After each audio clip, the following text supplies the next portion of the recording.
Chapter 1. Chao Yong is dead. Under the blazing sun, the autumn heat still scorched the capital with relentless fury.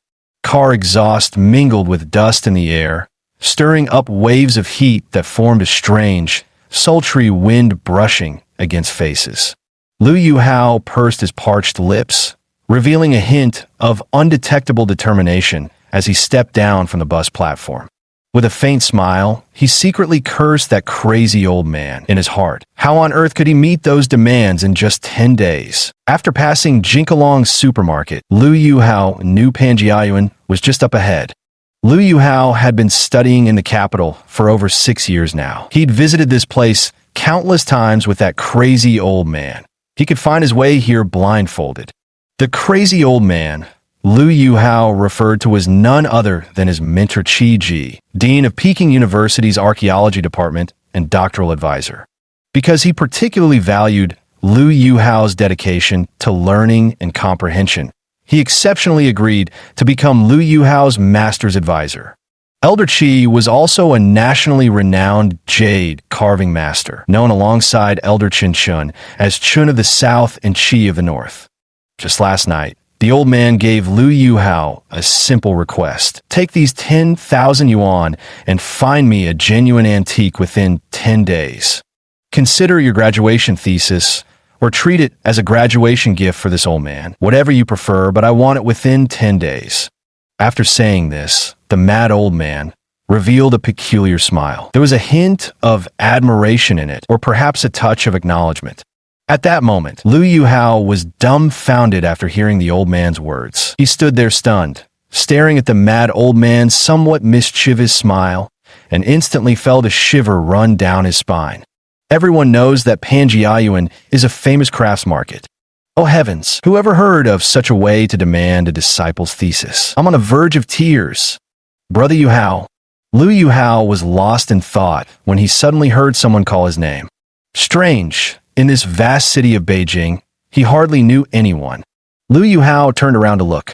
Not far ahead stood a chubby man in his 40s, barely reaching 1.7 meters in height, but easily tipping the scales at nearly 100 kilograms. Standing there with a beaming smile, he waved at Liu Yuhao while wiping the incessant sweat trickling down his forehead with a handkerchief. Liu Yuhao also smiled faintly at the chubby man, counting as his greeting. It was Liu Yuhao's signature way of saying hello. Liu Yuhao had always appeared taciturn to outsiders, but there was an unmistakable scholarly air about him, earnest and serene. The plump man waving at Liu Yuhao was Qin Weixian, owner of Guangzhong Pavilion in Panjiayuan. Though his shop wasn't among the largest antique stores in Panjiayuan, Mr. Wang, the appraiser there, had an excellent eye and occasionally acquired some fine pieces. Over his 6+ years in the capital, Liu Yuhao had visited Fatty Qin's shop countless times with the crazy old man. They could be considered old acquaintances by now. Having frequently sought Qi Lao's help over the years, Qin Weixian treated the professor's prized student with particular courtesy. Liu Yuhao may not be famous himself, but standing behind this young man is a truly towering figure in the antiquities trade. What's wrong, Boss Qin? Even in this sweltering heat, you're out getting exercise? That's hardly your usual style, Liu Yuhao replied with a laugh. Come on now, Brother Yuhao. How many times must I tell you? If you think this elder brother worthy, just call me Brother Qin. Or you can even call me Fatso Qin. Hearing you call me Boss Qin over and over makes this elder brother feel strangely awkward. Qin Weixian said with genuine sincerity. Liu Yuhao gave a faint smile without responding to Qin Weixian's remark. Brother Yuhao, we've known each other for so many years. Personally speaking, whenever Professor Qi visits Panjiayuan, he always finds time to drop by my little shop for a while whenever he can. Having Professor Qi think highly of my humble shop is such a blessing for me, don't you think, brother? In his agitation, Qin Weixian's dark red face flushed even deeper, his thick Shandong accent now mingling with traces of Beijing dialect. After speaking, Qin Weixian stood there clutching his general's belly, breaking into dry chuckles all by himself. Liu Yuhao was exasperated by this old fox of a businessman. Helpless, he went along with Fatty Qin's words and mumbled, well then, from now on, I'll call you Brother Qin. Whether it was from the sun or genuine delight, Qin Weixian's flushed face nodded vigorously, causing the loose flesh on his face and neck to wobble in unison. Damn right, between brothers. Who needs formalities? Should have been like this ages ago. Brother Yu Hao, did you know?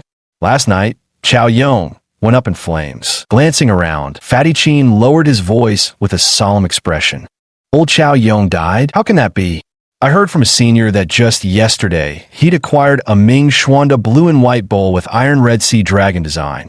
How come he's already gone now? Lu Yuhao was startled, immediately taken aback. Hey, ain't that the truth, brother? Fatty Qin said with a look of despair on his face. You didn't hear yet, huh? The poor guy had the worst luck this time. Got completely duped in that deal and lost a whopping 300 grand. The amount isn't much when you think about it, but his family's savings were pathetically meager to begin with. When he realized he'd been fooled, Qin Weixian sighed regretfully. Lu Yuhao knew this Chao Yong. He was a fellow from Hubei province, a decent and principled man from northwestern Hubei. He got obsessed with antiques 10 years ago. The waters run deep in this business. Back then, within just a few months, he lost everything he had. His wife ran off with a man from Chaozhou, leaving behind their daughter named Chao Ruodong. Later, old Chao gritted his teeth, quit his job, and headed straight north with his daughter to make a living at Panjiayuan, depending on each other for over a decade. Lu Yuhao had seen that father and daughter pair before.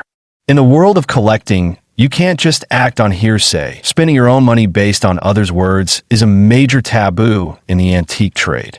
This field follows a 6-word mantra. Observe more, listen more, buy less. Aside from those who deliberately gamble on collections as a get-rich-quick scheme, many novice collectors often end up as owners of counterfeits. Antiquities collecting is unlike any other hobby. First, the waters run too deep, easy to drown in. Second, the learning curve is too steep, hard to grasp. What's worse, fakes far outnumber genuine pieces, making every move a sweat-inducing gamble. Some say, can't we just be more careful? No. Why? Because caution alone isn't enough to navigate this field. It's riddled with endless bewildering tales that muddy the waters. Especially with those who spout jargon like glaringly authentic, while barely understanding the basics themselves. If you recklessly open the door, others will happily shove counterfeits through it. Brother Qin, after all, I've known old Chao for over 5 years, and we're from the same hometown. Please take me to Chao's home. Lu Yuhao felt a pang of sadness upon hearing that Chao Yong had passed away. After all, they had known each other. Let's go together, brother. I was just about to make a trip there too. I've shared almost 10 years of friendship with that lad Chao Yong. I wonder how his little girl is doing now, Qin Weixian said with a sigh. As they walked and talked, the portly Qin Weixian gradually began recounting old Chao's story to Lu Yuhao. It turns out Chao Yong was mine-laid by 3 people from Zhengzhou, Hunan. Chao Yong had originally been running a stall at Panjiayuan. Last night, just as he was about to pack up, 2 men, one tall and one short, dressed in very rustic clothing, approached from the west. The tall one was heard grumbling, "Damn you, deadbeat Jua. I told you we shouldn't have come, but you idiot insisted folks in the capital would pay top dollar for our stuff. Look how well that went. Nobody wants it. Now we're going to sleep on the streets tonight." With that, he shot a resentful glare at the short man beside him. "You didn't object when I said it, right? Don't blame me now. What bloody use is that? I ain't no damn fortune teller. How was I supposed to know this shit?" That stirred up Jua's temper. The tall man erupted in fury, grabbing his snakeskin bag and pulling out a bottle. "God damn it, I'll smash this worthless thing to hell. My wife's waiting for me at home." When Chao Yong caught sight of the object in the tall man's hand, his heart pounded. A decade of experience in Panjiayuan had taught him a thing or two.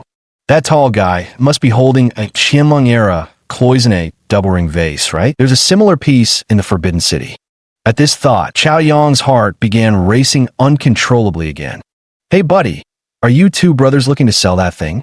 Taking a deep breath, Chao Yong began packing up his stall while casually striking up conversation with the 2 men nearby. Zhua eyed old Chao with a pout and said, "Sell my ass. None of the shopkeepers here want this junk. I haven't eaten all day. I ain't selling no more. Gonna buy a steam bun and call it quits. I'll buy stuff too. Looks like you 2VE been running around all day. Tell you what, why don't you just sell me this vase? Save yourselves the hassle of squabbling over this worthless thing. Haha. Chao Yong was fishing for information from the two brothers from Zhongyuan province.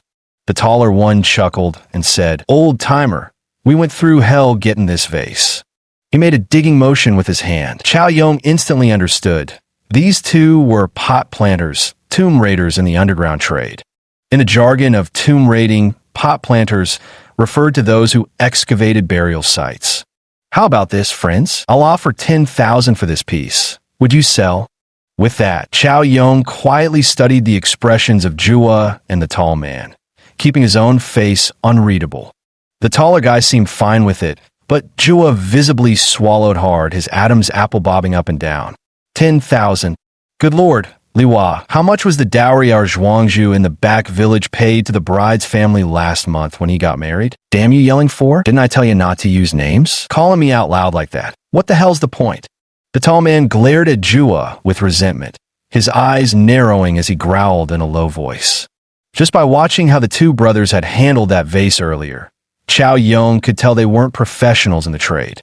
Those in the antique business live by the rule that porcelain never passes hand to hand. One must always seek the owner's permission before lifting or touching any ceramic piece. Handling objects without consent, especially when done carelessly, could lead to damage and subsequent financial disputes. Porcelain is fragile. Every movement must be gentle and careful. When handling it, pay attention to the surrounding environment, especially avoiding collisions with the corners of tables, chairs, or counters. Jua handed the vase to Chao Yong, who examined it closely. It had a wide mouth, short neck, sloping shoulders, a rounded belly, and a ring foot. The shoulders were adorned with golden elephant head handles, holding rings in their mouths. The outer base bore a black enamel inscription in seal script, Qianlong Nianji, made in the Qianlong reign, arranged in 2 lines. He thought to himself, asterisk, look at this thick porcelain body and the patina. This is the real deal, no doubt about it. Asterisk, asterisk, who knows what price this could fetch if resold? If it goes through an auction house, fetching a sky-high price wouldn't even be surprising. Asterisk. Chao Yong couldn't help but swallow his saliva, just like Jua, feeling a secret delight in his heart. All right then, how much for this item? I'll take it, Chao Yong said. I'll give 50,000 for this vase, young man. A voice suddenly chimed in from the side. Chao Yong frowned and glanced over to see a neatly dressed elderly man in his early 60s standing nearby.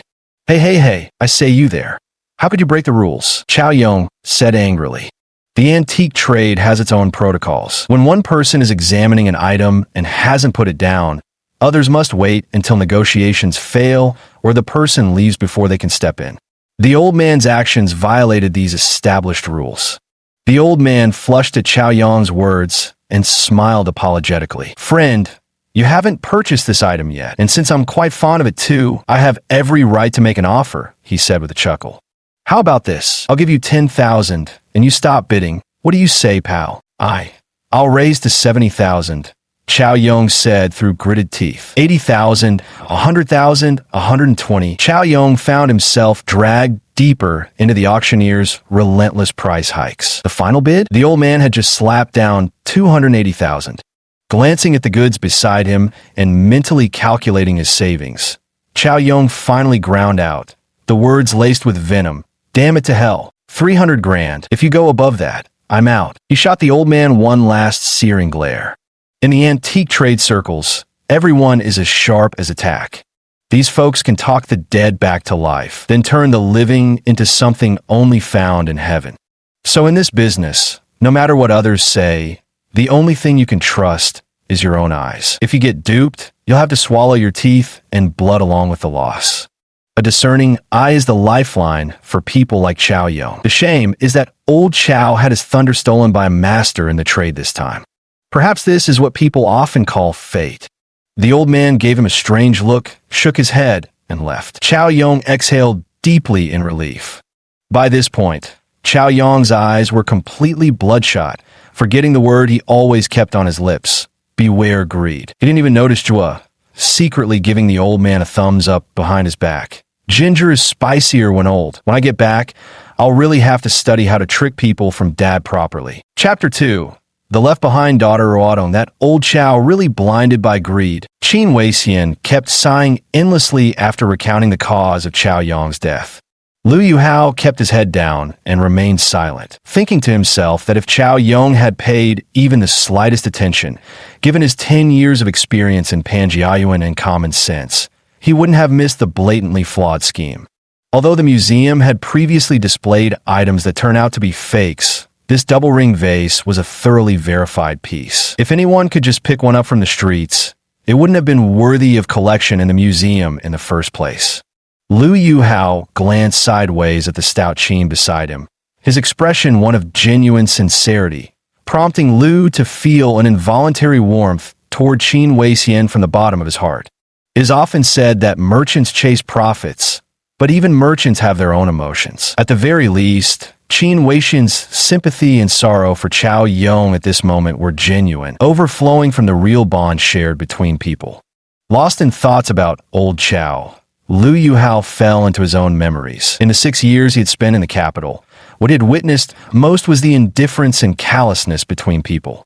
At school, Lu Yuhao's family circumstances were among the poorest. His father, Lu Zhangwei's factory had gone bankrupt, and the new owner who took over the enterprise evaded paying the wages owed to the original workers by recruiting a fresh batch of laborers. None of the old factory hands were retained. As a result, his father lost his job and stayed idle at home. His mother, who came from the countryside, knew scarcely a handful of written characters. With the family's breadwinner now without income, they inevitably faced the threat of scarcity at the dining table.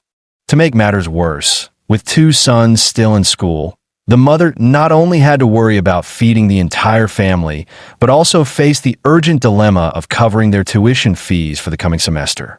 Faced with such circumstances, the mother felt helpless and could only secretly wipe away tears when no one was around. During his senior year of high school, Lu Yuhao often saw his mother tearfully preparing breakfast for him by the stove. Back then, Lu Yuhao made a firm resolve. He would strive to make something of himself. Once he secured a job and earned money, he vowed never to let his parents suffer such hardship again.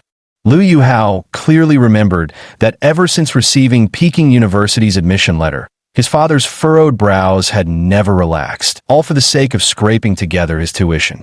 The man had begged relatives and friends for loans everywhere, yet remained hopeless even as summer vacation drew to an end. Eventually, even Lu Yuhao lost faith. Gazing at his father's coarse, calloused hands and hunched back, he pursed his lips and approached. "Dad," he said, "maybe I just shouldn't go. Let the whole family support Big Brother's education instead. Besides, I can always take the self-taught higher education exams later." Though his words carried a sour ache in his chest, what showed on his face was steely resolve, the kind only men understand. "How can that be? You want to live your whole life like me and your mom?" his father replied. "Child, education is your only way out. No matter how hard things get, we'd never gamble with you boys' futures." No, I'll go to your aunt's place tomorrow to think of something." Lu Zhanwei shook his head, clasped his hands behind his back, and turned to enter his room, leaving behind a long sigh. Lu Yuhao watched his father walk away, his nose stinging, and before he knew it, tears had fallen. In the end, it was the neighborhood committee who reported their family situation to the city government, and the 10,000 yuan reward from the city for Lu Yuhao being that year's top scorer in the college entrance exams that finally helped fulfill his dream of attending university. He remembered the day he arrived at the school to register. Because his clothing was so rudimentary, an upperclassman actually scoffed at Lu Yuhao. What a pitiable world. This student still within the ivory tower has already quietly been tainted by the shadows of society. This continued until near the end of his first semester. During this time, Lu Yuhao buried everything deep in his heart. While tutoring to earn living expenses, he also threw himself into his studies with complete devotion. Every morning, as the first rays of sunlight emerged by the nameless lake, there was always a young man holding a book, reading softly. His focus, absorption, and serene expression caught the attention of an old man who came for morning exercises every day. This old man turned out to be Qi Ji, the head of the archaeology department at Peking University, where Lu Yuhao studied. Young people who can persist in their studies like this are truly rare nowadays. The old man couldn't help but silently marvel to himself. Old Chi had a habit of exercising by the nameless lake every morning, a routine he had maintained unfailingly for over 40 years. In the past 6 months, he noticed a student always reading a book at his usual spot. At first, Old Chi didn't pay much attention, but upon realizing that this student was as consistent as his own daily regimen, he couldn't help but silently admire such remarkable perseverance. Perhaps out of curiosity, he eventually inquired about this young man who appeared in his sight every day.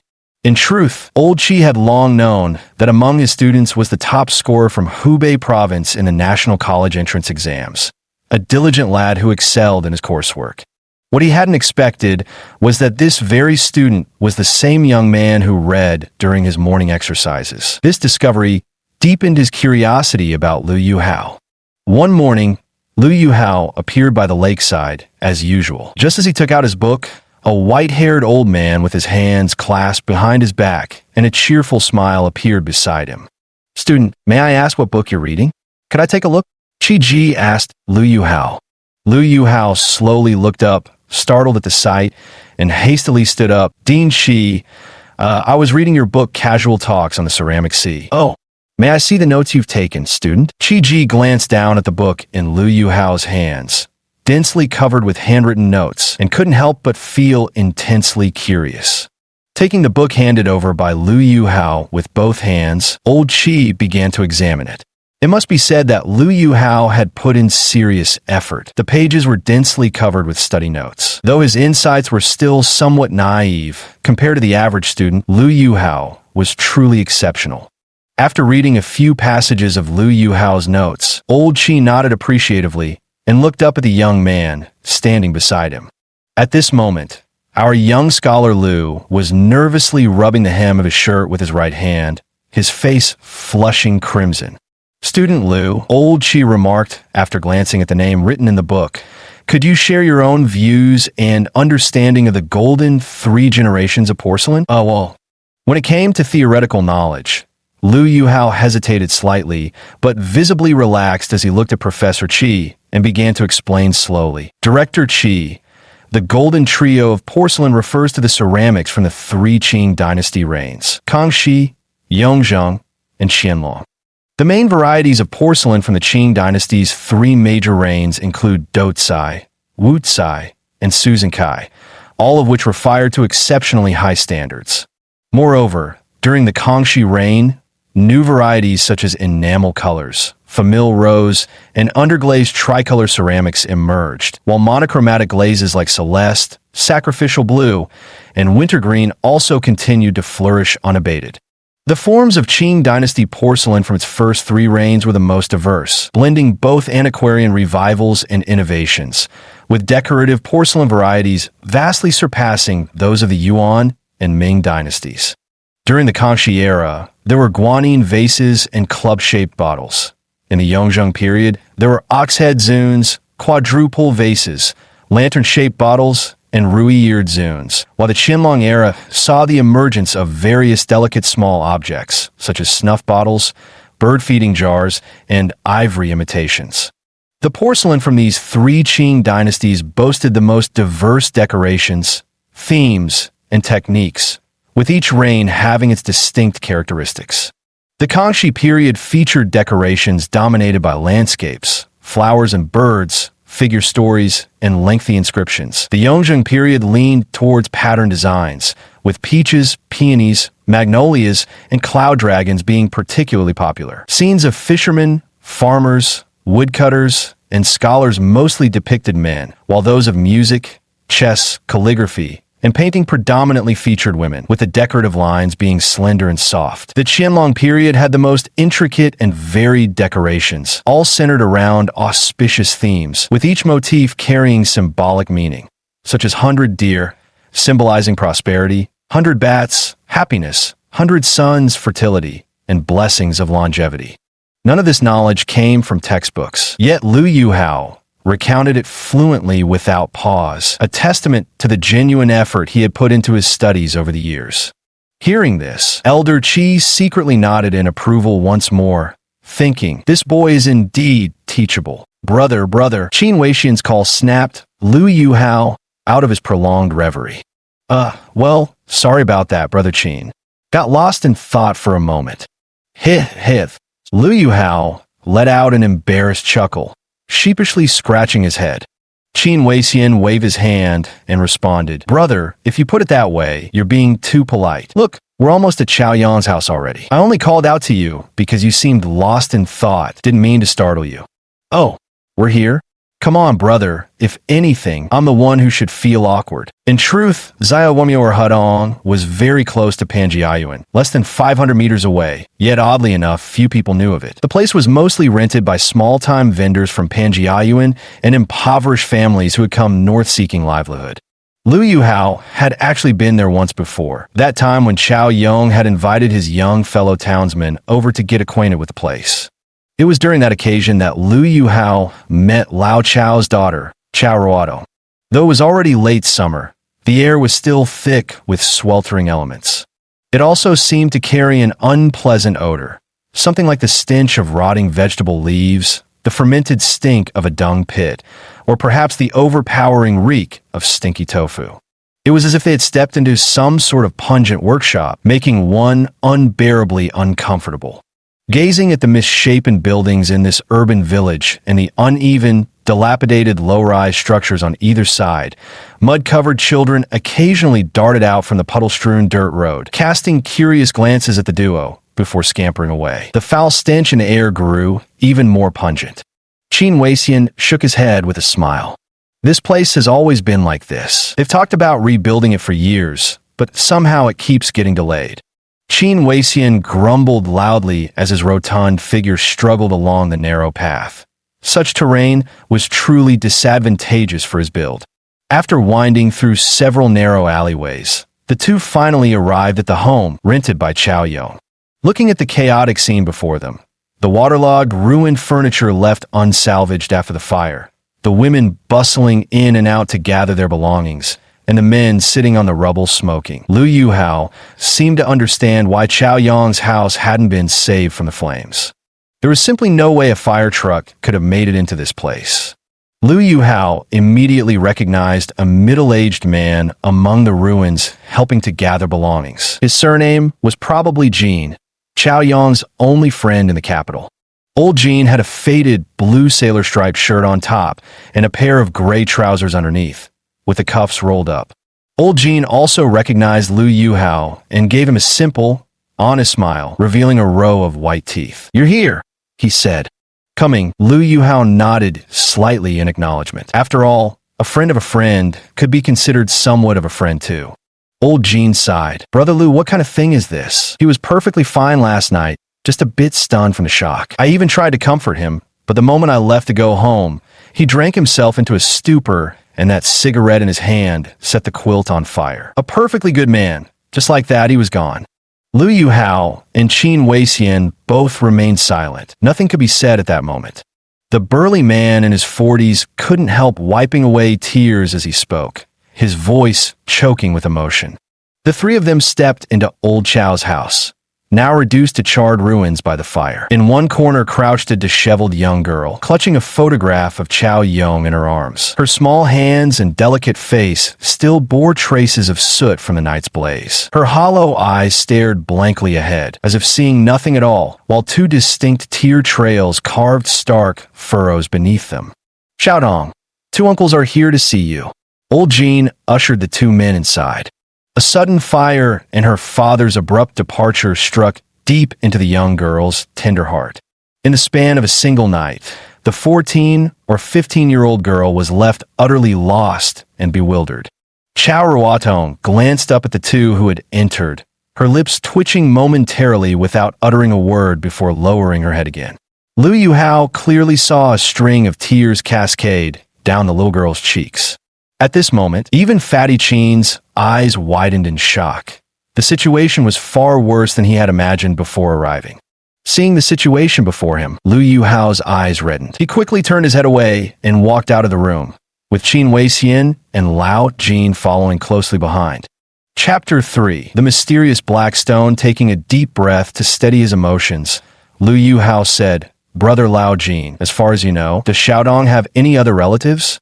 Lao Jin lit a cigarette and took a deep drag. I've been with Lao Chao for almost 10 years. I'm afraid their family doesn't have any other relatives. What are we going to do? How can such a young child survive alone? My own brat is already 17 and still doesn't even know how to wash his socks. This little girl is so young. It's truly tragic. Qin Weixian sighed heavily. By the way, when I used to drink with old Chao, he mentioned once that the girl should have an aunt back in their hometown of Xiangshi, but old Jean frowned and trailed off hesitantly. As the three were speaking, heart-wrenching wails suddenly erupted from inside the house, tightening everyone's chest. They hurried back inside to find Chao Ruotong collapsed over Chao Yang's photo, her face drenched in tears.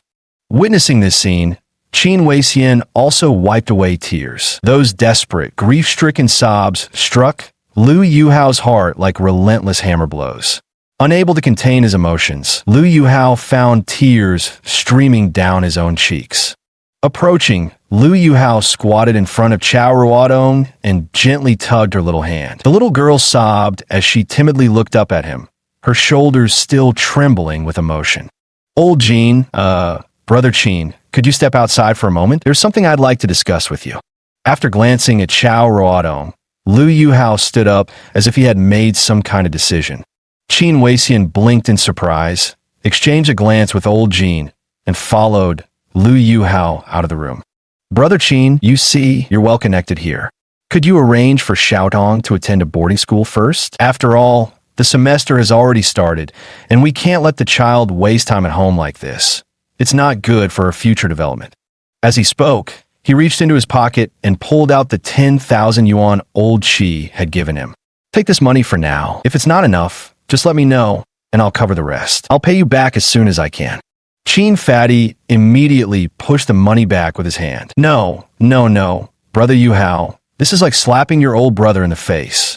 No matter what, old Chao was my friend too. I'll have my wife come over right away. After all, she's a woman and can better relate to the child. It'll be easier to handle this matter. You must take this money. If nothing else, consider it our shared contribution to help out old Chao. Though Lu Yuhao was usually frugal, he was a man of principle. What he owed, he paid without hesitation. Seeing he couldn't refuse, Qin Weixian reluctantly nodded and pocketed the money, giving Lu Yuhao a heavy pat on the shoulder. Such a righteous brother. Old Chao didn't befriend you in vain. Lu Yuhao turned to old Jean and said, Brother Jean, Lao Chao and I were not just friends but also fellow townsmen. Though I may not have much capability, I'll certainly do whatever I can. In a few days, I happen to be heading back to our hometown. Maybe I can try reaching out to Chao Ruotong's aunt. For now, that's the only option we have. Old Jean nodded in agreement. Qin Weixian, standing nearby, pulled out his phone and called his wife. He briefly explained the situation to her, and she agreed to come over immediately before hanging up. Listening to Fatty Qin's arrangements, Lu Yuhao felt another surge of admiration for Qin Weixian's character. The three of them worked together to help pack Chao Ruotong's belongings. Soon after, Qin Weixian's wife arrived, announcing that she had already contacted a familiar school. The school, upon learning of Chao Ruotong's circumstances, agreed to handle her transfer and even waived the temporary enrollment fee and half the tuition. However, since this was a midterm transfer, the dormitory was currently full, and they would have to wait until the next day for confirmation. After tidying up the house and handling the arrangements for Chao Yang's funeral, Qin Weixian's wife led Chao Ruotong, who kept turning her head back reluctantly, away first. As the sky darkened, since everyone had been preoccupied with the matter at noon and skipped lunch, Fatty Qin insisted on treating Lao Jin and Lu Yuhao to a meal. Having gone through such an ordeal, Lu Yuhao was in no mood for food or drink and repeatedly declined the offer. Returning to the house Professor Qi had lent him, a thoroughly exhausted Lu Yuhao suddenly felt a headache coming on. Without even eating, he collapsed onto the bed and fell asleep. In his drowsy state, he had a peculiar dream. The wandering Taoist priest from 6 years ago appeared, smiling at Lu Yuhao. The Taoist priest was someone Lu Yuhao had met 6 years ago during a trip to the Western Hills. At the time, a few close friends had planned a joint outing, but they eventually got separated along the way. When Lu Yuhao stopped to rest at a pavilion, he found a Taoist priest sitting across from him. The priest stared intently at Lu Yuhao, making his scalp tingle, and when a mountain breeze swept by, he couldn't help but shudder. "May I ask for your esteemed name, young friend?" "This humble Taoist offers his respects," the priest said with a smile. Out of politeness, though rather unimpressed by this Taoist monk, Lu Yuhao still quietly offered his name. So the Taoist struck up a conversation with Lu Yuhao. At first, Lu Yuhao wasn't interested, but then the Taoist actually boasted about being a disciple of the Jinwu Emperor. Lu Yuhao laughed inwardly, thinking, if you're truly a disciple of the Jinwu Emperor, then I must be the heavenly general in the hands of the Queen Mother of the West. Since they had nothing better to do, the two sat there idly chatting back and forth. Eventually, the conversation turned to porcelain, and the old Taoist began speaking with great authority about clay composition and patina, gradually rousing Lu Yuhao's enthusiasm. Before they knew it, their discussion lasted until sunset. "My apologies, Taoist master. Look at us. We got so carried away with our talk that I've held you up." Lu Yuhao rubbed his hands together with an embarrassed laugh. "Haha, young friend Yuhao, the apology should be mine. Truth be told, your constitution is far too frail. Seeing as fate has brought us together, I'll teach you a set of Jinwu 8 brocades breathing exercises. This technique includes both martial forms and inner cultivation. Practicing it will strengthen your body and prolong your lifespan. Bestowing this upon you, young man, counts as a virtuous deed between us. What do you think?" Lu Yuhao didn't respond, merely offering a faint smile. The old Taoist forcibly pulled Lu Yuhao aside to impart the teachings face-to-face, making sure Lu memorized the true martial 8 silk technique, incantation. He personally supervised Lu practicing it 3 times and only relented after confirming no mistakes remained. Before parting, the Taoist fished out a black stone wrapped in grimy deer hide from his robe, insisting on giving it to Lu Yuhao as a meeting gift. After prolonged refusals proved futile, Lu Yuhao figured it was just an ordinary stone anyway, not like he was taking money from a man. He swallowed his pride and muttered a word of thanks before they bid each other farewell and went their separate ways. From that day onward, Lu Yuhao never saw that peculiar Taoist priest again. Nearly 6 years had passed since that incident. At first, Lu Yuhao hadn't taken the priest's words seriously, but the true martial 8 brocades technique proved genuinely effective. He hadn't fallen ill once in all those years. Such a thing would have been unthinkable before. Born prematurely, Lu Yuhao had inherent constitutional weaknesses that sent him to the hospital countless times a year. Ever since he began practicing this breathing and energy circulation technique, illness had never touched him again. What was even stranger was that over the past 6 months, every night, when Lu Yuhao practiced the true martial 8 silk brocade fist, he could faintly sense waves of heat emanating from his punches. This phenomenon grew increasingly intense, especially in recent days. During practice, his entire body felt as if it were roasting in flames. This left Lu Yuhao inwardly uneasy. To say he wasn't worried would be a lie. Yet skipping even a single day of practice made his whole body itch with discomfort, as if something just wasn't right. Lu Yuhao figured that regardless of whether the Taoist priest's words were true or not, the improvement in his health was undeniable. His once frail and weak physique had visibly strengthened, with muscles now bulging where none had been before. These changes had genuinely excited him for several days, driving him to practice with even greater diligence. Still, the sensation of his entire body burning like fire during training was far from a fond memory. How odd. He hadn't thought of the old Taoist in years, yet tonight he dreamed of him. Deep in his subconscious, Lu Yuhao still felt the priest's presence. But then, to his surprise, the smiling old Taoist actually spoke. "Little friend Yuhao, today marks the completion of my virtuous merits, and my master calls for my return. The time has come for us to part. The 8 brocades breathing technique I've imparted to you is a Taoist mystical art, encompassing both internal and external cultivation methods. You must practice diligently. But this is our shared secret, young friend," Do not reveal it to others, lest it attract covetous minds and bring calamity upon your family. Remember this. Remember." With these words, the Taoist floated away, leaving behind a trail of hearty laughter. Revered Taoist, calling out to the increasingly faint figure of the Taoist. Lu Yuhao sat up, opened his eyes, and chuckled. It had all just been a dream. Having skipped dinner that evening, Lu Yuhao was now starving, his stomach growling loudly. Shaking his head, he got out of bed and headed to the kitchen, only to find it cold and empty. After searching fruitlessly for food, he gave a wry smile and returned to his bedroom, lying back down. He thought to himself, "Guess I'll have to wait till morning to appease my growling stomach." Though he lay down again, sleep eluded him.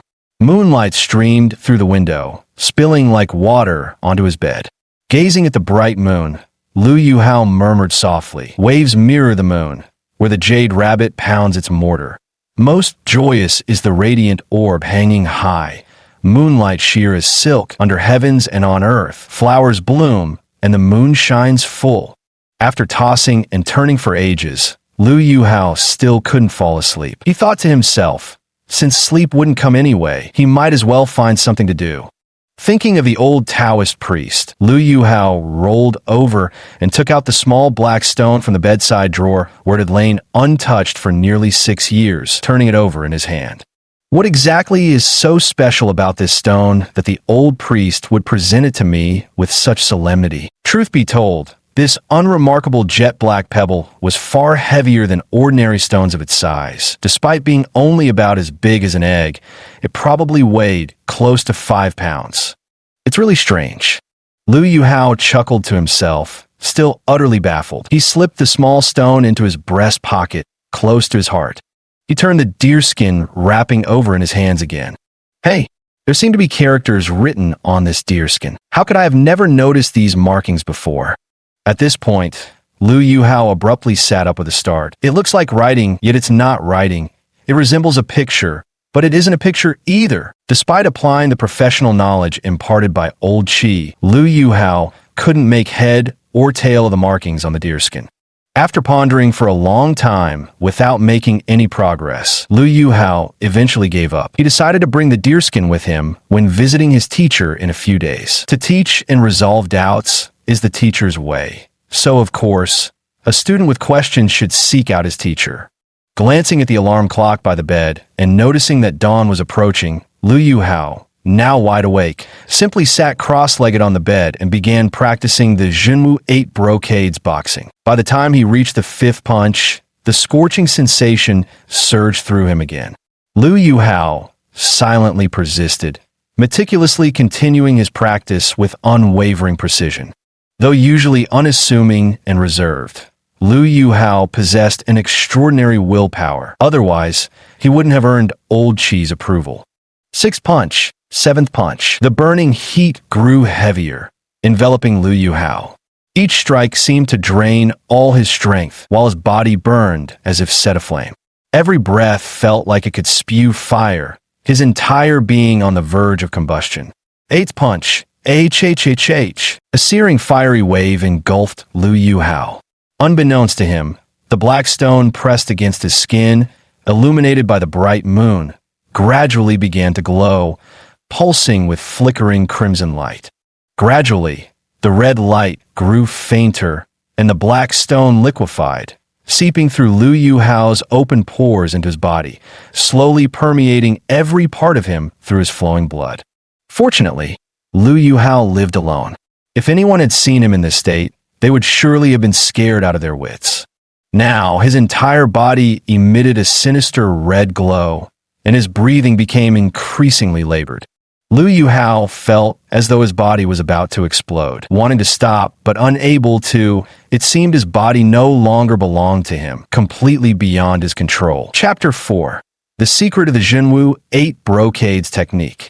Chapter 4. The secret of the true martial 8 brocades. With the last vestige of his consciousness, Lu Yuhao desperately forced his eyes open, searching for anything that could help him halt this uncontrollable momentum.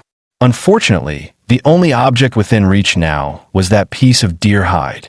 At that very moment, something strange occurred instantly.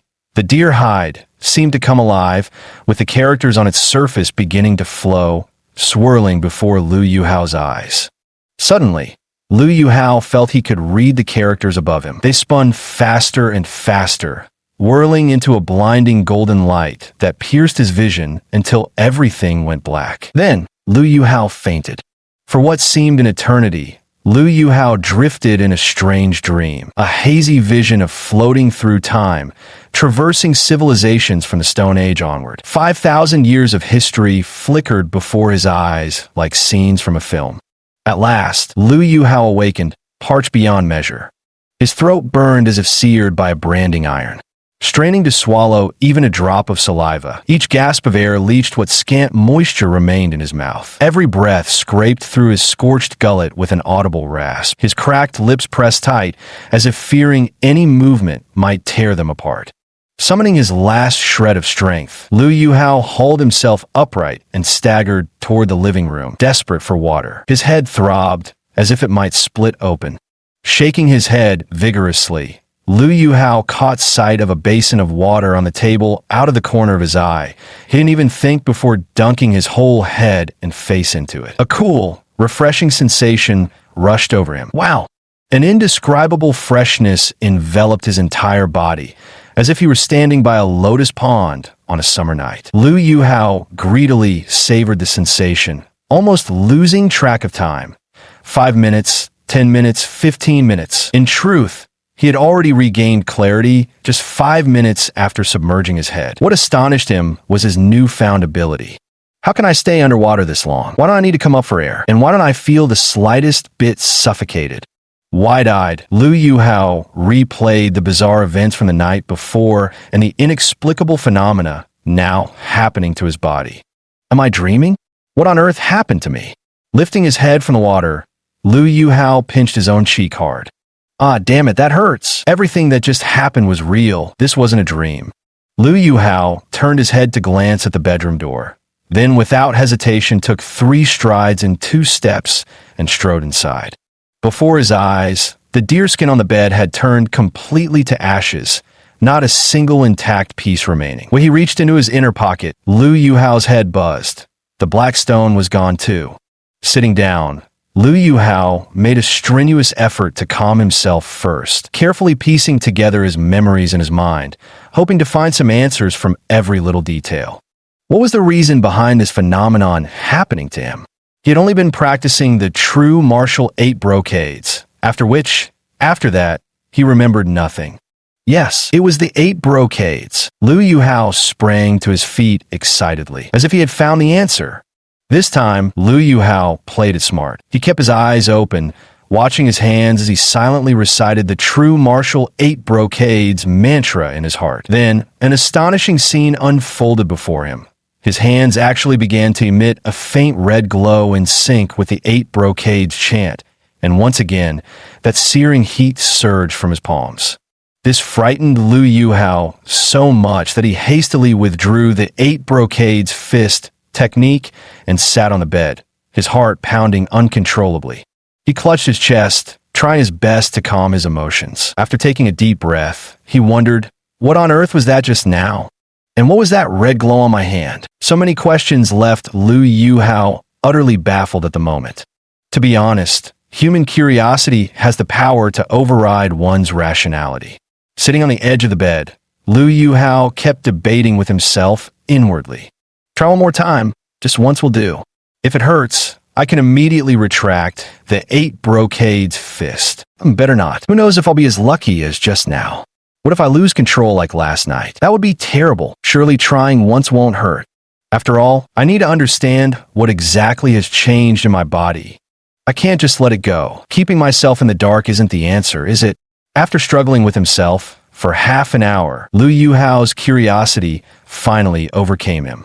He reached out his hand almost comically, as if he were a thief sneaking about, and silently activated the 8 brocades technique for the second time.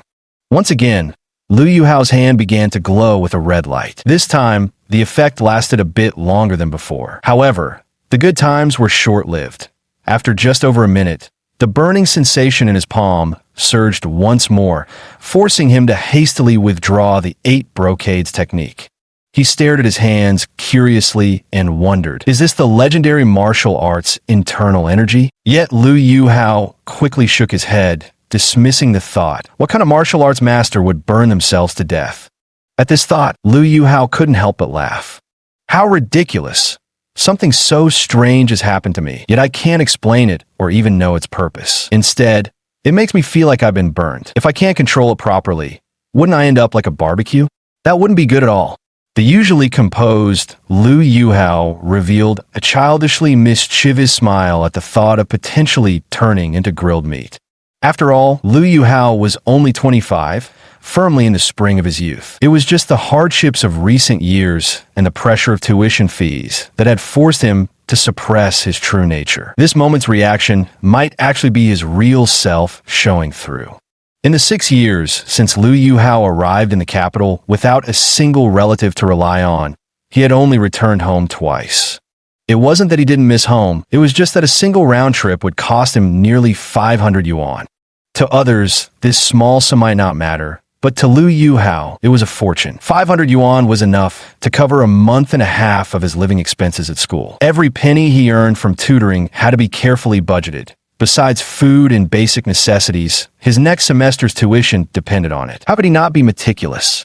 Every time his mentor, Professor Chi, offered financial support, Lu Yuhao politely declined. Deep down, he understood his teacher's intention to free up more time for his studies. But an innate pride drove Lu Yuhao to earn his living expenses through his own labor. Only this way, he believed, could he live with a clear conscience. After understanding Lu Yuhao's thoughts, Professor Chi sincerely praised his student. In fact, aside from his part-time tutoring job, Lu Yuhao devoted almost all his time to his studies. His outstanding academic performance not only allowed Professor Chi to boast proudly in front of other professors, but also earned Lu Yuhao considerable attention. Many mentors in the academy were left frustrated, regretting why they hadn't snatched up this exceptional student before Professor Chi had the chance. After pondering for a while, Lu Yuhao began to feel that something wasn't quite right. Earlier, he had clearly stayed underwater for over 20 minutes without taking a breath, yet he hadn't felt any discomfort. Strange. It didn't make sense, really didn't make sense. After surviving 2 hair-raising but ultimately harmless experiments, Lu Yuhao's courage gradually grew. Once his mind settled back to normal, his thoughts became more active. Why not just go back into the water and conduct another test? With these thoughts in mind, Lu Yuhao rushed into the bathroom and began filling the bathtub with water. Once the tub was full, Lu Yuhao removed his clothes and gazed approvingly at his reflection in the bathroom mirror. Standing at 1.8 meters tall, his slightly tanned face featured sword-like eyebrows and star-bright eyes. His nose was straight and firm as if carved by a knife, revealing a stubborn disposition. His piercing eyes radiated a clarity and an intense thirst for knowledge. All these elements combined to create a striking visual impact, an almost perfect impression. This was a sensation Lu Yuhao had never experienced before. Perhaps his daily routine of shuttling between the same 3 points had dulled the joy of his physical transformation amid the busyness of life. Suddenly, Lu Yuhao understood that classic saying, "An intellectual woman is the most beautiful." If you're toiling day after day just to keep food on the table, worrying about the basic necessities of life, fuel, rice, oil, salt, soy sauce, vinegar, and tea, where would you find time to appreciate that intellectual femininity? Before entering the water, Lu Yuhao wanted to experience the sensation of his body emitting a red glow once more, so he cautiously activated the 8 brocades technique. As time passed, a dazzling red light began to emanate from Lu Yuhao's hands. With intense focus, Lu Yuhao stared at his reflection in the mirror, carefully observing the changes in his body as he searched for any clues that might explain this phenomenon. Abruptly, Lu Yuhao's face flushed crimson as a parched, feverish sensation overwhelmed him. But this time, it wasn't the burning heat that had returned. Lu Yuhao suddenly realized the mirror before him had vanished, replaced by the bathroom of the neighboring apartment. The neighbor's house was home to a young couple who had been married for less than a month. Lu Yuhao had seen them on their wedding day and even exchanged greetings. At that moment, the young couple from next door were intimately entangled in the bathroom.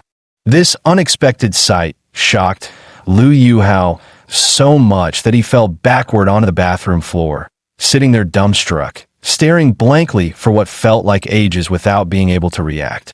Though Liu Yuhao was already 25 years old now, long past the awkward teenage years of 18 or 19, and his outstanding performance at school had attracted countless admiring glances from beautiful girls, he had always retreated from their advances. In 24 years of life, the craziest thing I've done was watching a movie with a junior female student surnamed Ju, and she even paid for it. Unable to bear the thought of student Liu Yuhao's financial difficulties, Junior Ju made thorough preparations and didn't expect Liu to pay for anything. Usually, cinemas near universities would stop the movie halfway through and turn off the lights for a minute. You know why, right? Everyone on Earth gets it, haha. Liu Yuhao was well aware of this. During his undergraduate years, he had a close dorm mate named Chen Jun, who styled himself as a Casanova. Too bad his greatest achievement in 4 years of college was holding hands with a girl from the music department, then bragging about it nonstop in the dorm for half a year. The things men and women do to each other after the cinema lights go out. Liu Yuhao first learned about them through Chen Jun's boasting. That time after the lights dimmed during the movie, Liu Yuhao's heart pounded wildly for what felt like ages. His sole desire then was to hold the delicate hand of the girl beside him. Unfortunately, just as brother Yuhao mustered the courage to make his move, the lights came back on. Damn rotten luck. Classmate Ju's face flushed angrily. Her lips puckered in defiance until her cheeks nearly turned crimson with rage. After that, brother Yuhao never dared make another reckless move. Before the movie even finished, the junior surnamed Ju found an excuse and left first, leaving only the embarrassed Hao Ge sitting there alone, barely managing to sit through the rest of the film.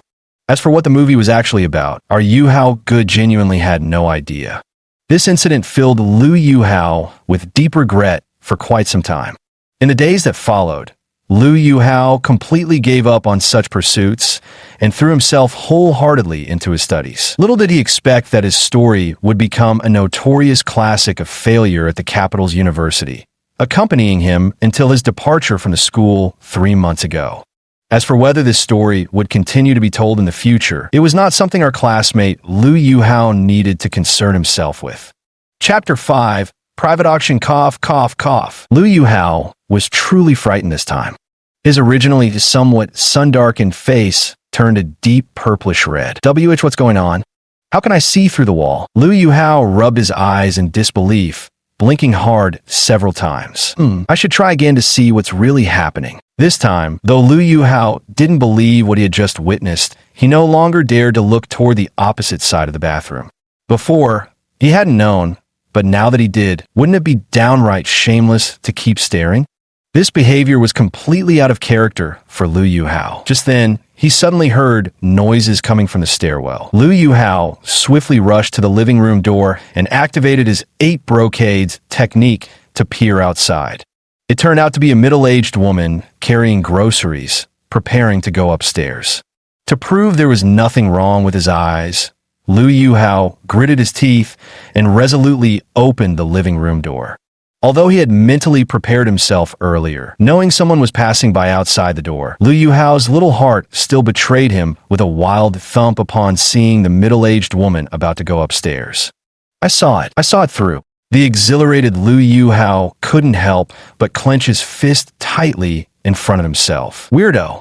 Liu Yuhao's sudden movement frightened the middle-aged woman. She dropped those words, tapped her newly bought high heels, click, click, click, and scurried upstairs toward her home as if a lecherous wolf stood behind her. Oh, sorry about that.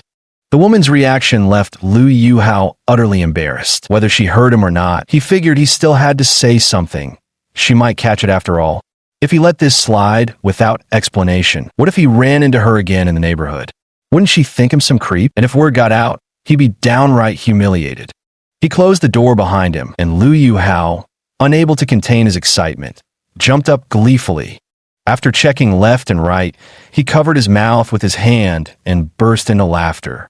Hell yeah, if I can keep this ability forever, does that make me a superhero or what? Liu Yuhao thought joyfully. For years, It had been his habit, whether in joy, anger, sorrow, or happiness, for Liu Yuhao to share everything with his mentor, Qi Ji. Only in front of Elder Qi could he show his true self without reservation. Liu Yuhao recalled his senior year when Elder Qi, invited by the Hunan Cultural Relics Bureau, traveled to Zhongyuan province to excavate a Han Dynasty tomb. Due to the limitations of modern archaeological techniques, the sealed coffin's contents remained a mystery. Under pressure from an overbearing official, the ancient coffin was recklessly opened. The subsequent exposure to air corroded the artifacts inside, causing dozens of exquisite lacquerwares to vanish in an instant. Witnessing this tragedy, the 4 experts present at the scene, one of whom was his own teacher, broke down in tears. If only I had possessed this ability back then, to know in advance what was inside the coffin. Liu Yuhao fantasized. However, this excitement didn't last long before dissipating into nothingness. Liu Yuhao suddenly remembered the old Taoist words. This is a secret between the two of us, young friend. Be sure not to tell others, lest it attract the covetous hearts of petty people and bring calamity upon your family. Right? If I were to reveal this special ability to others, given the power of modern internet dissemination, I'd probably become world famous before the night was over. Even if getting captured by professional organizations were the worst that could happen to me, what about my family? At this thought, Liu Yuhao almost broke out in a cold sweat again, his spirits sinking. Why am I so foolish as to think that way? Only I know about this ability. As long as I don't tell anyone, there's no problem. After all, the mouth is my own to control. Having figured this out, Liu Yuhao couldn't help but smile. Delighted, he did a carp's leap straight up from the bed. Humming a tune in his joyful mood, Liu Yuhao cooked himself a bowl of noodles. From noon yesterday until now, he hadn't eaten or drunk a drop. If he hadn't been so immersed in the excitement of discovering his body's secrets, he might have fainted from hunger long ago. It must be said that Liu Yuhao's appetite was astonishingly large. A full pound of tubular noodles went into the pot, and in less than 20 minutes, Liu Yuhao had devoured every last bit of them. A burp. Rubbing his now comfortably full belly, Liu Yuhao let out a contented belch before lying back on the bed to test his special ability once more. This time, after activating the 8 brocades technique, Liu Yuhao let his gaze wander around, searching for targets to practice his penetrating vision on. As his gaze pierced through the wall, Liu Yuhao saw the toothpick box on the dining table in his living room. He realized that since acquiring this special ability, his vision had grown increasingly powerful. This time, he could clearly see the toothpicks inside the box on the table about 3 meters away, separated by the wall near his bed, counting each one with perfect clarity. It took roughly 3 minutes this time before the burning sensation in his palm returned, prompting Liu Yuhao to swiftly withdraw the 8 brocades technique.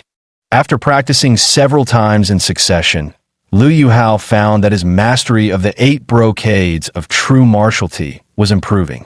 Both the duration and distance he could control his penetrating vision increased with proficiency. However, in all his attempts so far, the longest he could sustain, it was about 3 minutes, with a range just under 4 meters. Dingling. Just as Liu Yuhao was thoroughly engrossed in his experiment, the telephone rang. Liu Yuhao glanced at the alarm clock by his bed. It wasn't even 2 p.m. yet. Frowning slightly, he thought, Professor Qi should still be taking his afternoon nap at this hour. This apartment was loaned to me temporarily after graduation, since I had nowhere else to stay. Apart from Professor Qi, nobody knows the number for this landline. The phone rang tirelessly. Liu Yuhao stood up, walked over, and picked up the receiver. Hello, who's calling? Brother Yuhao? It's me, old Qin Weixian. Qin the fatty? Liu Yuhao froze for a moment. How did he get this number? But then it dawned on him. He had given Qin Weixian his number for convenience because of Chao Ruodong's matter. How could he have forgotten so quickly? Liu Yuhao didn't own a mobile phone himself, since he rarely left campus except for tutoring jobs. Buying one would only increase his expenses. That's why he'd gone all these years without a personal phone. Brother Yuhao, are you listening to me? Yes, I'm here. What's up, Brother Qin? It's like this. There's a private auction today featuring an item that Teacher Chi once mentioned to me, asking me to keep an eye out for it. I called Teacher Chi's home this morning, but only Miss Moo was there. She said Teacher Chi went to Tianjin to meet friends and probably wouldn't be back for a few days. Figured you might be free these days, so I thought to invite you along for some fun. Wondering if you're available. Hearing it was something their teacher had asked Brother Chin to watch for, Lu Yuhao immediately became interested. Well, Brother Chin, since I'm just idling at home anyway, going out with you to broaden my horizon sounds like a great idea. Great. Where are you staying, brother? I'll drive over to pick you up. Qin Weixian immediately replied over the phone. No need to trouble yourself, Brother Chin. Just name the place, and I'll head there directly. As always, Lu Yuhao disliked owing favors to others without reason. Qin Weixian chuckled over the phone.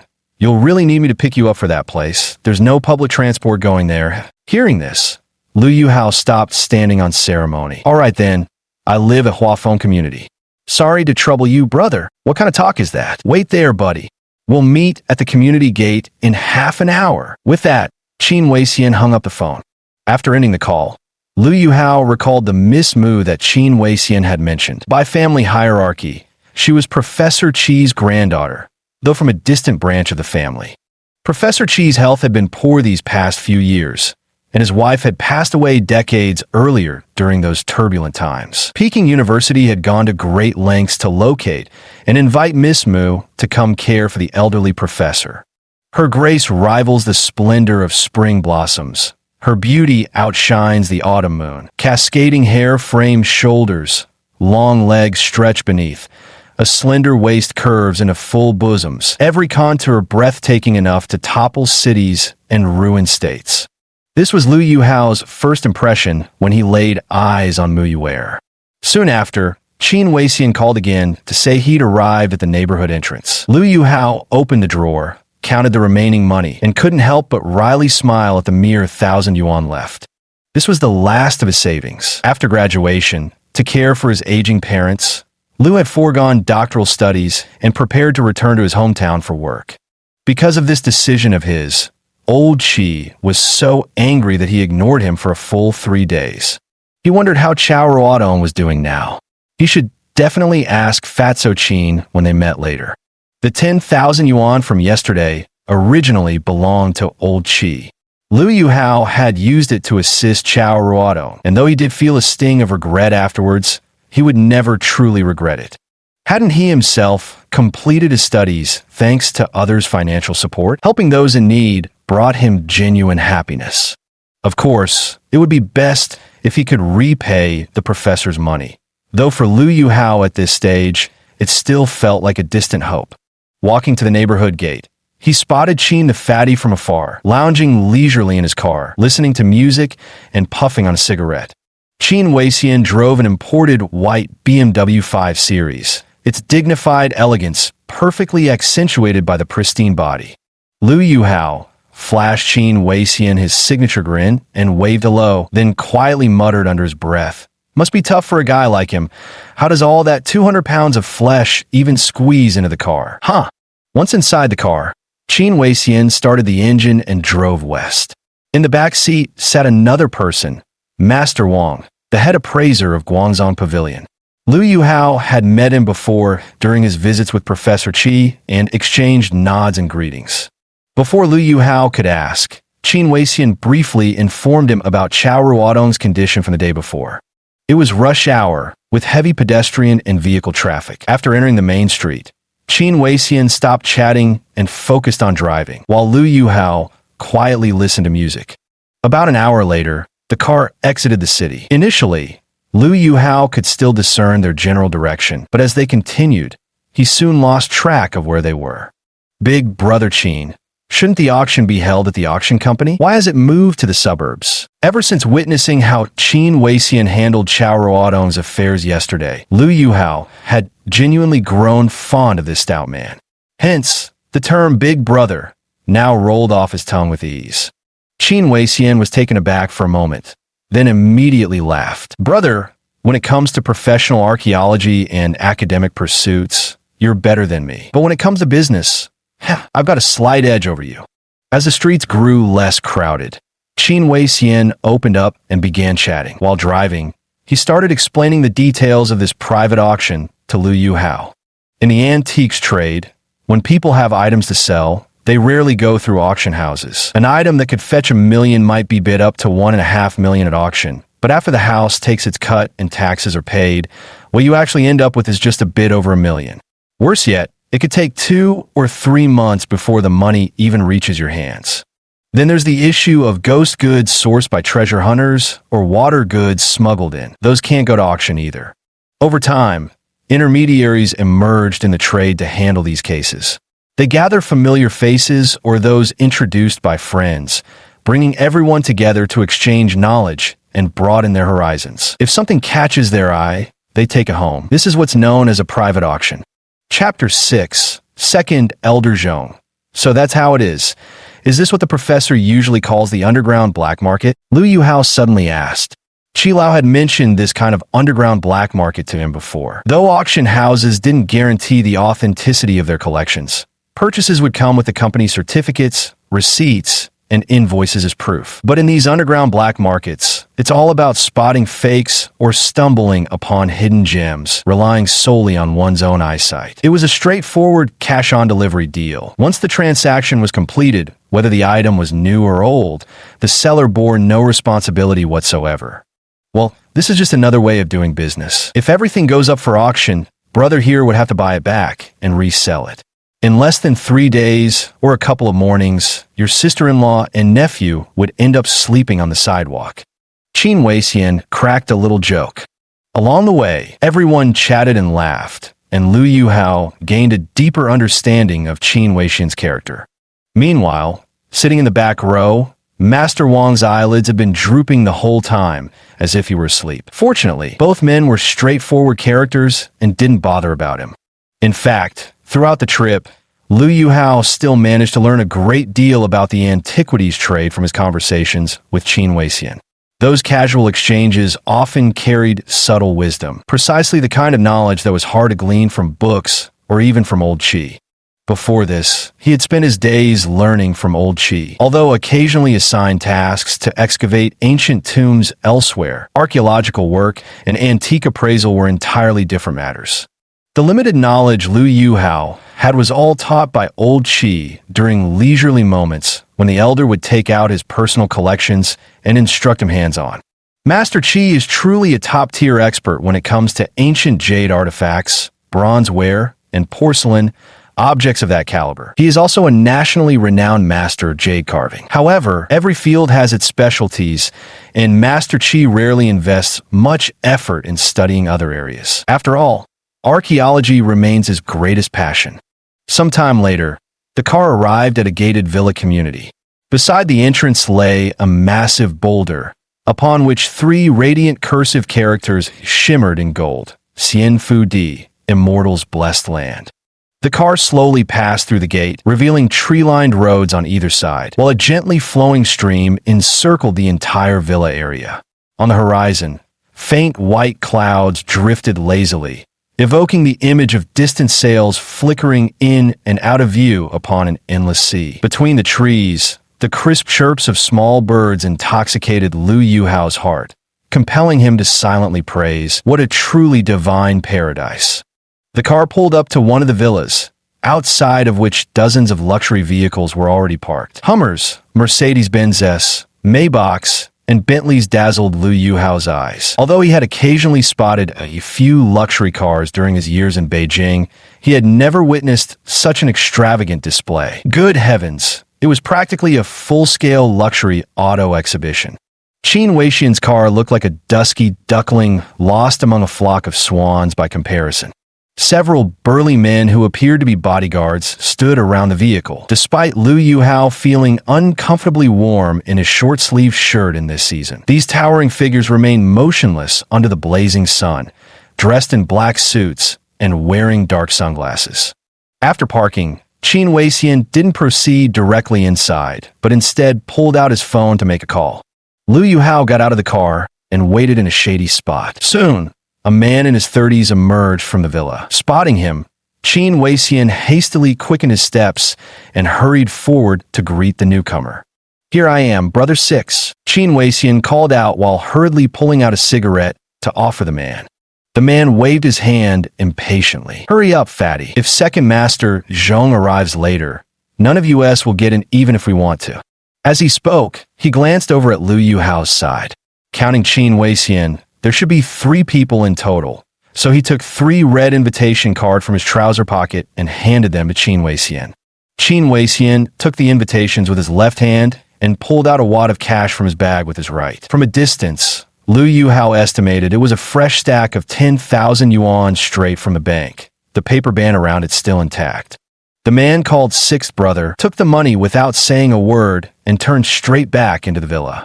Only after the man left did Qin Weixian beckon to Liu Yuhao and Master Wang. Liu Yuhao heard Fatty Qin muttering under his breath, "What an act. Damned idiot, just a small-time thug thinking he's hot stuff. Calling himself Sixth Brother in front of me. What a joke." The guards at the entrance meticulously checked their invitation again and scrutinized the 3 men before returning it to Qin Weixian and opening the gate, allowing them to proceed inside. After crossing a stretch of lawn and passing by a swimming pool, the trio arrived at the villa's grand living room. The opulent space was already occupied by about 20 people. Those who were acquainted sat in small groups, whispering among themselves. Upon the trio's entrance, only a handful glanced up briefly before turning away upon recognizing no familiar faces, returning to their hushed conversations. Liu Yuhao and his 2 companions glanced around and casually found an unoccupied spot to settle into. A waitress promptly served them 3 cups of steaming tea. From his seat, Liu Yuhao surveyed the house with a critical eye. The interior was lavishly decorated, drowning in extravagance. Every possible surface that could be gilded had been covered in gold by the owner. Liu Yuhao frowned silently. Asterisk damn. The guy living here must be some nouveau riche. Asterisk, he thought to himself.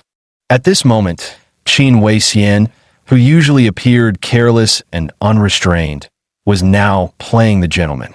He whispered closely with Master Wang, discussing something in hushed tones. They hadn't been seated long when 4 bodyguards in black suits entered through the door, immediately capturing everyone's attention. After sweeping the room with their gazes, they positioned themselves on either side of the entrance. The lead bodyguard then respectfully extended his hand in an inviting gesture. Soon after, the attendant known as Lu Zi escorted a man in his late 50s inside, arm in arm. At the sight of the old man, everyone rose to their feet. Liu Yuhao had no choice but to follow suit. Upon entering, the old man glanced around, nodded in satisfaction, and waved both hands dismissively. "Sit, everyone sit. We're all brothers here. No need for formalities." Though he said so, Liu Yuhao could tell from the old man's eyes that he was pleased by everyone's respectful demeanor. Without caring whether anyone had sat down, the old man strode straight toward the central sofa in the living room. Along the way, both acquaintances and strangers bowed their heads in deference, all greeting him with, "Good day, Second Master Zhong." The old man responded with a smile and nods. When he reached Qin Weixian's side, both the chubby Qin and Master Wang mimicked the greeting, "Good day, Second Master Zhong." Liu Yuhao, however, stood there coolly without a word, appearing utterly indifferent. Liu Yuhao sensed the old man's footsteps hesitate slightly as he cast a peculiar glance at him before continuing on his way without stopping.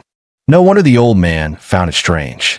Common perception dictates that those fond of this trade usually resemble its artifacts.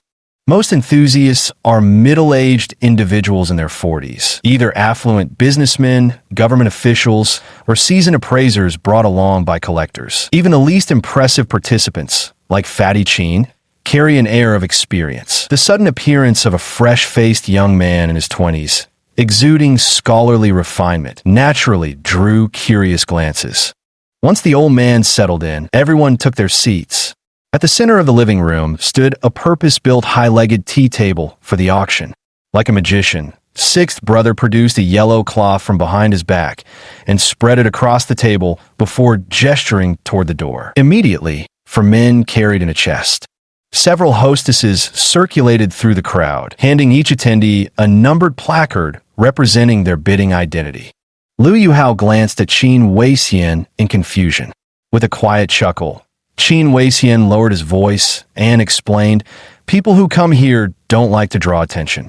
Even if they recognize each other, they pretend not to know, playing dumb knowingly. Later, when everyone turns in their items, they'll only call out numbers instead of names to avoid any awkwardness." Liu Yuhao was just a novice to begin with, and after spending half a day learning the ropes of the trade from Fatty Qin, his head was spinning from all the rules he struggled to digest at once. Qin Weixian continued, "See that old man sitting up there? That's Uncle Zhong, the second elder. He was once the top dog in Panjiayuan." He gave a thumbs up as he spoke. One could talk about that old master's deeds for 10 days and nights without finishing. I've only heard the elders say that this elder Zhong started out as a mere shop assistant in a small store. No one remembers his actual name anymore, only that he was the second son in his family. So people back then called him Zhong the Second. In Panjiayuan, Zhong Heir was an oddball. He knew nothing about antiques. He had apprenticed under several masters, but in the end was always kicked out due to his utter lack of talent. Back then in Panjiayuan, the name Zhong Heir had practically become synonymous with cluelessness. By the time he turned 30, Zhong Heir remained a complete failure, idling away his days in Panjiayuan with no prospects. Later, when the National Cultural Relics policy loosened, a benevolent man surnamed Du, whose ancestors had once dealt in antiques, opened a shop in Panjiayuan. Zhong Heir then became a hired hand at this shop. To tell the truth, while Zhong Heir wasn't much of a learner when it came to antique appraisal, he was shrewd, quick-witted, and exceptionally adaptable. He had a knack for making customers delighted when doing business. His presence in the shop guaranteed sales. Through repeated interactions like this, Zhong Heir earned the admiration of old Du the philanthropist and was promoted to shop manager. Under Zhong manager's leadership, the Du family's antique shop flourished beyond expectations. Old Du, in his later years, was naturally satisfied that he had preserved his family's ancestral business. Coupled with Zhong Heir's deliberate attentiveness, it eventually led to old Du betrothing his 18-year-old only daughter to Zhong Heir. After old Du passed away, Zhong Heir inherited the small shop. Through continuous improvements, what was once a modest business turned into a roaring success over the next decade, filling his coffers to the brim. And so, the Zhong Heir of those days gradually became today's honored Zhong Yiri. Then by that account, the old man was a business prodigy, what's fashionably called a genius corporate manager these days. Qin Weixian recounted Elder Zhong's story with repeated sighs of admiration. After hearing the tale, Liu Yuhao couldn't help but nod in agreement. Absolutely, one of his pinky fingers was probably thicker than my waist. Qin Fatty gestured with his hands around his barrel-like waist as he spoke. Liu Yuhao had just taken a sip of water and nearly spat it out in laughter. Just as he was about to mock Qin Fatty, all the lights in the hall suddenly flickered on. Ahem, ahem. Friends and guests, Liu Zi cleared his throat loudly, drawing everyone's attention toward him. Ladies and gentlemen, thank you for your patience. The auction will now officially begin. Now, let's welcome today's first auction item. As soon as the words fell, a person next to them took out a porcelain vase from the newly carried-in box. All eyes instantly focused on the object in the man's hands. After gently placing the bottle on the table, Liu Yuhao examined it. It was a blue and white dragon-patterned prunus vase. All right, everyone has seen it. This is a blue and white prunus vase. We'll follow our usual rules today. You may come forward to examine it first, then we'll proceed with bidding. The viewing time is 10 minutes. Let's begin now. Without further ado, Six Brother immediately got down to business. As soon as he finished speaking, several people interested in the plum vase hurried forward. Master Wang glanced at Qin Weixian and, seeing his nod of approval, also stood up. Taking out a pair of black-framed glasses and a brass magnifying glass from his pocket, he stepped forward, with Liu Yuhao following close behind. The plum vase on the table was adorned all over with blue and white floral patterns, displaying a purplish hue in its blue and white coloring. The main decorative motif featured blue and white cloud dragon patterns, with four-clawed dragons. The vase was well preserved, its surface exhibiting elegant blue floral designs that appeared serene, refined, and aesthetically pleasing. Master Wang first nodded, then shook his head before picking up the magnifying glass to meticulously examine the vase on his own. The collector beside him, wearing white gloves, picked up the bottle and inadvertently exposed its glaze, facing Lu Yuhao. At this sight, Lu Yuhao shook his head and turned back to sit down. This gesture was noticed by Qin Weixian, who followed Lu Yuhao back to the sofa and quietly asked, "Is there something wrong?" "Bro, Brother Qin, these are just my personal observations. Don't laugh at me if I share them." Lu Yuhao also lowered his voice and spoke. "I don't feel good about this vase. Judging from its shape and decorative patterns, it should be an authentic Yuan dynasty artifact, but there's one fatal flaw." Lu Yuhao confidently voiced his opinion. He had misgivings about this vase. In the antiques trade, no one bluntly states an item is fake. If something seems off, they typically say, "I don't feel good about it," or "I'm not optimistic about it." Hearing Lu Yuhao's words, Qin Weixian straightened his expression and began listening attentively to what the young man had to say. Chapter 7. First encounter with Yi Sudong. "Brother Qin, I have doubts about this vase. Judging by its shape and decorative patterns, it should unmistakably be a genuine Yuan dynasty artifact. But there's one fatal flaw. Did you notice it?" "Oh, please enlighten me, young brother." Qin Weixian nodded, seeming both thoughtful and in agreement with Lu Yuhao's observation. He adjusted his posture and focused intently on Lu Yuhao's explanation. The glaze of Yuan dynasty blue and white porcelain typically appears bluish-white, sometimes leaning toward white or bluish hues, with a heavy clay body, large form, dense decoration, multiple layers. The blue pigment tends to be unstable, slightly blurred and diffuse, with a grayish tint, and the glaze doesn't cover the base entirely, leaving exposed areas of the clay body in a reddish-brown hue. But this piece is somewhat different. At this point, Lu Yuhao paused. This piece had its clay refined too finely before firing, washing away the minerals, thus lacking such oxidation spots. Just now, when my friend held it up, the light shone directly through the body, allowing me to see it clearly. The body shows a bluish-white color. It's a typical imitation from the late Qing dynasty or early Republican period. Brother Qin, there are too many people, so I didn't get a close look. I'm not even sure if what I said was accurate. Having studied under Professor Qi for a long time, Lu Yuhao had quite a keen eye when it came to porcelain. "All right, time's up, everyone. Please return to your seats." Just as the two were deep in conversation, Liuzi's booming voice cut in. At Liuzi's call, the crowd gradually settled back into their seats, while Liuzi himself took his place beside the prized Maping vase. Everyone has already examined this item, so I won't waste any more time. Let's begin the bidding now. The starting price for the blue and white dragon pattern prunus vase is 80,000, with increments of 10,000. Let's begin. While Six Brother was speaking, Master Wang and Qin Weixian exchanged glances and reached a consensus. Both agreed with Lu Yuhao's assessment. This time, Qin Weixian decided not to bid. Joking aside, forget about 80,000. He wouldn't even spend 80 yuan on a counterfeit piece. "I bid 100,000, someone immediately called out, topping the opening price by 20,000, as if determined to win it at any cost. 110,000. All right, our bidder number 02 offers 110,000. Anyone going higher than 110,000? Luzi shouted at the top of his voice. Another bidder jumped in. Lu Yuhao smirked at Qin Weixian. There really are fools with money to burn. If this were genuinely an untouched Yuan dynasty artifact, it would have been snapped up long before making it here.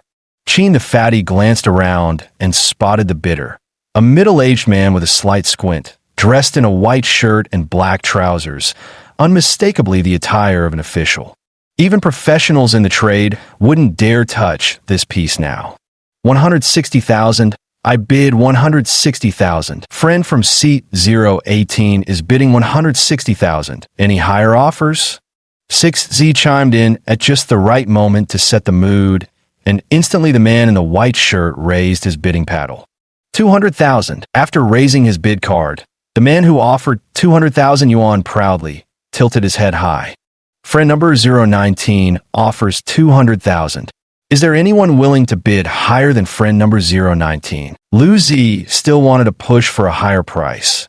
After all, the more expensive the item sold, the bigger his commission would be. Naturally, he wanted to fetch a good price. After asking several more times, Lu Zi checked the time and realized he couldn't delay any longer, so he reluctantly gave up. All right, congratulations to our friend number 019. You've secured the blue and white dragon-patterned plum blossom vase for 200,000 yuan. May your wealth flourish like flowers and your fortunes soar like a dragon to the heavens.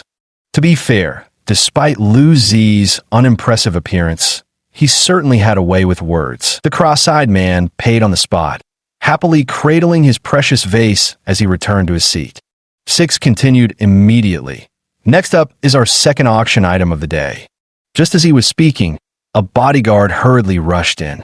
Second Master Zhong, who had been sitting on the central sofa with narrowed eyes and a faint smile, suddenly opened his eyes and furrowed his brows, his gaze turning sharper than ice as it pierced toward the rushing bodyguard. The guard froze under that intimidating glare, but thankfully, he regained his senses quickly. In less than 3 seconds, the bodyguard took another 2 steps forward, leaned down, and whispered into Second Master Zhong's ear. Upon hearing the bodyguard's words, Second Master Zhong abruptly stood up, startling 6 into immediate silence. Gone was the composure Zhong had shown earlier. Now his feet seemed to carry him like the wind as he strode toward the entrance. Everyone present was stunned. What's happening? What could possibly make Second Master Zhong this tense? Before Master Zhong could reach the doorway, a man around 30 years of age strode in. His healthy wheat-toned complexion accentuated sharp, dignified features, deep obsidian eyes beneath thick brows, a prominent nose, and lips slightly full yet refined, every detail exuding nobility and grace.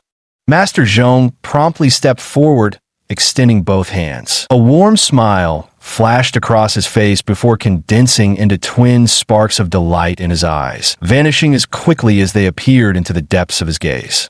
Chairman, he honors my humble abode with your presence. This old man is overwhelmed by such undeserved favor. The man briefly grasped Master Zhong's hand with a chuckle. You flatter me, Master Zhong. Though he addressed him as Second Master Zhong, it was clear to everyone that this man held no real respect for the esteemed figure. Second Master Zhong extended a welcoming gesture, ushering Chairman He inside. As Chairman He walked in, he clasped his hands in salute to the gathered guests, apologizing for the intrusion. Only then did he follow Second Master Zhong's lead to the central sofa. Chairman He's humility toward the group deepened Lu Yuhao's favorable impression of him. This man is bold but not ostentatious, treating others with polished courtesy, yet his demeanor maintains just the right balance, appearing approachable while keeping an invisible distance. As the 2 men settled into their seats as host and guest, a server promptly brought tea. Second Master Zhong received it with both hands and respectfully presented it to Chairman He. Second Master Zhong's series of actions left everyone present utterly astonished. Good heavens, what kind of status must this person hold for even Second Master Zhong to grovel so obsequiously? After the customary exchange of pleasantries, the man glanced around the room and clasped his fists in greeting, saying, I am He Sudong. My apologies for disturbing everyone earlier. Please forgive my intrusion.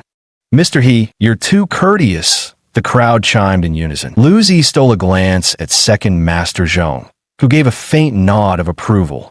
Taking a deep breath, Lu Zi announced, we extend our sincerest welcome to this esteemed guest's arrival. Next, we present today's second auction item, Zhaozua's Spring Rain in the Mountain Valley. Just a reminder, since this is an ancient painting, everyone can come forward to appreciate it, but please refrain from touching it. Below, 2 men wearing white gloves carefully took out an ancient painting and gingerly spread it out on the table. They waited for the crowd to come forward and examine it. Lu Yuhao also followed Master Wang and moved closer for a look. It was a work by Zhaozua. Zhaozua, whose courtesy name was Wendu, was a native of Huading during the Wanli and Chongzhen eras, present-day Songjiang, Shanghai, and was skilled in landscape painting. Zhao was a close friend of Dong Qichong in the art of calligraphy and painting, maintaining long-term artistic exchanges with Dong. He served as one of the most important ghost painters for Dong's works. His landscape paintings feature intricate scenery, employing a rich interplay of ink tones, dense and light, dry and moist, with abundant variations, showcasing an elegant and delicate style. In his theory of painting, he advocated capturing the dynamic essence of the subject, arranging compositions with alternating vigor and scenery, yet avoiding complexity. He pioneered the Susong school of painting. After everyone was seated again, Sixth Brother wasted no time and announced directly, "Ladies and gentlemen, the starting bid for this lot is 3 million, with increments of 100,000. Let's begin." Qin Weixian was genuinely fond of Zhao's was Spring Rain, the Mountain Valleys, and was the first to place a bid. "I offer 3.5 million. I'll bid 4 million. Someone with a Hunan accent also offered 4.5 million. 5 million. Everyone present seemed to covet that Spring Rain in the Mountain Valleys painting. Without even needing Liuzi to act as a shill, the bids kept escalating higher and higher. In no time, the bid surpassed 6 million. At this moment, Qin Weixian supported his massive head with both hands, flames practically shooting from his eyes as he quietly cursed the bidders. Though he genuinely adored this painting, Qin Weixian knew first and foremost that he was a businessman. He would absolutely never make a loss-making deal. If one day money became just a number to him, then it wouldn't be too late to satisfy his collector's desires. "I bid 7 million. The declaration shocked everyone present. The entire room fell eerily silent in that instant. Though the attendees were all wealthy people, 7 million far exceeded the painting's actual value. For most business people present, someone suddenly offering 7 million for this artwork was utterly unacceptable. Everyone was looking around with schadenfreude, wondering which fool made that bid. When they saw who the bidder was, the crowd fell silent. The person offering 7 million for the painting turned out to be none other than Mr. He Sudong, who had just entered. Nobody was foolish, you see. Some people simply couldn't be offended. A single careless word could lead to utter ruin. Besides, everyone felt there was no point in bidding higher. It just wasn't worth it anymore.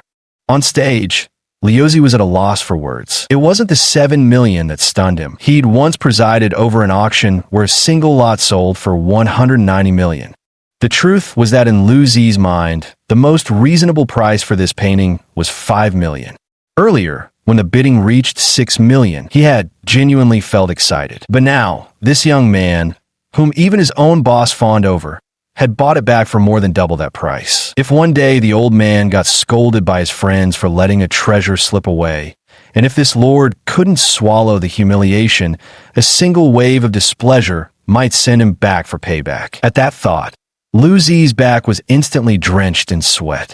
Logically, the air conditioning in the room was excellent, with cool air gently blowing, yet sweat the size of soybeans still poured like rain from Lu Zi's forehead. He didn't dare to wipe it away. At this moment, Second Master Zhong spoke up. "Mr. He, this humble old man congratulates you. Come now, let's help Mr. He keep the painting. Others may be foolish, but not Second Master Zhong." He knew this gentleman beside him neither lacked money nor status. Suggesting a discount or waiver now would only disgrace him. What those dandy lords of the capital prized most wasn't pleasure. It was their pride, more precious than life itself. Today, if he humiliated this lord publicly, it'd sow an undying enmity between them. Better to indulge him now and find ways to retrieve the loss later. Truly, wisdom comes with age. In the antique trade, there are plenty of people who willingly pay high prices for items they truly fancy. Examples like these are too numerous to count. This is one of the reasons why Second Master Zhong isn't worried. As the saying goes, even money can't buy what the heart desires. This is especially true among insiders. Some collectors don't put their pieces up for sale until they encounter something they genuinely love. Then, they may swap treasures directly, even if their own piece far exceeds the other in value. Others go so far as to offer several times the price in cash, persisting until the seller is satisfied. Of course, this all hinges on having deep enough pockets in the first place. He Sudong nodded in satisfaction, stood up, and clasped his fists in salute to the crowd once more, saying, "Thank you, everyone, for going easy on me." He took out a checkbook, swiftly wrote out 7 million, tore it off, and directly handed it to Second Master Zhong. Without a change in expression, Second Master Zhong received it and said to Sixi, "Let's continue." Right. Sixi wiped the sweat from his forehead and answered carefully, "Congratulations to this, distinguished guest." Sixi glanced down. Alas, this gentleman didn't have a bidder's placard in hand. Having survived in the underworld long enough to be sharp, he only hesitated briefly before catching on. Next, we will proceed with the following auction item. The next few items were of little interest to Liu Yuhao. Watching the crowd frantically bidding, he thought to himself, has money really become worthless here? People casually toss out millions as if they're buying cabbages at the vegetable market. With no money in his pocket and no interest in the auction items, Liu Yuhao found himself growing increasingly bored as he sat there. Lifting his hands slightly, a sudden thought crossed his mind, his special ability. Acting like a thief, Liu Yuhao first stole a glance at Qin Weixian. The portly man was deep in discussion with Master Wang, and the other attendees were too far away to notice him. Only then did he slip both hands into his pockets, wary that the red glow from activating the 8 brocades technique might betray him to others. Liu Yuhao adjusted his breathing and closed his eyes, making it seem as if he were tired and wanted to rest for a while. Activating the 8 brocades of true martial arts, he slowly felt his unique ability emerge once more. Liu Yuhao was becoming increasingly adept at controlling his ability, though its short duration remained a drawback. He thought to himself, I must intensify my practice of the 8 brocades when I get back. The feeling of only being able to control it for a little over a minute each time is truly frustrating. Chapter 8. If no one wants it, I'll take it. Chapter 8. If no one wants it, I'll take it. Since Liu Yuhao had always kept his eyes open during previous attempts to control his ability, it wasn't until now that he realized, whether his eyes were open or closed, the visual effect remained the same. This discovery once again filled Liu Yuhao with a flicker of excitement. This meant that from now on, whether it was day or night, as long as he willed it, he could clearly perceive everything around him even with his eyes closed. To an outsider, Liu Yuhao simply appeared to be resting on the sofa with his eyes shut, but in reality, he was thoroughly enjoying himself, amusing himself in secret. With his eyes closed, he glanced around here and there. I'm staring at people right now, and they don't even know it. How fun is that? Huh? What's that thing? Liu Yuhao suddenly noticed a purple clay teapot placed on the table in the middle of the living room. But beneath its base was an object emitting a radiant golden light, accompanied by an overwhelming aura of ancient elegance. The text on the deer hide atlas seemed to reappear in his mind, yet remained somewhat indistinct.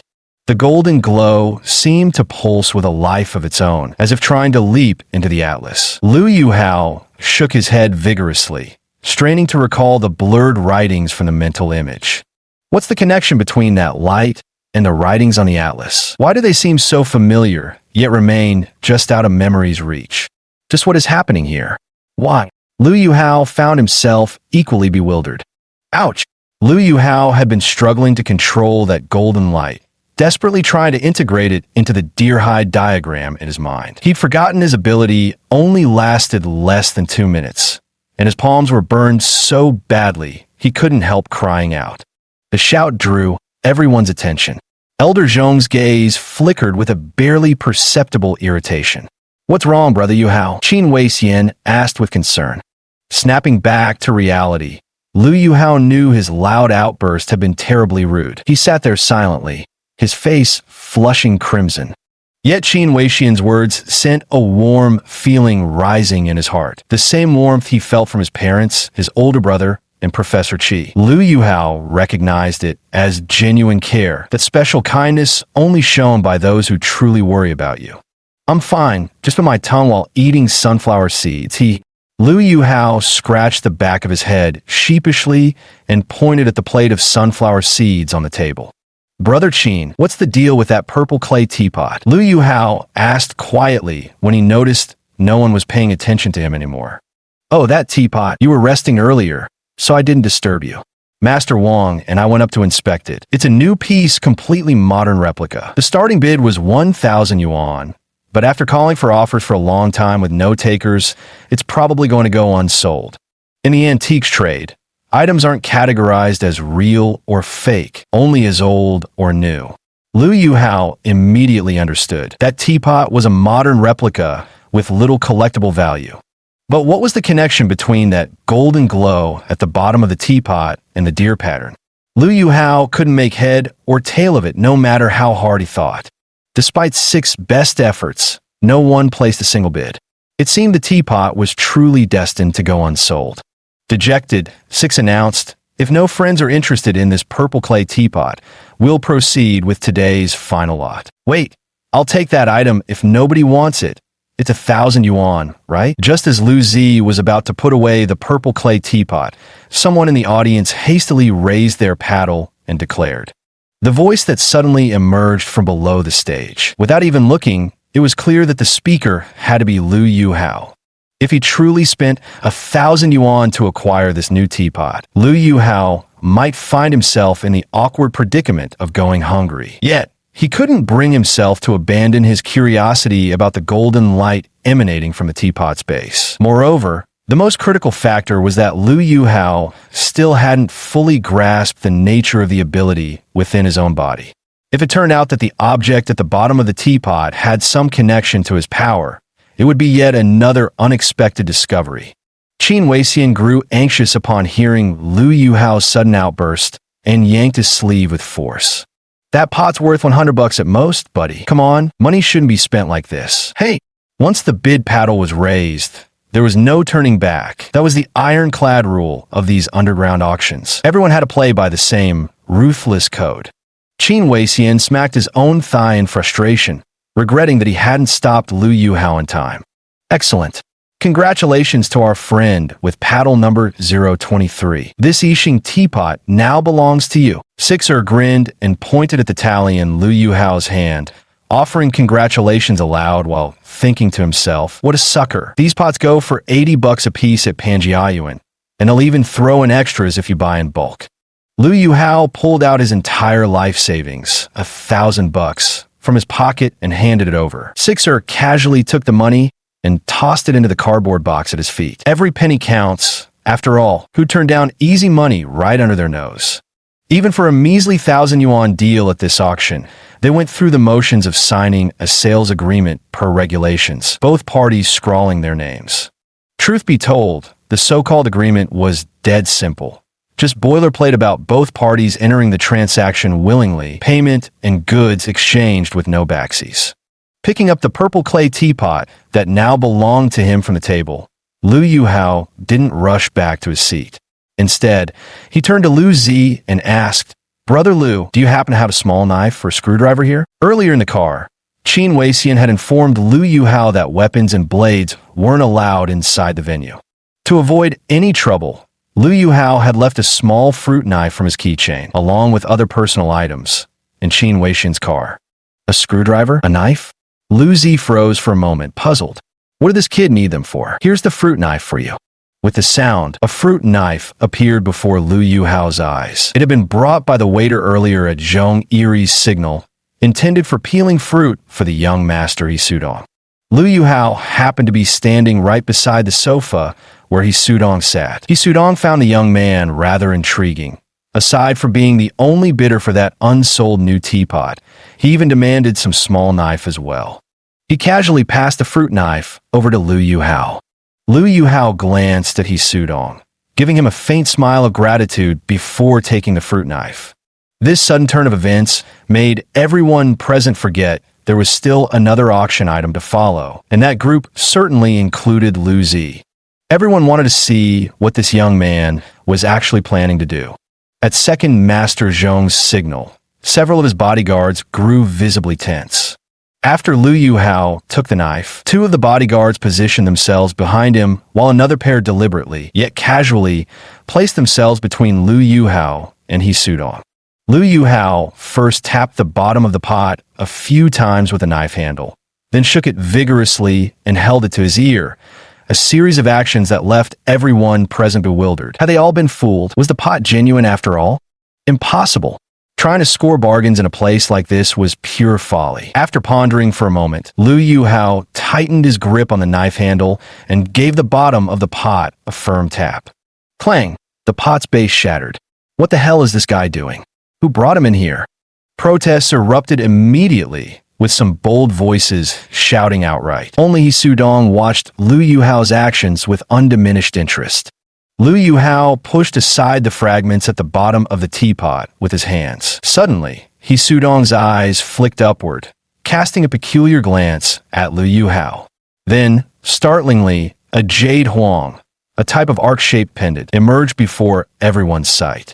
There's something inside the bottom of that teapot, someone with sharp eyes among the nearest onlookers shouted first. That's a Hetian jade huang, so exquisite.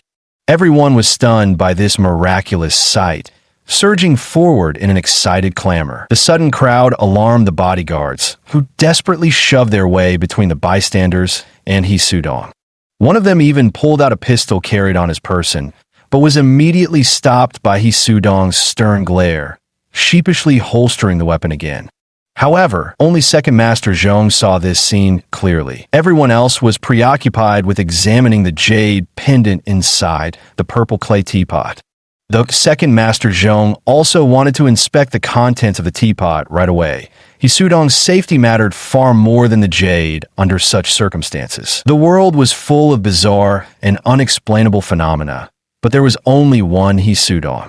If anything were to happen to him at Second Master Zhong's home, not only would the entire Zhong family be implicated, there likely wouldn't even be enough of them to bear the consequences. After all, no matter how wealthy you were, merchants remained just merchants, especially when facing such top-tier princelings, who were objects of flattery wherever they went. In the presence of these young masters, no matter how rich you were, you had to humble yourself. If you offended them, that sky-high fortune of yours could vanish like yesterday's clouds in no time. The person standing behind them is not someone ordinary people can afford to provoke. Qin Weixian was also dumbfounded by this sudden turn of events. This buddy of his was truly something else. After waking up from a nap, he bought an antique pot without even looking at it properly, and now he's causing such a huge commotion. What a freak. As for Lu Yuhao, Qin Weixian had genuinely taken a liking to this honest and kind-hearted young man ever since their encounter at Xiao Yang's house the day before. Otherwise, he wouldn't have gone out of his way to call him. Everyone, please step back and return to your seats. Crowding together like this just makes it harder for anyone to see anything. Qin Weixian said loudly. This actually worked surprisingly well, as everyone voluntarily returned to their seats. After all, these were people of some status outside. Their earlier loss of composure had been purely accidental. While they'd heard stories of treasures hidden in teapots, none had ever seen one in person, let alone whether this was genuine. The moment the jade surfaced from the teapot's base, Lu Yuhao instantly regretted it. I'm still too inexperienced, forcing out something from an object I haven't even touched. Luckily, it happened here. If it were on the street, who knows what chaos might ensue. Worse yet, if someone noticed something peculiar, keeping my supernatural ability a secret might become impossible. Sir, may I have the honor of examining the jade piece in your hand? Hisudong maintained his usual faint smile, as if nothing had just happened. This guy really has exceptional composure. Compared to him, the difference is stark. I truly don't measure up even 1/10,000th of his caliber. Lu Yuhao inwardly sighed. Not a trace of smugness showed on Lu Yuhao's face as he smiled faintly. He casually placed the jade on the table and gestured with a wave of his hand, saying, "Mr. He, please." Hisu nodded in agreement. Behind him, a round-faced elder stepped forward, picked up the jade, and placed it in his palm. After gently stroking it a few times, he carefully examined it with a magnifying glass handed to him by Lu Zi, then silently returned it to its original spot.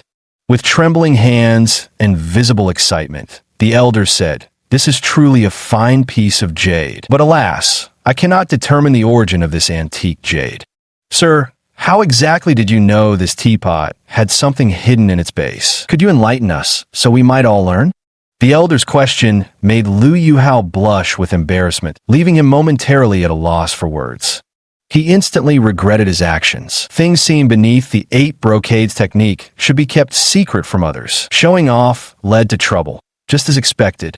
If I encounter such a situation again, I must be careful not to bring unforeseen calamities upon myself or my family.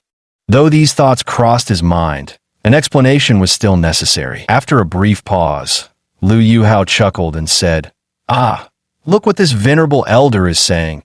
How could I possibly tell there was something hidden in the base of this teapot? I just happened to like the aesthetic of this pot and wanted to use it for brewing tea. But once I held it, I noticed the base seemed unusual, far thicker than most teapots. When I shook it, there wasn't a sound. But judging by the size of this teapot, the weight is significantly off. The balance just doesn't feel right." His throat parched from speaking. Lu Yuhao didn't care whose cup it was on the table. He picked it up and gulped down a large mouthful, making everyone burst into laughter. His antics instantly lightened the atmosphere in the hall. Straightening his expression, Lu Yuhao continued, "As for borrowing a knife to pry open the bottom of the teapot, that was truly impulsive of me. I originally wanted to verify something about the base, but who knew there'd actually be something hidden inside? Honestly, this guy's audacity was anything but ordinary. He refused to admit he'd already spotted the hidden contents earlier, rambling incoherently, one moment steering the topic east, and before even clarifying that, he'd drag everyone north again. By the end, they were all utterly baffled. Fortunately, no one dwelled on Lu Yuhao's explanations, as their curiosity had been completely captivated by the jade huang emerging from the teapot. Chapter 9. Secrets Beneath the Teapot. Chapter 9. Secrets Beneath the Teapot. Regardless of how you look at it, this gentleman's ability to discern the hidden wonders within the teapot simply by assessing its weight and the thickness of its base already puts him leagues ahead of this old man like me. Such meticulousness is precisely what many in our field lack. I'm thoroughly impressed and have learned much today." There is a hint of sourness in the old man's words, mingled with a tinge of shame. Some people's expressions darkened at these words, but the speaker wasn't wrong. So many of them had examined it, including seasoned experts in the field, yet they'd all collectively missed the anomaly. In the end, it was an impossibly young boy who spotted the flaw and casually picked up such a massive bargain for just 1,000 yuan right under the noses of all those specialists. If word of this got out, what an embarrassment it would be. Listening to the old man's words, Lu Yuhao neither responded modestly nor offered any excuse. He knew it was best to keep quiet now. Some matters only grow murkier the more one explains. After all, he'd only identified the secret at the bottom of the teapot through the X-ray vision granted by the 8 brocades technique, not through genuine skill. In terms of real ability, he wasn't just a step or two behind the assembled experts. Compared to even Qin the Fatty, he still had miles to go. Qin Weixian could no longer stay seated. He stood up and declared proudly, "My young friend here is no empty braggart. What you all might not know is that this brother Lu is the prize student of Qi Ji, the venerable Professor Qi from Peking University." He even gave a thumbs up as he spoke. The room erupted in murmurs. Outsiders might not know, but within the industry, who hadn't heard of Master Qi, a distinguished scholar and one of the field's most revered figures. No wonder they envy him. It explains why others failed to spot what he noticed. Without such an eminent teacher, how could we possibly compare? Though young, his discerning eye was honed under the tutelage of a true towering authority. At that moment, no one found it strange anymore that Lu Yuhao had uncovered the secret at the bottom of the teapot. Of course he would see what others missed. It was only to be expected. He, the silent Master Wang, who had been sitting there staring at the jade, also walked over and said, "Brother Hao, why not let this old fellow have a look too? Broaden his horizons a bit?" His eyes never left the jade pendant the whole time he was talking. "Master Wang, please." Master Wang didn't pick up the jade directly. Instead, he took out a high-powered flashlight and a thumb-sized magnifying glass with a bronze handle, carefully examining the piece under scrutiny. After a long while, he finally raised his head and said slowly, "This is indeed a genuine Han Dynasty Hitian mutton fat jade huang. It's a top-grade piece among Han jades. Oh, it seems you must be an expert in antique jade." Please enlighten everyone about ancient jade then. He Sudong chimed in from the side, the corners of his lips curling upward, his eyes carrying a peculiar glint. Master Wang nodded in acquiescence, sat down, and gazed vacantly ahead as he said, China's jade culture boasts a heritage spanning 7 or even 8,000 years. Since prehistoric times, jade has held an exalted position in the lives of the Chinese people, imbued with extraordinary spiritual significance. From the Hongshan culture in the northeast and the Lingjiatin culture along the Huai River Basin, to the Liangzhu culture in the Taihu region, the Longshan culture in Shandong, and the Qijia culture in the northwest. During the late Neolithic age, when there was no writing system and men still ate raw meat, a splendid jade civilization blossomed across the land of Cathay, stretching from north to south and east to west. Through the developmental evolution of the Xia, Shang, and Zhou dynasties, jade gradually permeated every aspect of Chinese life. By the Warring States period and the Han Dynasty, jade culture reached another pinnacle. Silk and hemp decayed, bronze and iron corroded, yet jade alone emerged unscathed, like an immortal gene preserving the exquisite, splendid, and ingenious fruits of civilization from each era, presenting them to future generations in pristine form.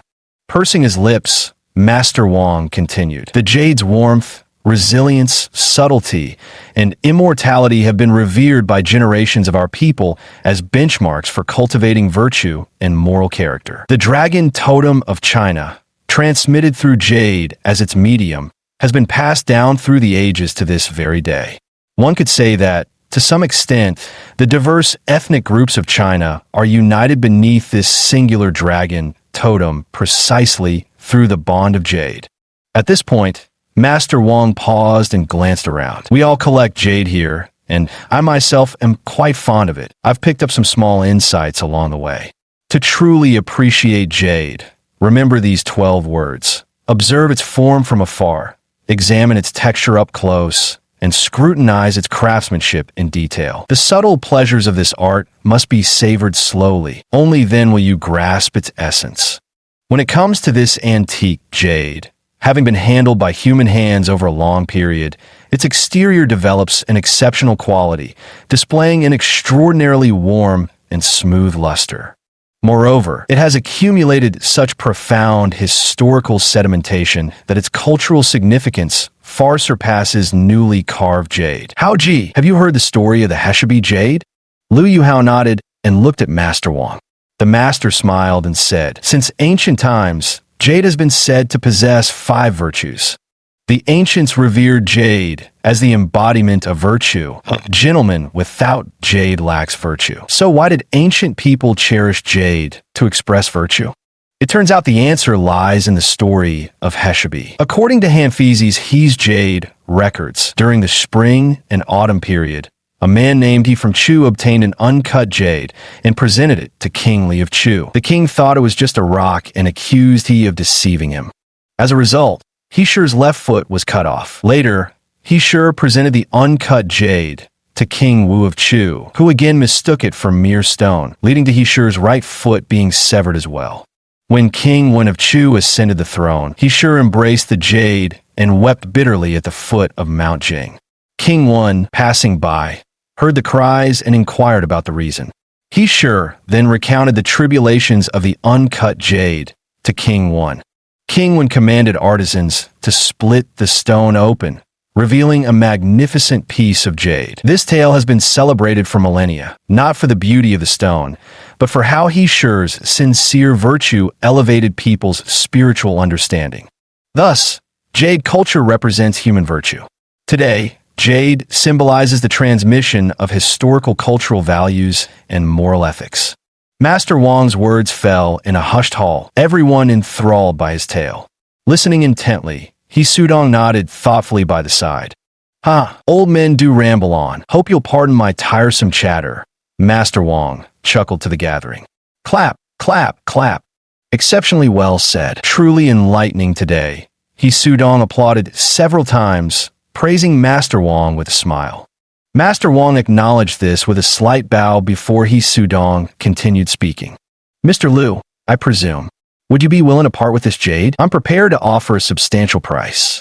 Then, He Sudong looked at Liu Yuhao with a smile. Well, Liu Yuhao didn't know how to respond. It's not that I don't want to sell it, but I just don't know what price to ask for. Over the years, Liu Yuhao had dedicated himself to learning archaeological knowledge under Professor Chi's guidance. Even during idle moments, the professor would expound on antique appraisal. As for money, Liu Yuhao truly had no grasp of its significance. Not to mention, Liu Yuhao was truly penniless now, so being able to sell it was exactly what he wished for. He Sudong noticed Liu Yuhao's troubled expression and assumed he was reluctant to part with it. People like He Sudong had one major strength that was also a flaw. They loathed asking for favors. Typically, scions of aristocratic families always saw themselves as superior. Moreover, those around them were usually the ones clamoring to curry favor with them. Since childhood, they had only known others begging them. When had they ever lowered themselves to ask someone else? So, buying your stuff is me doing you a favor. Got it? Fortunately, this Mr. He was no ordinary spoiled rich kid. His cultivated demeanor was truly refined. He Sudong noticed Liu Yuhao's demeanor, but didn't show frustration, though unwilling to let the matter drop so easily. How about this, young man? I'll make an offer on Mr. He's behalf. What do you say to 200,000 for this jade Huang pendant? Zhong Yiri, standing nearby, picked up on certain nuances and immediately chimed in after He Sudong's proposal. To be honest, Liu Yuhao hadn't initially planned to sell this jade Huang pendant. Instead, he wanted to take it back for careful study to understand why he'd felt such a strange sense of familiarity when seeing it through the clay teapot surface. After buying this purple clay teapot, though, he'd truly become penniless. As the saying goes, even the mightiest hero can be brought low by a single copper coin. Unless you're an immortal, you still need to eat. And without money, how can you buy food? Divine manna doesn't rain from the skies. I'll give you 250,000 for that jade Huang pendant. What do you say, brother? Fair deal. A man from Hunan suddenly shouted this out of the blue. Someone's stirring up trouble now? Going up against young master He for the bid. That's practically asking for death. Even if you manage to buy it, if young master He isn't pleased, whether that item can leave the capital is still up in the air. Not to mention, second master Zhong wouldn't stand for it either. This time, he's dead set on making a good impression in front of He Sudong. This guy barging in like this is just cutting him off at the pass. The look second master Zhong shot at the Hunan man could practically spit fire. But in business, what's bought must be sold, and the highest bidder always wins. Besides, if we force the purchase now, even Mr. He might not want it anymore. Second master Zhong practically gritted his teeth and shouted angrily, Young man, if you're selling, I'll offer 300,000.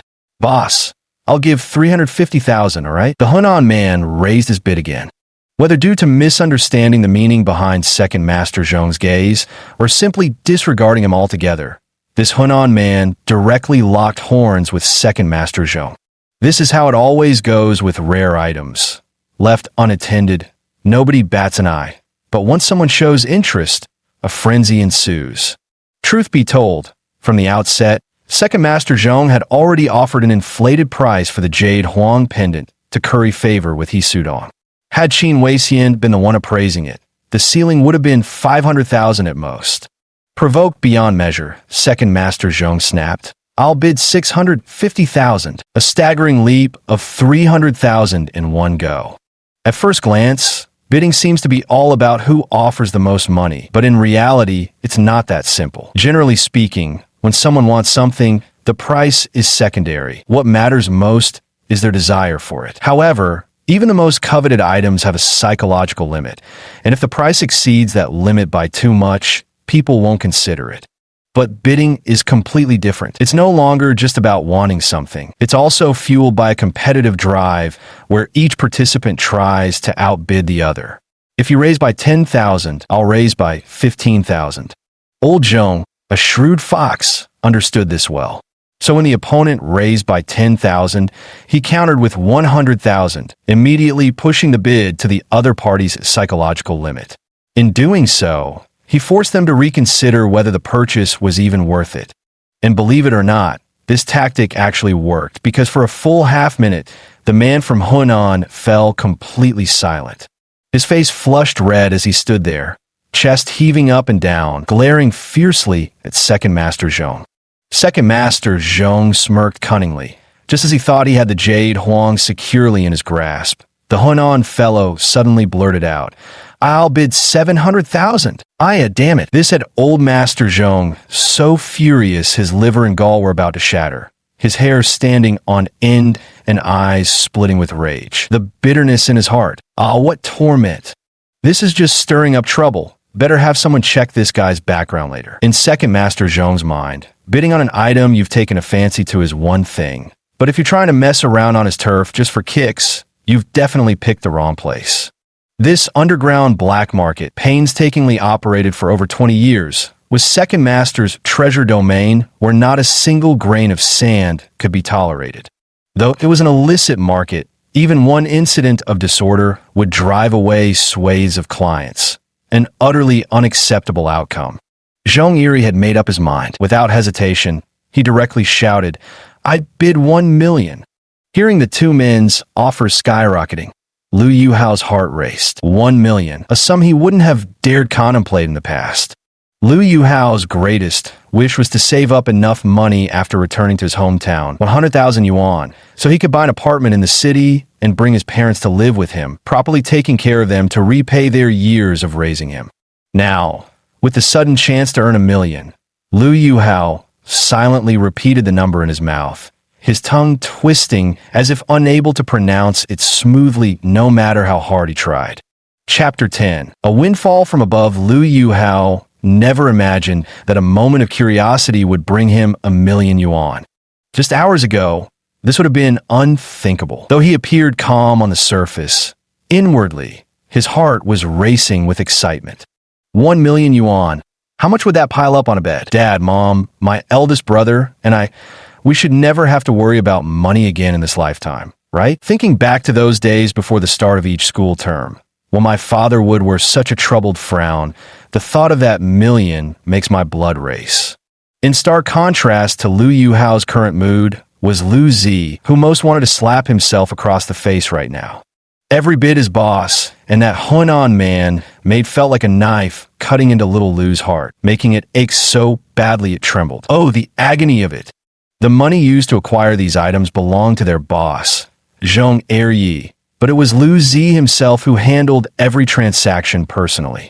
Oh, my dear mother in heaven, if I'd known this Jade Huang pendant could fetch such a price, I'd rather die than bring it out. I should have smashed it open and sold it myself. Just look at them, 1,000 yuan investment multiplied a full 1,000 times in less than half an hour. 1,000 times. Even arms dealers probably don't make profits like this. Lu Zi was truly on the verge of tears. It never crossed his mind that even if he had taken the purple clay teapot, he would never have known about the Jade Huang pendant hidden beneath it. And even if he had known about the Jade Huang, without He Sudong's intervention, the shop owner would never have been foolish enough to offer a sky-high price of 1 million yuan for an item worth 50 million at most. With a mournful expression, Six still couldn't believe what had just happened. Turning away, he smacked himself hard on the cheek. Ouch, that really hurt. He rubbed the spot he had accidentally hit, soothing the sting. After Second Master, Zhong boldly called out a sky-high price of 1 million. The Hunan man sat down in a huff and stopped bidding, though his expression was still filled with indignation. Although he adored this jade pendant, after all, 1 million was real money. If he had really bought it, he probably wouldn't have been able to sleep tonight. Luckily, Second Master Zhong was even more of a sucker and directly offered 1 million. Honestly, tonight's sleeplessness would probably befall him instead. At this thought, the man's mood gradually eased, and he even chuckled softly to himself. To be honest, it wasn't just Lu Zi who was dumbfounded. Qin Weixian was equally stunned. It's not that I can't understand, Big Brother Qin, it's just that this world changes too fast. How could this Han Dynasty Jade Huang, originally worth just a few 100,000, suddenly become worth 1 million in the blink of an eye? I just don't get it. This is like manna from heaven. Qin Weixian even wondered if his buddy here was the reincarnation of Chen Jiogong, the wealth-bringing envoy. Qin Weixian was a man worth hundreds of millions. Yet this wealth was hard-earned through nearly 2 decades of relentless effort and frugal living, including his real estate assets. To the portly Qin, $1 million in cash was by no means a trivial sum. Though far from short-sighted, Qin had clawed his way up from apprentice to tycoon through sheer toil, accumulating his fortune penny by penny. Never had he experienced the bliss of making money while lying down. Denying envy would be dishonest. Qin knew a thing or two about Liu Yuhao's circumstances. While details were scarce, he understood this windfall meant much to the young man. Seeing his brother strike it rich filled him with vicarious delight, as if the fortune were his own. Sitting there, he puffed out his chest in smug satisfaction. Pure, unadulterated joy, the kind that'd make a miser's mother weep with envy. Liu Yuhao found this outcome entirely unexpected, feeling as if everything that had just transpired was nothing more than a dream. Everyone knows that a huang is an arc-shaped piece of jade. The Shuoan dictionary states, half a disc is called a huang. In reality, ancient jade huangs were not limited to this standardized semicircular form.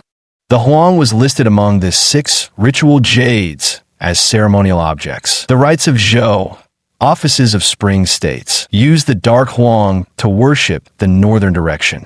However, in archaeological excavations, huangs are mostly found near the chest and abdomen areas, serving as pendants and often appearing as components in group pendant ornaments. Historical records indicate that jade huang artifacts from various eras, while sharing the common feature of an arc shape, exhibited significant variations in form. Only a few were standardized semi-disc shapes. The huang is one of China's oldest jade artifact forms, dating back to the Hemudu culture in Zhejiang's Yuyao region during the early Neolithic period approximately 7,000 years ago. During the mid-Neolithic period, the Liangzhu culture along the Yangtze River basin began widespread production and use of huang artifacts. These jade huang pendants were worn as chest ornaments, typically featuring irregular shapes with considerable variations. Throughout the Shang and Western Zhou dynasties, jade huang remained in common use. Current archaeological findings show most huang artifacts from this period served as ornamental objects, while their potential ritual functions require further research. During the spring and autumn and warring states periods, jade pendants were highly popular, and jade huangs, arc-shaped jade ornaments, appeared in large numbers as components of jade pendant sets. Their forms and decorative patterns were extremely diverse, with many uniquely shaped huangs emerging. After the Han Dynasty, jade huangs gradually declined. The jade huangs seen from the southern dynasties and northern Qi periods were mostly plain, curved arcs, with holes drilled near the outer ends. Some had gold edges inlaid along both the inner and outer perimeters, slightly differing from earlier styles. During the northern and southern dynasties period, official robes required jade ornaments, leading to the reappearance of jade huangs. By this time, they had evolved into coneback or diamond shapes, distinctly different from previous eras. During this period, the wearing of jade pendants was limited to a very small segment of society, resulting in extremely few jade huangs being produced. Since Mr. He is fond of this jade pendant, let's proceed with the transfer of 200,000 as he wishes. May this jade bring good fortune to Mr. He. Liu Yuhao said. Qin Weixian nearly bit his tongue in frustration upon hearing this. Not daring to speak recklessly in front of Yisudong, he could only silently lament in his heart. My dear brother, have you lost your mind? That's 1 million we're talking about. Do you even know how many zeros are in a million? You're being generous, but it's not like he's short on cash either. What's the point of playing hardball with him? Qin Weixian was so anxious that he stood there, incessantly rubbing his hands together. A flicker of surprise passed through Yisudong's eyes, and he burst into a hearty laugh without saying anything. Taking out a checkbook, he wrote down a figure and handed it to Liu Yuhao. Then, extending his hand, he said, "Let me introduce myself again, Yisudong. Pleased to meet you. Liu Yuhao. I'm honored to have met you today, Mr. He." Liu Yuhao replied without glancing at the check first. Instead, he passed it to Qin Weixian beside him, knowing full well that someone of Yisudong's stature would issue nothing but a guaranteed check. So, following suit, he reached out and shook hands with Yisudong. Qin Weixian took the check and couldn't help but glance down at it. 1 million? Brother, this check is for 1 million. Brother, Qin Weixian exclaimed joyfully. Master Zhong's words just now represent my thoughts as well, He Sudong said with a faint smile, speaking softly. He Su's words didn't mean much to Lu Yuhao, but old man Zhong, who was standing nearby, felt so pleased upon hearing them that even Lu Yuhao seemed cute to him now. Lu Yuhao noticed old man Zhong's somewhat sleazy smile and couldn't help but shiver. Hey, uncle, I'm not into that kind of thing, Lu Yuhao muttered under his breath. 1 million was tempting to anyone, but Lu Yuhao opted for the original price they had agreed upon, 200,000. This greatly increased He Sudong's favorable impression of Lu Yuhao. Not everyone has immunity when faced with a 1 million yuan cash check. Especially someone who, after Zhong Yiri publicly named his price, could remain utterly indifferent and still insist on honoring the original quoted amount before the price was set. In He Sudong's eyes, such people were truly rare. At the very least, he had scarcely encountered such individuals in recent years. He Sudong's discerning eyes had long recognized that Lu Yuhao was different from Zhong Yiri. He wasn't the type of person who sought something from him. Thus, Lu Yuhao's actions earned his silent yet profound admiration. But when writing the check, He Sudong still issued it based on Uncle Zhong's final bid price. This was He Sudong's way of demonstrating his credibility, not showing off. Uncle Zhong, I heard you have an inkstone today. Is it the final auction item? Qin Weixian remembered the purpose of his visit and seized the opportunity to ask. There seems to be such an item. Isn't that right, Six? Uncle Zhong turned his head and glanced at Sixth. That Sixth son is one sharp cookie. He swiftly fetched an item from across the table and said, Second master, this is it. Qin Weixian glanced at the object in Sixth son's hand and chuckled, TSK, just look at that patina. You can tell at a glance it's the real deal. Pity I'm not much of an expert on miscellaneous antiquities, he continued, and the collector who wants this piece happens to be absent today. Mind if I have Master Wang, the appraiser I brought along, take a closer look? Second Master Zhong neither confirmed nor denied. Qin Weixian realized he had misunderstood and quickly explained, this item is actually what old Qi wanted. Unfortunately, he happened to be in Tianjin, and I'm just handling this on someone's behalf. Since it's getting late, why don't we cut to the chase? But Second Master, could we possibly have 10 more minutes? It'd give everyone time to think it over. What do you say? If Master Wang can vouch for this piece, I'll take it today. Second Master Zhong waved his hand and said, then let's begin. Sixth, you may now invite everyone to come up and examine this inkstone. Since this inkstone was the primary purpose of Qin Weixian's visit today, old Wang applied extra care, leaning over to scrutinize the Duan inkstone in detail. Lu Yuhao lightly tapped the body of the inkstone, a method Master Qi had once taught him during his studies. During the Qing dynasty, a man named Ji Nen had already described in his book An Examination of Duanqi Inkstone pits the method of identifying stone quality by tapping the inkstone and listening to its sound. The book Ji Nan's records contains this passage. Stones of tender texture produce clear and distant tones. Those as soft as clay emit solemn and tranquil sounds. Su Dongpa described their tones as chime-like, while Mi Fu recorded that the finest rocks from Shaoyan produce crisp and melodious notes when lightly struck. Only aged stones produce metallic clangs, but they no longer yield ink effectively. This shows ink release serves as a criterion for evaluating superior Duan inkstones. Lu Yuhao retreated several paces to an inconspicuous spot, slipped his hands into his pockets, and leisurely unfolded the 8 brocades fist manual to study it. He wanted to try again to see if the same thing would happen. This time, Lu Yuhao was not disappointed. After a few seconds, the strange phenomenon occurred once more. The inkstone before him was now entirely shrouded in a golden glow. Soon, something even more extraordinary happened. After the golden light flickered a few times, the deer hide chart reappeared before his eyes. Drawing from his earlier experience this time, Lu Yuhao slowly guided the golden light. Suddenly, his blood seemed to boil with excitement. Success. He had finally managed to direct the golden light, making it leap onto the chart. By now, Lu Yuhao had merged seamlessly with the chart himself. In Lu Yuhao's mind, It was as though he had known this inkstone intimately for ages. Every detail, its age, background, all its characteristics, appeared crystal clear to him without exception. This discovery had Lu Yuhao trembling with excitement. A burning sensation surged in his palms, and he immediately withdrew his 8 brocades technique. At this moment, joy flooded every inch of Lu Yuhao's body. Overwhelmed with delight barely did justice to how he felt right now. He even had the impulsive urge to dash outside and shout at the top of his lungs. Taking a deep breath, he struggled to suppress the surge of joy and reminded himself, "Calm down, you must stay calm." Before long, Master Wang finally stood up, and Lu Yuhao eagerly stepped forward. "Master Wang, what do you think of this inkstone?" Master Wang wiped the sweat from his forehead. "At first glance, I thought this piece seemed a bit questionable, but then when you gave it that tap, young Lu, it suddenly clicked for me.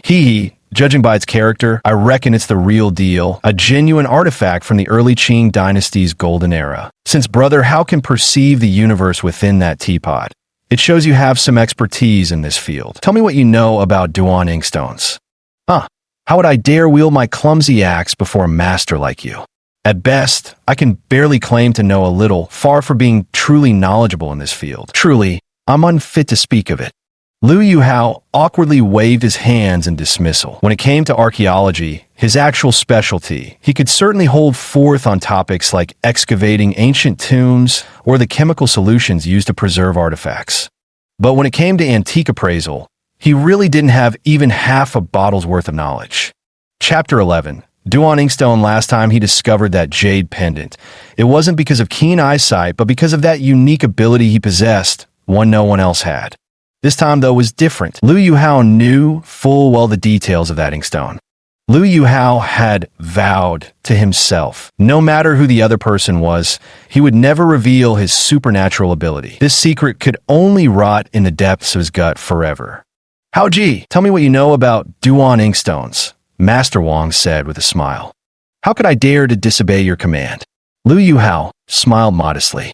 "Let me begin by sharing a story with everyone. This tale dates back to the Tang dynasty, when a scholar named Liang from Duanzhou was traveling to the capital for the imperial examinations. On the day of the exam, a heavy snow blanketed the city, turning everything into a frozen, icy wasteland. The sudden, harsh weather left the candidates helpless, as the ink they ground froze almost instantly, making writing impossible. Only Liang, the scholar from Duanzhou, was spared this ordeal.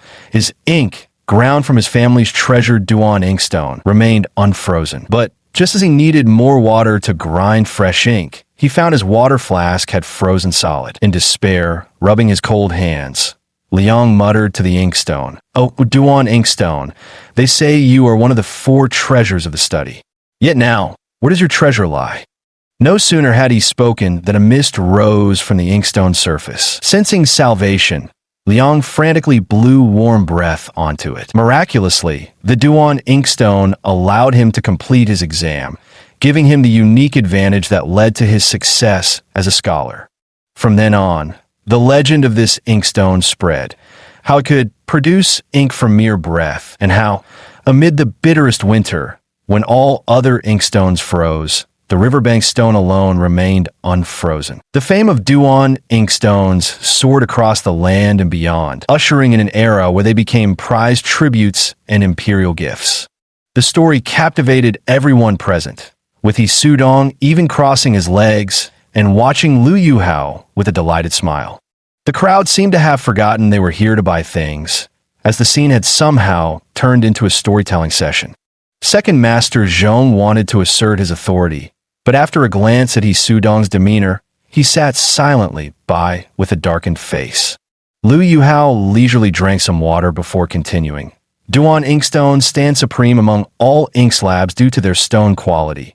Pure, nourishing, and fine-grained like a baby's skin, enabling smooth ink grinding without damaging brushes. However, not all Duan inkstones possess these characteristics. Only those from the old pit, pockmarked pit, and pit rock in the Shi River, Lingyang Gorge, and Fuk Mountain region exhibit such traits. Historically known as the renowned Duanxi inkstones, their value is exceptionally high. The old pit was even once called the Imperial Pit. This remark was a little scheme of Liu Yuhao's cunning. The Duan inkstone on the table appeared simple and unadorned at a glance, but Liu Yuhao knew it was a top-quality piece. An identical inkstone from the same batch was placed on Old Qi's writing desk, which Liu Yuhao had admired countless times before. The craftsmanship belonged to the finest grade of blue and white stone. Blue and white refers to naturally occurring tiny bluish-gray specks embedded within the inkstone, which typically reveal themselves only when moistened with water. Of course, wetting the stone to verify this wasn't feasible here. One had to rely on experience alone.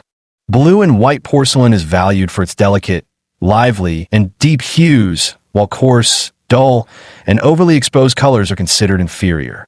The finest pieces are those with patterns so fine they resemble dust obscuring a mirror or ink softly soaking in a paper. A Duan inkstone adorned with blue and white patterns boasts an exceptionally fine, tender, and lustrous texture.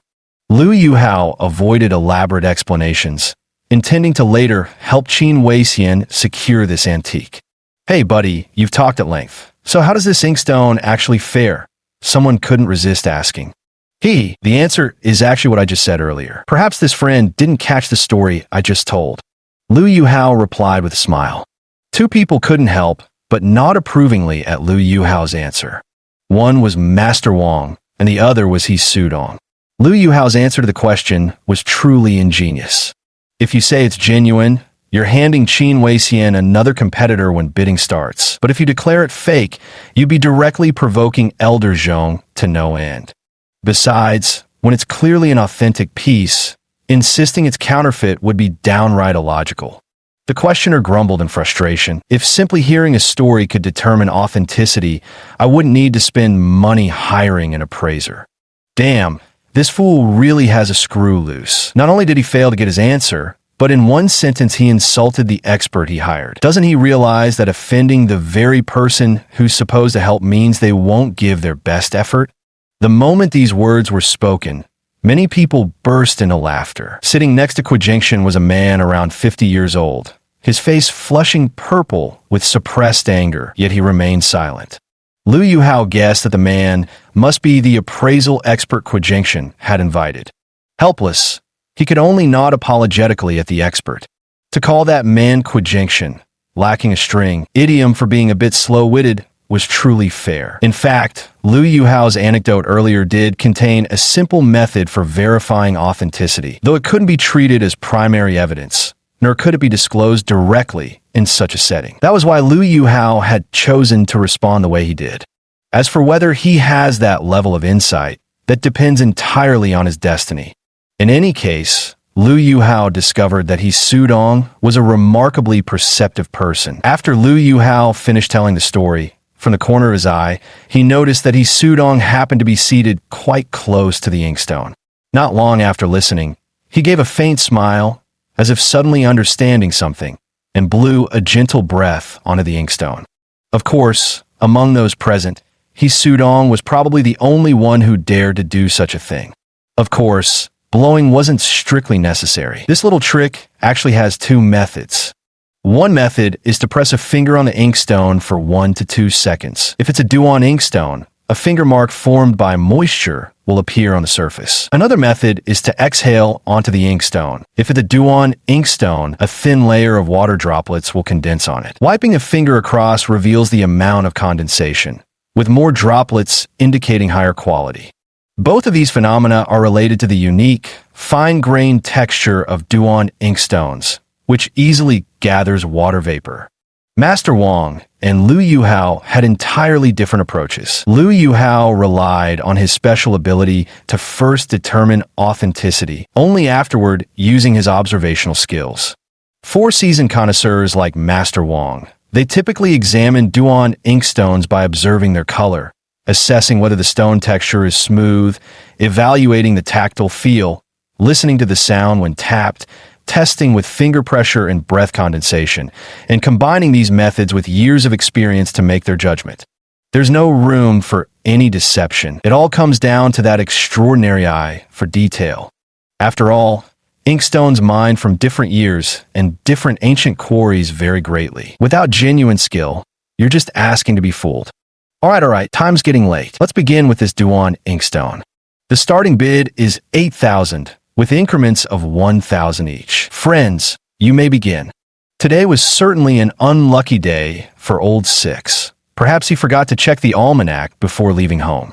Ever since Liu Yuhao extracted that jade pendant from the bottom of the teapot, Old Six's already unremarkable face, sallow and wrinkled like oak bark, crisscrossed with gullies, looked even worse. Combined with his perpetually resentful expression, he resembled nothing so much as the eternally underfed farmhand working for the notorious villain Joe Boppy. The collectors exchanged glances, but no one stepped forward with an offer right away. Among antique curios, authenticating inkstones truly required exceptional expertise beyond most people's capabilities. Many people excel in ceramics and jade, or understand calligraphy and paintings, or are knowledgeable about antique furniture and coins, but those who truly master miscellaneous antiquities are indeed a rare breed within the trade. In recent years, as the price of inkstones has steadily risen, counterfeits have proliferated. This is especially true for Duan inkstones. You must not only understand the stone quality of the inkstone, but also the craftsmanship of its carving. First, you should familiarize yourself with the personal style of the carver, their calligraphy, painting, character, and knowledge, and whether the inscription's literary style aligns with the era. Next, examine the carving technique. Do the chisel marks match the artist's artistic approach and the period? Could the signature have been added later? Then observe whether the placement of the inscription is elegant and appropriate. If the inscription indicates it was a gift, check whether the form of address in the dedication matches the context, which can also serve as a reference for authentication. For instance, during the early Qing dynasty, it was common to address someone as esteemed elder brother so-and-so or Taoist brother so-and-so. From the late Qing to the Republican era, forms like virtuous elder brother so-and-so, your excellency, or hermit so-and-so, Taoist so-and-so were popular. Nowadays, the title Mr. has once again come into vogue. Of course, one must also pay attention to the authenticity of the seal left by the engraver. For instance, if an ancient inkstone bears an inscription by Chun Mansion, a renowned calligrapher, painter, and seal carver of his school during the mid-Qing dynasty, known for his vigorous yet archaic style with a cutting knife technique. Yet the seal stamp on the inscription doesn't employ this technique or differs greatly in style. It should be deemed a forged inscription. Among the inscribed ancient inkstones we've encountered, many often bear multiple engravings, commonly referred to as later added inscriptions. Some exquisite inkstones may be diminished in original value by unnecessary additions of inscriptions, an act akin to drawing legs on a snake, of which collectors should be keenly aware. Naturally, an authentic inscription by a distinguished master is undoubtedly a case of adding flowers to brocade, significantly enhancing the inkstone's worth. You must also understand ornamentation of inkstones. Otherwise, the trick of matching new inkstones with old cases to deceive people happens all too often. For a collector, the effort required is anything but ordinary. Even an experienced elder like Master Wang wouldn't dare claim he's never been fooled by this. Qin Weixian also stayed put. He wanted to gauge the crowd's reaction. If the bidding surged too high, he certainly wouldn't consider it. He was also afraid that once he made an offer, others might follow suit, and a single misstep could backfire. 9,000, I'll pay 9,000. A scrawny-looking man was the first to lose patience, raising his bid card. I'll bid 10,000. Someone raised the bid again. The world is truly strange. Things no one wants are left untouched without a glance. Yet anything in demand, no matter how rotten, becomes the target of blind following. I'll bid 40,000. Liu Yuhao recognized the voice immediately. It was Qin Weixian.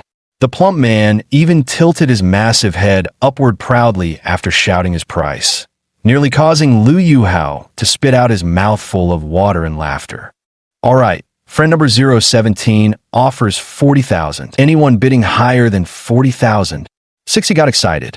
Master Wang estimated the inkstone's value at 80 grand. Qin Weixian also agreed with this valuation in his mind and boldly opened with half that price to test the crowd's reaction. Bidding during an auction is actually quite strategic. At the auction venue, bidders should calmly observe the bidding situation, maintain a steady mindset, and hold firm to their psychological price limit. When placing bids, it's common to take turns raising bids within the standard increments. However, once the price nears one's psychological limit, caution is essential to avoid getting swept up in the auction atmosphere and recklessly exceeding predetermined thresholds. If the auction atmosphere seems sluggish, bidders need not rush to make an offer. Later, they can unexpectedly skip the incremental bidding steps and suddenly raise the price significantly, adopting an air of absolute determination.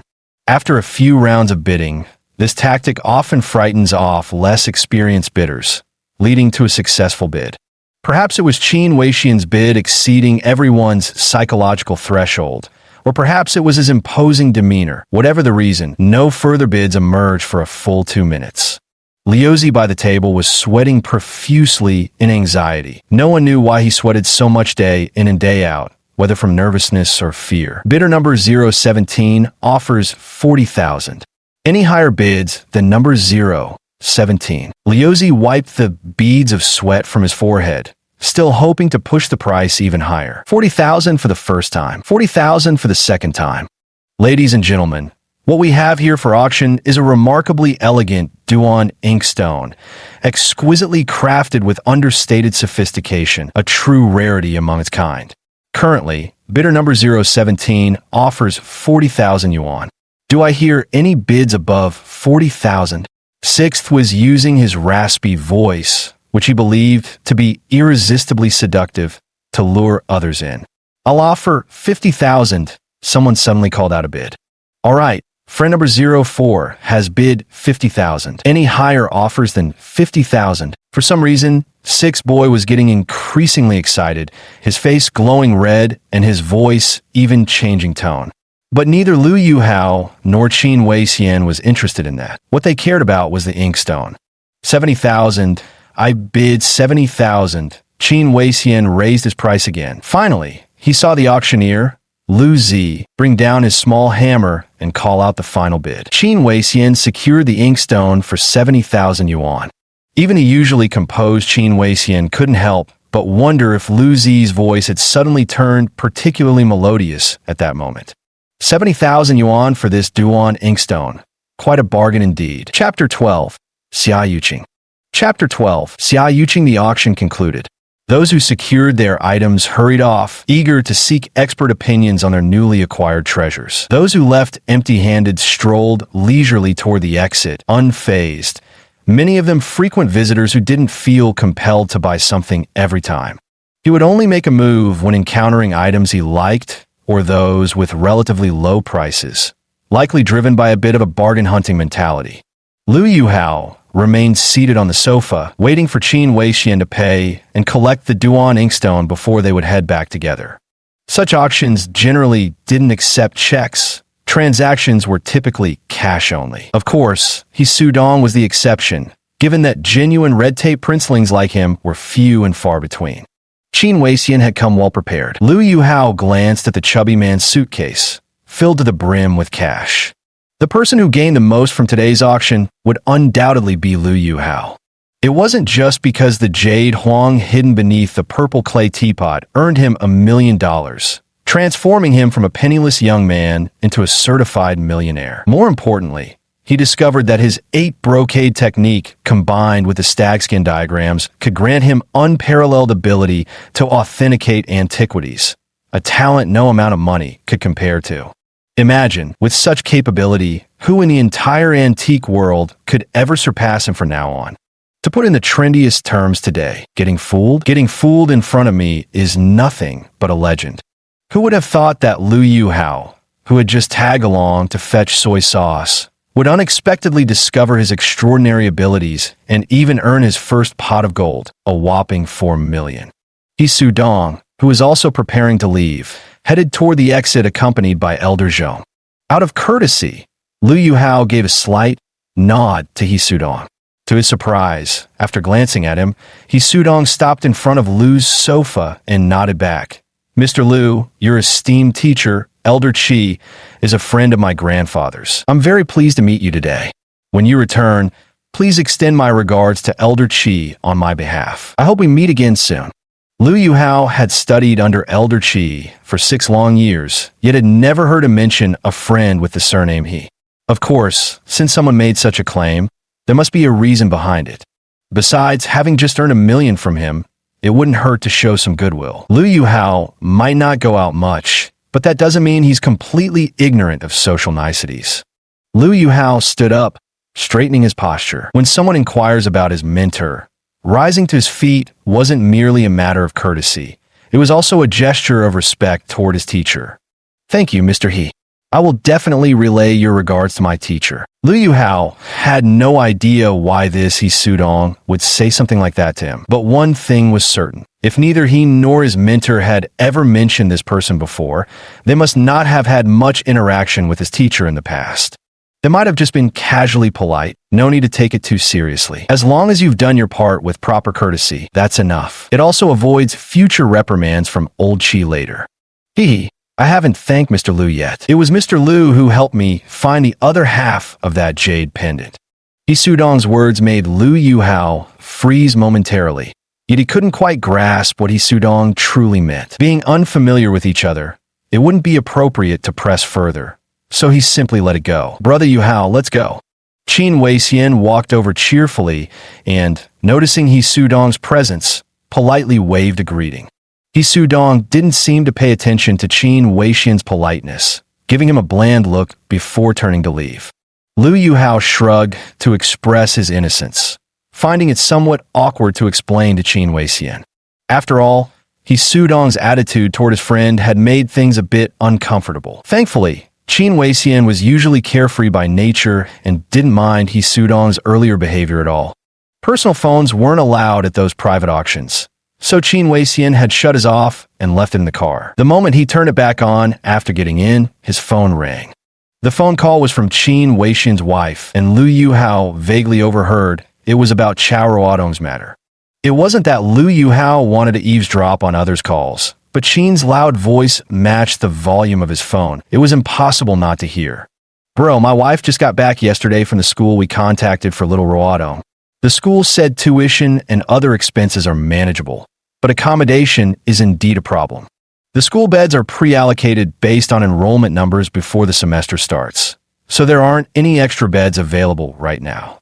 What on earth should we do?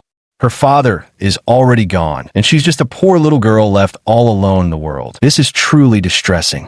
Lu Yuhao felt increasingly sympathetic towards Chao Ruodong's plight. But as a fresh graduate himself, he had no experience whatsoever in handling such situations.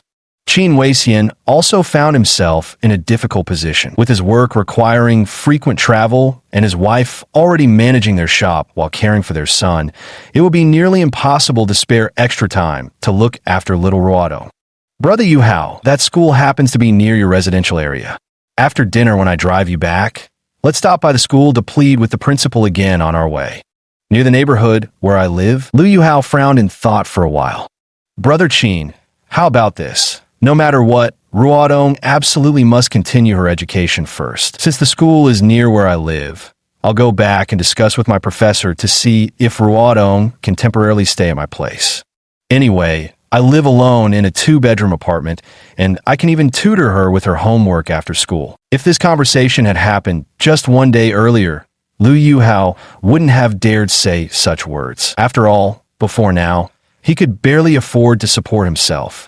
Back in his student days, he was kind-hearted and always willing to help others. Every year, he saved up 500 yuan from his part-time earnings, equivalent to a whole month's living expenses, and donated it to Project Hope. Even though it was only a once-a-year commitment, it still carried weight. But taking in Chao Ruodong to live with him meant shouldering a long-term responsibility from now on. The moment Lu Yuhao recalled the helplessness, despair, and sorrow in the little girl's eyes that day, an ache welled up in his chest. At this thought, Lu Yuhao patted his forehead and felt absolutely certain about his decision. Today, Liu Yuhao unexpectedly came into a substantial sum of money, enough to fulfill his dream of buying a house back in his hometown to honor his elderly parents. If you spend it wisely, you could truly live the rest of your life without ever worrying about money again. Now that he had enough money, enough to fulfill his own desires and help Chao Ruodong complete her education, Liu Yuhao would certainly not be stingy. After all, hadn't he himself come to the capital for university only through the generosity of others back then? That's one way to do it. But tell me, Brother Yuhao, you must have graduated by now. What are your plans for the future? Yeah, I graduated 3 months ago, and the university has already assigned me a job. In a little while, I'll be returning to my hometown. It's been a full 3 years since I last went back. The reason Liu Yuhao lingered in the capital after graduation was because of his mentor. Professor Qi was compiling a lifelong collection of theoretical experience and archaeological knowledge about Huaxia into a book now in its final stages. Given his advanced age, Liu Yuhao stayed nearby to assist him with many tasks. Liu Yuhao's job had already been arranged. He was assigned to the Hubei Provincial Museum, waiting only for Professor Qi to complete the manuscript before reporting for duty. The college had already coordinated with the Hubei Provincial Museum regarding his appointment. Parking the car by the roadside, Qin the fatty sighed and said, "That's exactly the issue I wanted to bring up. After you go back, if little Ruodong is left alone in Professor Qi's house, I'm afraid it won't be safe for her. Haven't you thought about that?" Liu Yuhao smiled and replied, "Once I return to my hometown, I'll immediately look for that aunt of Ruodong's whom old Jean mentioned. Once she has a relative to take care of her, we'll have fulfilled our promise to old Chao, won't we?" After all, people as kind-hearted as Liu Yuhao are too rare. Fresh out of society, he had underestimated the uglier side of human nature. Upon hearing Liu Yuhao's words, Qin Weixian shook his head with a bitter smile, said nothing, and continued driving. Back in the city, Qin Weixian jokingly insisted on making Liu Yuhao treat them to drinks, saying they wouldn't stop until they were thoroughly drunk. Good heavens! Earning 1,000,000 yuan in one go. This certainly made Qin Weixian feel a touch of envy. Having money put Liu Yuhao in a good mood, and he generously let Qin the fatty pick the place. Master Wang insisted on going home after repeated refusals. Seeing they couldn't persuade him anymore, the two finally let it be. Liu Yuhao didn't mind at all. Currently single with no dependents, anywhere was just as good for a meal. Qin Weixian took Liu Yuhao to a hotel. Since there were only the two of them, they casually found a spot in the lobby to sit down. Qin the fatty was still immersed in the excitement of the recent auction. "Hey buddy, how on earth did you manage to dig something out from that teapot's base?" TSK. Truly as they say, knowledge is power. A prize pupil of Master Qi is indeed extraordinary. At first, I was worried you'd wasted your money on that piece, my friend. Qin the fatty was both envious and jealous of Liu Yuhao's performance today, yet also genuinely happy for him. It was clear that Qin Weixian truly liked this quiet young man. How was I supposed to know what was hidden in the bottom of that pot, Brother Qin? Luck, just pure luck. Having decided to bury the secret of his special X-ray vision ability deep inside, Liu Yuhao simply played along with Qin Weixian's banter. "Hey, this ain't deception. It's called confidentiality protocol done right. What shouldn't be said stays unsaid, got it? 1,000,000. That's what Big Brother here makes in a whole month of business, Let me tell you, little brother, you've got that whatchamacallit, blessings shining right on your head. I never had much schooling, but what I respect most are learned folks like you, little brother." Qin Weixian scratched the back of his head sheepishly and grinned widely. Blessings shining high. Liu Yuhao widened his eyes and shot Qin Weixian a glance. Well, this guy could actually sum it up pretty well. That's actually a pretty good excuse. If anyone asks about it in the future, I can just use this explanation. Would save the trouble of having to explain further, wouldn't it? Liu Yuhao didn't bother to explain further to Fatty Qin and tacitly accepted this arrangement. The two found seats by the floor-to-ceiling window with a view of their car, which contained a suitcase of cash and the inkstone they'd just purchased. Qin Weixian wouldn't feel at ease leaving those valuables unseen in the vehicle. Keeping them in sight brought some peace of mind. They ordered 4 dishes and 1 soup, quite sufficient, but Qin Weixian insisted on drinking some liquor to celebrate Liu Yuhao's accomplishment. Liu Yuhao couldn't very well refuse. Normally, he abstained from alcohol, having only ever sipped red wine during occasional meals at Old Cheese Place. This marked the first time he'd ever split a bottle of baijiu between just two people. Come on, brothers, let's have a toast first to celebrate for my little brother. Qin Weixian raised his glass and clinked it with Lu Yuhao's, then tilted his head back and downed it in one go. Lu Yuhao followed suit and tilted his head back to drink as well. Cough, cough. Having never drunk alcohol before, Lu Yuhao was no match for the battle-hardened fatty Qin. Downing the drink left him flushed and choking, tears and snot streaming down his face. Without caring whether there were dishes on the table, he started coughing directly toward it. No, what is this? I really can't handle this, Qin Ji. Ha ha, this isn't how you drink liquor, Yuhao. Either shut your eyes and gulp it down like your big bro here, or sip it slowly. Drinking like this, you're bound to choke. Qin Weixian's look of schadenfreude was rather comical, his oversized head bobbing up and down like a chicken pecking at rice. Waiter, bring us some tissues. Fatty Qin shouted to a nearby waiter while patting Lu Yuhao's back. Someone immediately brought tissues over. Lu Yuhao wiped away his tears and waved his hand, apologizing to Qin Weixian for his impropriety. Excuse me, sir, is there anything I can assist you with? I'm a lobby manager of this hotel. A nightingale-like voice rang in his ears, so enchanting it could make one drunk without drinking. Lu Yuhao, Xia Yuking. The two stared at each other as she handed him a tissue, exclaiming simultaneously. Chapter 13, just classmates, really.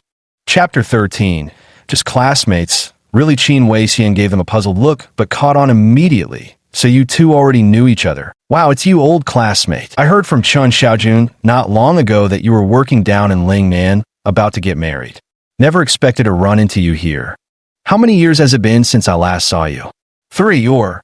At the sudden sight of his old classmate, Lu Yuhao was probably too excited to think before he spoke, blurting out whatever came to mind. Watching the female manager's increasingly displeased expression, Qin Weixian repeatedly shot Lu Yuhao warning looks. But Yuhao, still oblivious, was clearly so overjoyed he couldn't stop rambling on. Old classmate, I'm at work right now. Now isn't a good time to talk. How about this? Why don't you wait for me a bit? I'll be off duty soon, and we can chat properly then. How does that sound? Xia Yuqing hastily cut off Lu Yuhao's words, her expression unreadable as she pinched the tender flesh at his waist with force. All right then, I'll be waiting for you. Ouch. Fine, I'll wait for you then. Note, the translation maintains the abrupt interruption.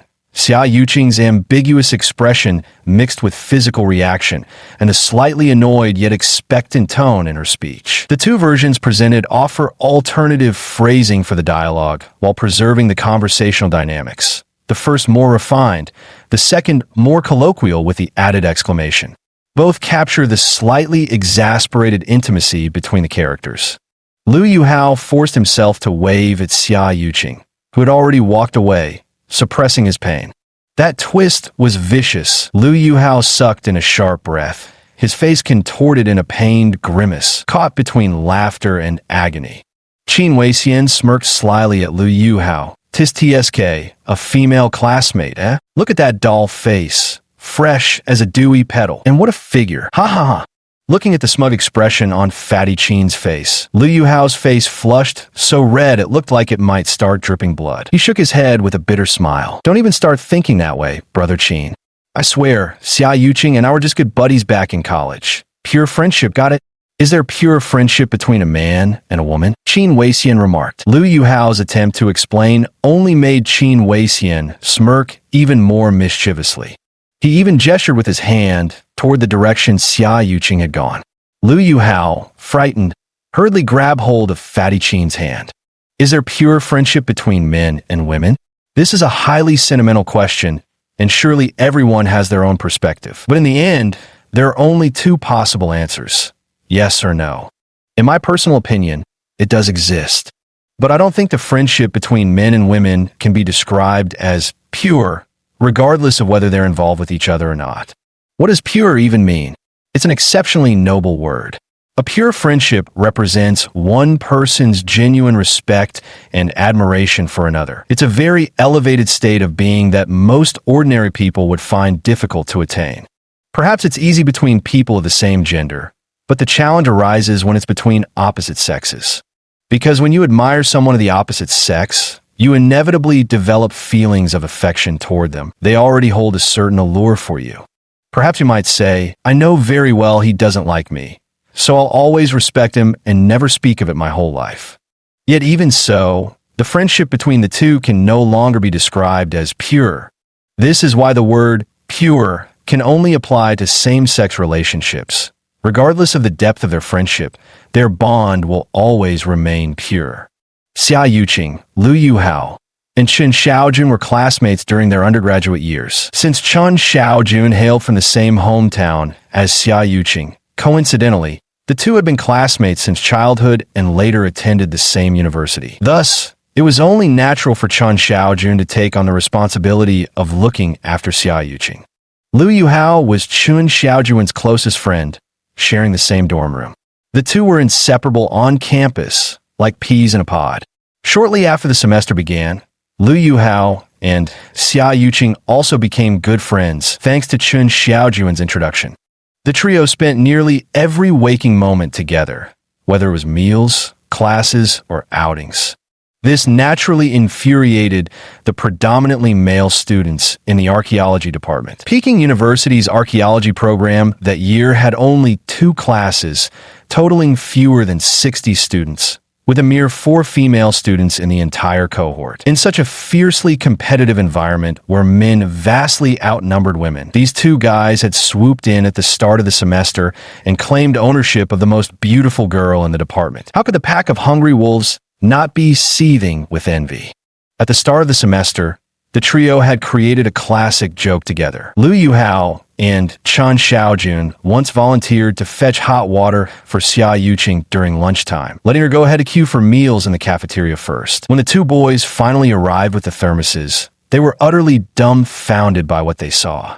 There was Xia Yuqing sitting at the dining table waving at them, the surface covered with dishes of chicken, duck, fish, and meat. Crowded around this mountain of meat were at least 5 or 6 senior brothers, all showering Xia Yuqing with flattery and attention.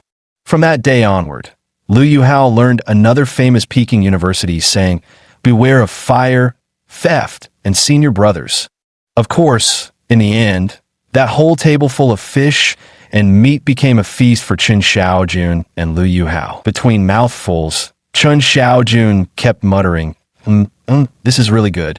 If I'd known meals could be scored this easily ages ago, why the hell would I have wasted so much effort queuing up every day? From now on, let Yuqing come first, he said. When it's about ready, I'll swoop in and eat my fill without paying a dime. How awesome would that be? Liu Yuhao was stuffed to the brim, letting out satisfied grunts as he chimed in with a couple of supportive murmurs. The remark earned him 2 perfectly rolled white eye stares from Xia Yuqing, followed by a whole afternoon of her pointedly ignoring both of them. That joke became a running gag among the trio for years. Even later, whenever they reminisced about it, they'd laugh so hard they couldn't stand straight. But of course, that comes later in the story. After graduating from university, Liu Yuhao pursued postgraduate studies and stayed at the school, while Chen Xiaojun landed a job at a real estate company in the capital. At first, the 2 brothers frequently kept in touch, but when the company relocated south, they shared a farewell drink. After the meal, Chen Xiaojun inexplicably broke down in tears while hugging Liu Yuhao, who was so startled he tried to wriggle away.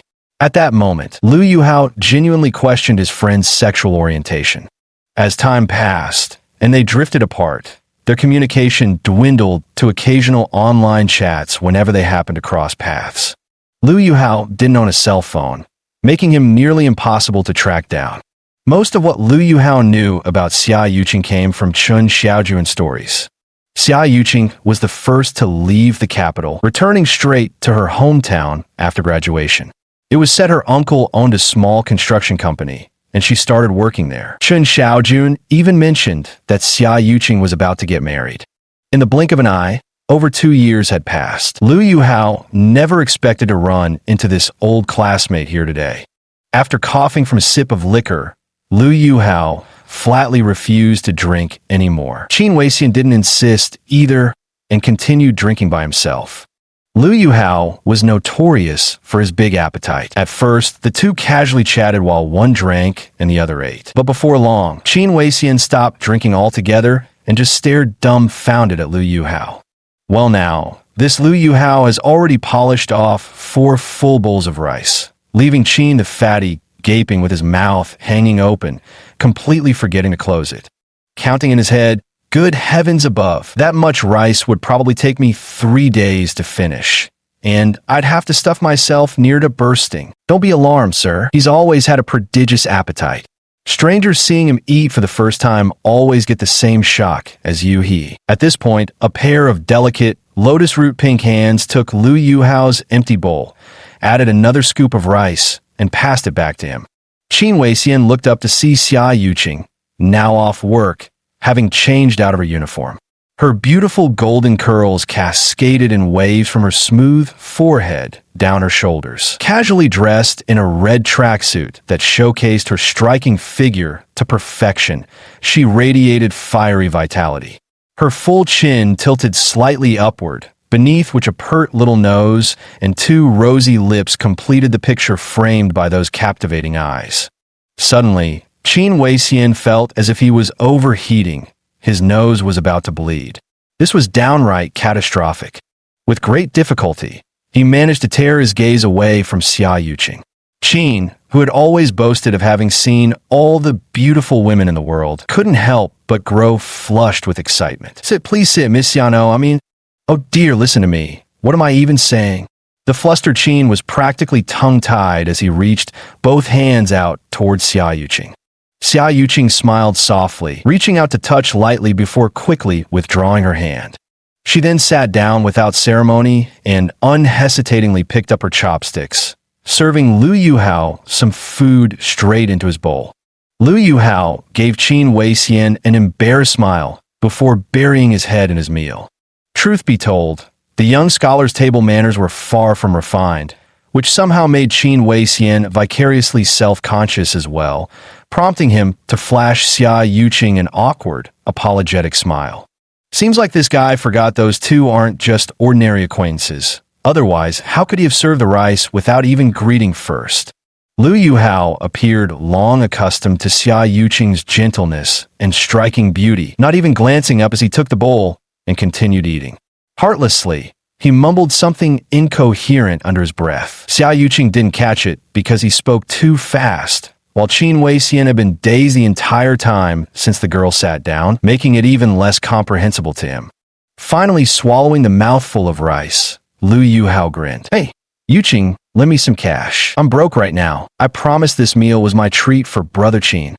So that's what Liu Yuhao had muttered earlier. He wasn't lying, even though he had a 1,000,000 yuan cashier's check tucked in his pocket. The banks had long closed, and there was no way to cash it. The 1,000 yuan he'd brought that morning was his entire savings, all spent on that purple clay teapot. Right now, he was genuinely penniless. Xia Yuqing wisely saved Liu Yuhao's dignity by not even asking why he wanted to treat someone to a meal. She simply took out some money from her small bag and handed it to him. Here, how much do you need? This is all I have. It's worth noting that Liu was famously known for being stingy.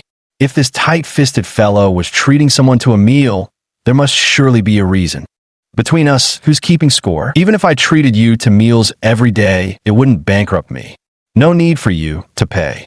With a beauty by his side, Fatty Qin had long forgotten that this meal was supposed to be about fleecing Liu Yuhao. He even insisted on picking up the tab. Qin Weixian was about to say something when his phone rang. Glancing at the number, he smiled sheepishly and stepped aside to take the call. Xia Yuqing smirked teasingly and pouted at Liu Yuhao. What's the matter with you? Inviting someone to dinner without carrying any money? If you hadn't run into me today, were you planning to dine and dash, Mr. Talented Scholar? Young man, I've roamed the world long enough to master the art of divination. The almanac said I'd meet a benefactor if I went east today, and sure enough, just as the bill arrived, here you were. Ha ha! Even the usually stone-faced Liu Yuhao cracked a joke, a sight that would have made anyone who knew him rub their eyes in disbelief. Xia Yuqing raised her hand and gave Liu Yuhao a sharp flick on the head. Stop being cheeky, she said, immediately covering her mouth and laughing. Well, bro, sis-in-law, I've got something urgent to take care of, so I gotta bounce. I already picked up the tab earlier. The day after tomorrow, I'm delivering that inkstone to Old Chi. Why don't you come along then? We can discuss Ruodong's matter in person, alright? Today, that, Qin Weixian pointed at Xia Yuqing beside them with his finger, winking at Lu Yuhao.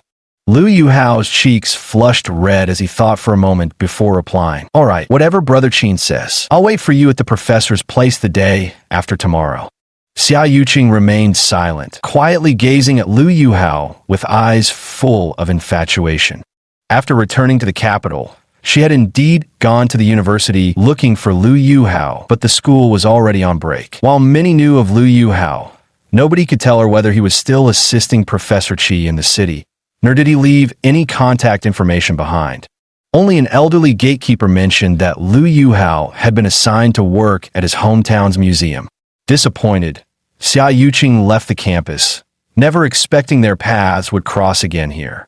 Alone in the capital city with no relatives around, Xia Yuqing was overjoyed to suddenly encounter the person deeply buried in her heart. Chapter 14. The relationship between pigs and cabbage. Lu Yuhao grew flustered under Xia Yuqing's gaze. He vigorously rubbed his face with his hands. Hey, little Tabby, I washed my face this morning. Nothing weird on it, right? Lu Yuhao asked, puzzled. Well, you stupid bookworm. It's been 3 or 4 years since we last met, and instead of asking how I've been, the first thing you do is call me by that nickname. I'm ignoring you now. Xia Yuqing pouted her rosy lips in a huff, turning her head to the side. So how have you been these years? Lu Yuhao scratched his face awkwardly once more. Xia Yuqing seemed genuinely upset upon hearing this, nibbling on her finger with teary eyes. You idiot, must you answer everything literally? Can't you come up with something original? How does that saying go again? Only small-minded people and women are hard to deal with. Lu Yuhao, who spent all his time buried in the library or working on manuscripts under Professor Qi's desk, was no match for the clever and mischievous Xia Yuqing. In less than 3 exchanges, she had him dumbfounded, utterly at a loss for words. Watching Lu Yuhao's flustered expression, Xia Yuqing immediately brightened up again, her earlier tears forgotten. You silly goose, I was just teasing you. After all this time, you're still the same old stick in the mud. Don't you know what humor is? Spending too much time with that eccentric old man must have turned your brains to mush. Xia Yuqing burst into delighted laughter, her ample bosom quivering with each shake of her body. The sight suddenly reminded Lu Yuhao of that glimpse he'd caught in the bathroom. Immediately, a certain part of his body responded, and his mouth went dry. What had yesterday's ugly duckling transformed into such a swan? Lu Yuhao dared not look any longer, afraid one more glance might provoke some unforeseen reaction. Grabbing the cup from the table, he gulped down water violently, exhaling deeply before finally managing to subdue that unruly heat stirring within him. Lu Yuhao always felt that Xia Yuqing's clear and bright eyes might have seen through his thoughts just now. He awkwardly scratched his head, put down his cup, and said, It's getting late. Xiahua, I mean Xia Yuqing, where are you staying now? How about I walk you back first? This time, Lu wisely sidestepped the earlier topic. Not arguing with women is the best way to protect oneself. The two walked side by side out of the hotel. Clad in a red tracksuit, Xia Yuqing's figure appeared remarkably well-proportioned, with long, slender legs that were undeniably alluring. The excitement of their reunion flushed her rosy cheeks with youthful vitality, drawing covetous gazes from countless men. When these men noticed Lu Yuhao standing beside the beauty, they inwardly wailed in despair. Dear heavens, why must all the finest cabbages be gobbled up by pigs? One of the men, lost in his distraction, walked straight into a pillar in the lobby, earning himself roaring laughter and mocking jeers. The plump woman beside the man, likely his wife, gave his ear a savage twist. The pitiful fellow not only endured public scorn for bumping into the pillar, but also suffered this private humiliation from his own spouse. His resentful curses directed at his hefty wife provoked yet another round of laughter. Xia Yuqing secretly preened with satisfaction, tilting her chin upward with a proud humph toward Lu Yuhao, who responded with an embarrassed chuckle. He thought to himself, beautiful women are always the center of attention wherever they go. Why are you staring at me like an idiot? Xia Yuqing pouted. Outside the door, unsure whether to turn left or right, Lu Yuhao could only gaze blankly at Xia Yuqing. Xia Yuqing, you still haven't told me where you live. I'm stuck waiting for directions from you, princess. The truth was, Xia Yuqing had secretly fallen for Lu Yuhao back in their university days. But back then, Lu Yuhao's pockets were empty, and all his focus was on studying. He wanted to succeed early to repay his parents. What's more, he knew Chen Xiaojun had feelings for Xia Yuqing at the time, having confessed several times only to be gently turned down with the excuse that they were all still too young. So throughout the 4 years of university, Lu Yuhao had always treated Xia Yuqing as just one of the guys. By university, Lu Yuhao was long past that clueless age. Of course, he understood Xia Yuqing's feelings. But for the sake of their friendship, and because deep down he still carried a trace of insecurity, he deliberately pretended not to notice her affection for him. Xia Yuqing, frustrated to no end, had cried countless times in private and cursed Lu Yuhao as a hopeless bookworm more times than she could count. Their reunion today, coupled with the earlier strange flutter in his chest, stirred up those bittersweet memories of the past in Lu Yuhao's mind. The two walked slowly along the road, neither speaking first, afraid that a single careless word might shatter the current tranquility. In the end, it was Xia Yuqing who couldn't hold back and broke the silence. Hey, bookworm, didn't you already graduate and get assigned to work at your Hubei museum? Why are you still in the capital after all this time? Here on business. This little woman's mouth was truly something, silent as could be, but once she started talking, there was no end to it, like a machine gun. Well, slow down a bit, will you? I can only answer one question at a time, he replied. Lu Yuhao was at a loss for where to begin. Xia Yuqing mischievously kicked a pebble by her feet, wrinkling her nose as she said, I'm in no rush, go ahead. I graduated 3 months ago. Lu Yuhao poured everything out, why he stayed in the capital after graduation, how he met that fat man today, the story of Chao Yong, Chao Ruodong's father, right up to why they had come to dine at the hotel that evening. By the time he finished, it was Xia Yuqing's turn for her mind to reel. You're saying you made a full million today? Xia Yuqing froze for a moment, then immediately jumped up with a startled cry. She kept giving Lu Yuhao, her classmate beside her, odd looks, feeling as if little stars were swirling all around her.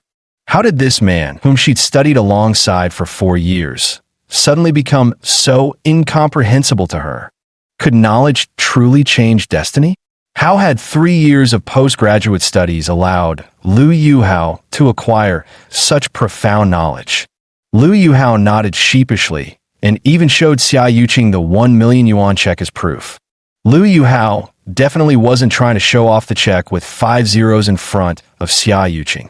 He knew this girl he'd studied with for 4 years all too well. Unless she saw the proof with her own eyes, she'd keep pestering him with endless questions. Better to take the initiative and show it to her now rather than suffer a headache later. Hadn't Chen Xiaojun mentioned online that Xia Yuqing was getting married soon? Though Lu Yuhao found it strange why she'd come to work in Beijing, since she didn't bring it up herself, he wouldn't ask either. That was her personal matter. After all, Lu Yuhao knew his boundaries perfectly well.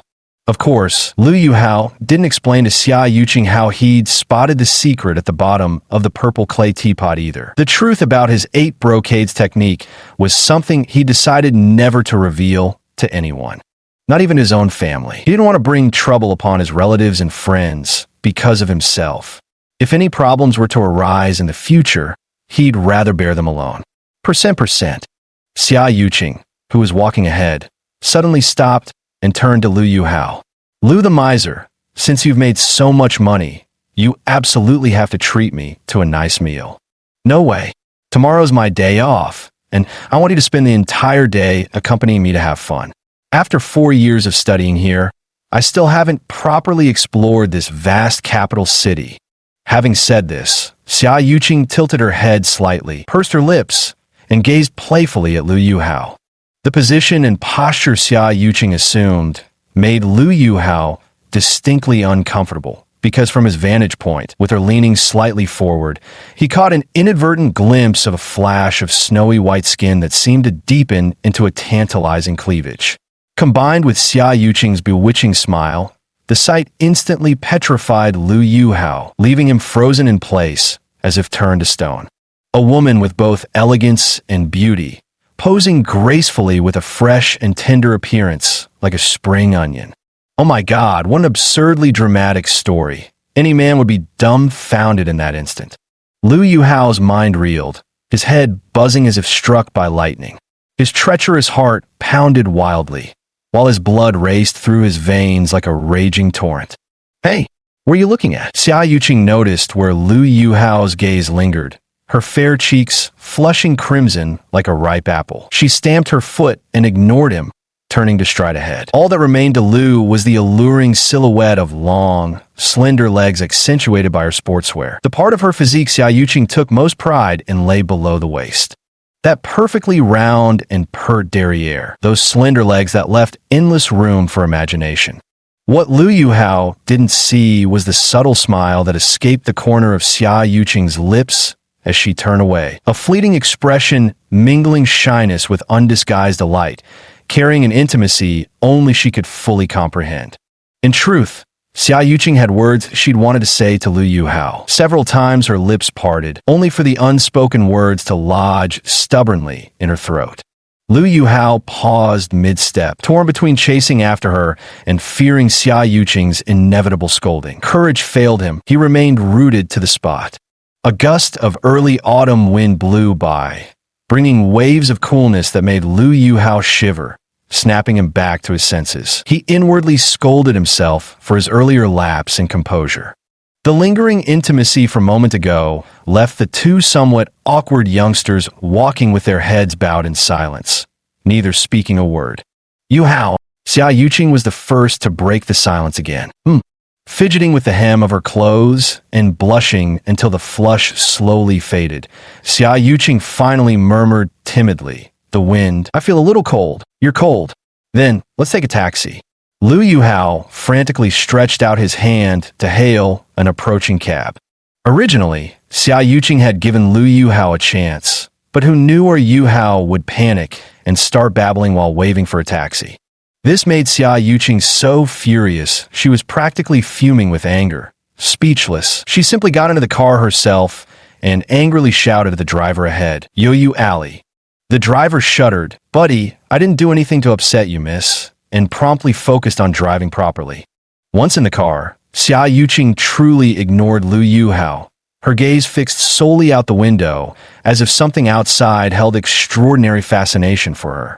Finally arriving at Xia Yuqing's place, Liu Yuhao let out a long sigh after getting out of the car, muttering to himself, "The heart of a woman is as unfathomable as the ocean depths. Buddy, in this lifetime, never ever offend a woman. Otherwise, you won't even know how you died." The streetlights flickered on as it was already past 1 in the morning. Xia Yuqing had long stopped being angry at Liu Yuhao, but there was still some anger in her voice. "Hey, it's freezing standing out here in the middle of the night. I'm all alone at my place tonight. Do you want to stay over?" The words startled Liu Yuhao, who stuttered in response. I am not used to sleeping with others." As soon as he finished speaking, Liu Yuhao nearly slapped himself. "Dude, are you stupid? How could you blurt something like that out?" Xia Yuqing gritted her teeth in frustration and spat back. "In your dreams. I'm not used to sleeping with others either." No sooner had the words left her lips than Xia Yuqing regretted them, her cheeks burning crimson with embarrassment. That sentence really had been a grammatical disaster. Thank goodness it was Liu Yuhao, that blockhead. Had it been anyone else, how would she ever face the world tomorrow? Okay, by then, Liu Yuhao waved at Xia Yuqing and turned to leave. "All right, goodbye. Hey, don't forget to pick me up at 10 tomorrow. If you dare forget, you'll see what happens." Xia Yuqing brandished a tiny fist at Liu Yuhao threateningly. After a brief hesitation, she turned and headed upstairs. Watching Xia Yuqing's receding figure, Liu Yuhao froze for a moment before smacking his thigh in frustration. "What's wrong with me today?" Chapter 15, Mutation of the 8 Brocades Technique. Chapter 15. The peculiar change of Bajin art. Watching Xia Yuqing's retreating figure, Liu Yuhao froze for a moment before hitting his own thigh in frustration. "What's wrong with me today?" he muttered. Screech! A taxi stopped in front of him. "Hey, buddy, where you headed?" "I'll take you," the driver called out loudly. "Can I ride without money, driver?" Liu Yuhao really had no cash on him, afraid he'd end up getting beaten for riding without paying. so he timidly asked, "Damn, what rotten luck running into a lunatic." The driver muttered scornfully, stepping on the gas and speeding away, his curses gradually fading with the roar of the engine. Not far away, in an upstairs apartment, a window had been opened. Xia Yuqing silently watched the scene unfold, letting out a soft sigh. Just as she closed the window, a single tear escaped uncontrollably from her eyes. With no money to his name, poor Lu Yuhao had no choice but to walk the entire 2-hour journey back home from Xia Yuqing's place on foot. Exhausted after a long day, Lu Yuhao collapsed onto his bed. But no matter how he tossed and turned, sleep wouldn't come. Gazing at the moonlight outside, he stared at his palms, lost in thought about everything that had happened that day. Suddenly, he found himself possessing $1 million. Suddenly, he acquired a bizarre, special ability and Xia Yuqing's alluring figure. The thought of Xia Yuqing made Lu Yuhao feel a scorching restlessness coursing through his body again. Yet, unlike Second Master Jia from the Eastern Mansion, he dared not seek relief with his 5 fingers. In his 25 years, the wildest moments had been during university. Once when he and Jun secretly watched a Japanese adult film in their dorm, and another time when he nearly held his junior female classmate's delicate hand during a movie outing. Of course, that attempt never progressed beyond imagination. The sweat clinging to his skin felt unbearable. Lu Yuhao scrambled into the bathroom, turned on the cold water, and let it pour over himself until the restless heat subsided. Only then did he stumble back to bed. Bored as he was, Lu Yuhao tried to dismiss distracting thoughts and sat by the window to practice his 8 brocade fist. As the name suggests, the 8 brocade fist consists of 8 postures, each fully integrating both internal and external martial arts techniques. Though outwardly simple, during the respiration process, a surge of heat would gradually spread from the lower abdomen throughout the body. Only after the blood circulation was completely smoothed could this energy be guided to the hands. Yet upon striking, the inherent softness of internal martial arts transformed into unparalleled firmness, with palms turning crimson and each punch unleashing rippling waves of air. Fully absorbed in practicing the 8 brocade fist, Lu Yuhao felt his technique and breathing becoming increasingly harmonious, as if each repetition refined his mastery further. During his 7th cycle, as he reached the 5th posture, Lu Yuhao was astonished to discover that the moonlight, which had originally bathed his body, now converged into a single point, focusing onto the crimson spot in his palm. Suddenly, that condensed beam of moonlight seemed to drill through his palm like a needle, merging with the current of heat within his body. In an instant, the heat within his body quietly expanded like a balloon being inflated. Lu Yuhao, fearing a repeat of that night's fiery torment, quickly withdrew his 8 brocades technique, but to no effect. In his panic, Lu Yuhao felt the heat inside him growing more intense and increasingly uncontrollable, surging violently through his body once again. Beads of sweat the size of peas broke out on his forehead. "Don't panic. Whatever you do, don't panic." Drawing from his previous experience, Lu Yuhao quickly composed himself and silently cautioned himself in his mind. Lu Yuhao sat back down on the bed and once again activated the 8-fold brocade technique, slowly recalling every essential point of the breathing and energy circulation method. He gradually steadied himself and found the rhythm. Guided by his will, the waves of heat gradually calmed down, no longer rampaging and swelling uncontrollably, bit by bit merging with the moonlight. Could this be what the texts refer to as the essence of the sun and moon? And am I now absorbing the essence within the moonlight? Lu Yuhao silently pondered this thought. The moment his focus wavered, the heat currents, now without guidance, immediately grew restless again. With a sudden tightness in his chest, Lu Yuhao hurriedly expelled all distracting thoughts and resumed guiding the heat currents within his body. After what felt like an eternity, Lu Yuhao felt a profound serenity coursing through his entire being, brimming with boundless energy as if he could never tire. Upon opening his eyes, he saw the sky tinged with the first light of dawn. The distant sun had pierced through the clouds, casting a radiant crimson glow across the horizon. A sudden realization struck him.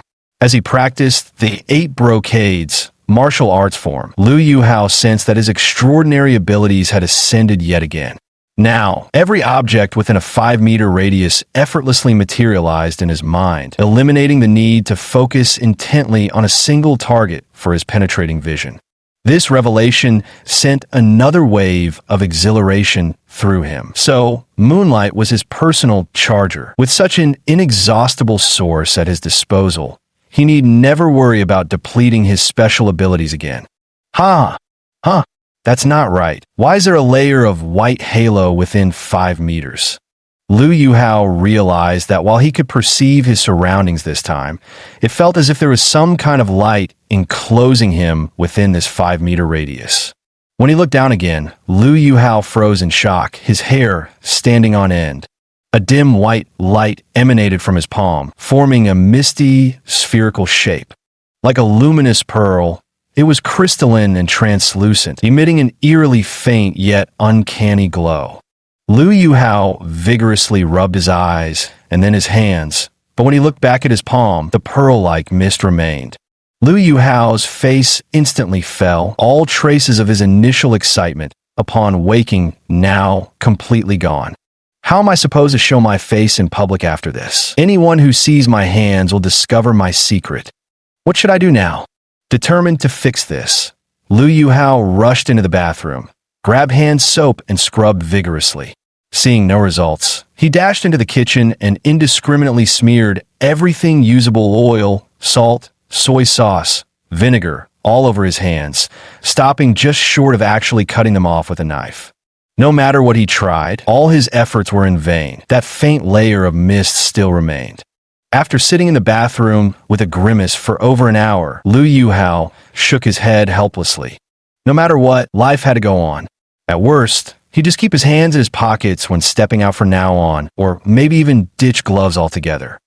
Such cruel fate. He had originally thought stumbling upon the 8 brocades technique was a stroke of luck. Who knew it would land him in such a state? At that moment, words like shattered, despondent, miserable, and frustrated barely scratched the surface of Liu Yuhao's emotions. Wham! In a fit of rage, Liu Yuhao slammed his palm onto the bathroom sink. Asterisk crash. Rattle rattle. Asterisk everything on the sink, along with the sink itself, toppled over, sending him leaping back in alarm. He hadn't even exerted much force when slapping that wash basin counter. So how had he knocked it over in one go? Liu Yuhao stared his hands strangely. A martial arts master? The thought flashed through Liu Yuhao's mind, but was immediately dismissed. His meager strength would leave him exhausted just helping Professor Qi move documents. How could it possibly shatter a marble wash basin counter? Yet the undeniable fact before his eyes left no room for doubt, leaving him utterly baffled. Liu Yuhao ended up utterly bewildering himself amid this chaotic morning. Whether he could make sense of it or not, things had come to this. With a wry smile, Liu Yuhao crouched down to clean up the disastrous mess he'd made in the bathroom before heading to the kitchen to prepare breakfast. As he cooked, he muttered to himself, "Man is iron, rice is steel. Skipping one meal brings hunger to heal." The ancients never lied about this. Despite the agonizing morning, it did nothing to diminish Liu Yuhao's hearty appetite. The same full bowl of noodles left Liu sweating profusely. After a refreshing cold shower, Liu Yuhao began calmly contemplating the direction of his future life. In the capital of Huaxia, even though he now possessed 1,000,000 yuan, this amount would barely cover a down payment for an apartment here. Ultimately, he needed to return to work in his home province of Yi.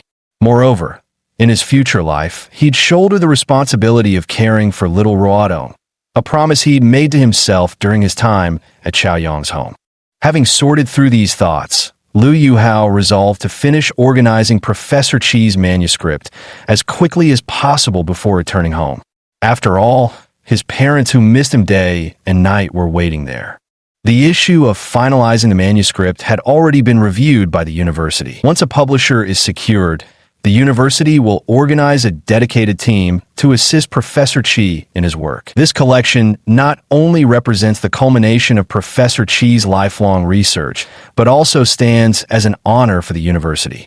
Liu Yuhao was a man who took great responsibility for his daily life. He would meticulously clean and organize his room every day, leaving it spotless and orderly before he was satisfied.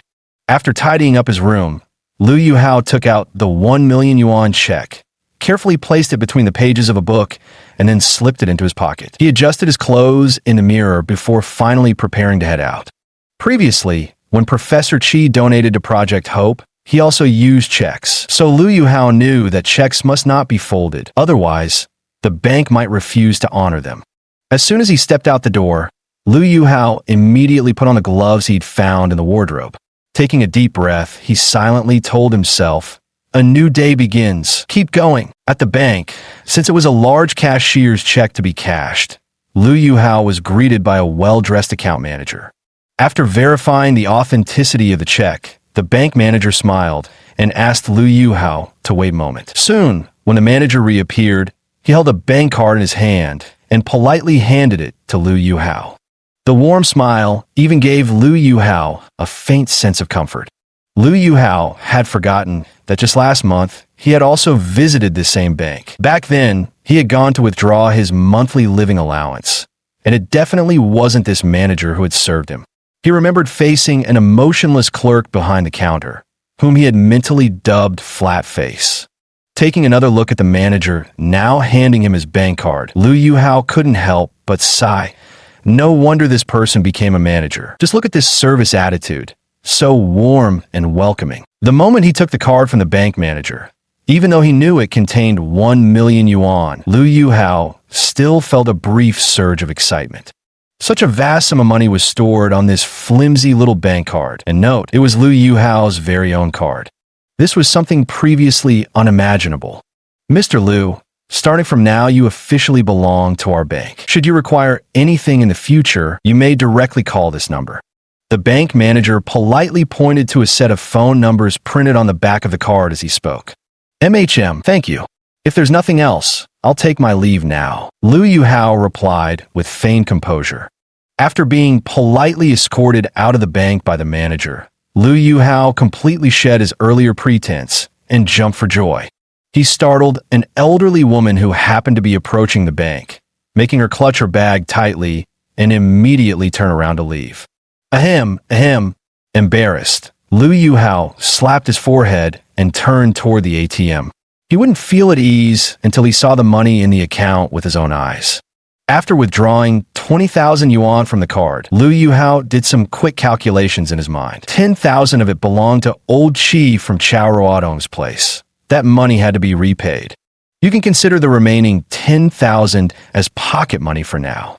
Yesterday, I promised Xia Yuqing to treat her to a meal today, plus we're going out, all of which costs money. After all, we've been university classmates for 4 years, and now that I've earned some money, how could I be too stingy? Even if I try to be frugal, I'd probably still end up spending 500 a day. Honestly, only a penny-pinching bookworm like Liu Yuhao would think of spending 500 bucks to impress a girl. Chapter 16. A Date with the Beauty. Chapter 16. A Date with the Beauty. It was almost 10 o'clock, the time he'd agreed to meet Xia Yuqing. Liu Yuhao was genuinely looking forward to this date. After all, in his heart, this was the first real date of his life. In the past, Liu Yuhao would always take the bus wherever he went due to his tight budget. Now that he had 1 million in his pocket, he still hadn't developed the mindset of the wealthy and instinctively walked toward the bus stop. Following his vague memory from the night before, Liu Yuhao finally managed to find the apartment where Xia Yuqing lived. Once he stepped off the bus, he was completely baffled. In the dark last night, he hadn't paid attention to the surroundings, but now it was clear. This was clearly a place for high-income professionals. Had Xia Yuqing suddenly come into money? Liu Yuhao knew a bit about Xia Yuqing's family background. Her parents were ordinary wage earners in Lingnan province. An apartment like this was definitely beyond the means of someone from an average household. As he approached the main entrance of the apartment, Xia Yuqing was already waiting there in the distance. Today, Xia Yuqing had changed her outfit, a fitted white t-shirt that hugged her slender waist tight enough to span with one hand, and blue jeans that clung to her stunning figure. A born temptress, and among temptresses, she stood supreme.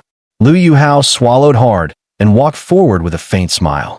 Bathed in sunlight, Xia Yuqing blinked her large eyes with their long lashes at him, making Lu Yuhao question whether this was all too surreal. Stopping a couple of meters away from her, he remained silent, afraid that speaking might shatter the exquisite painting before him.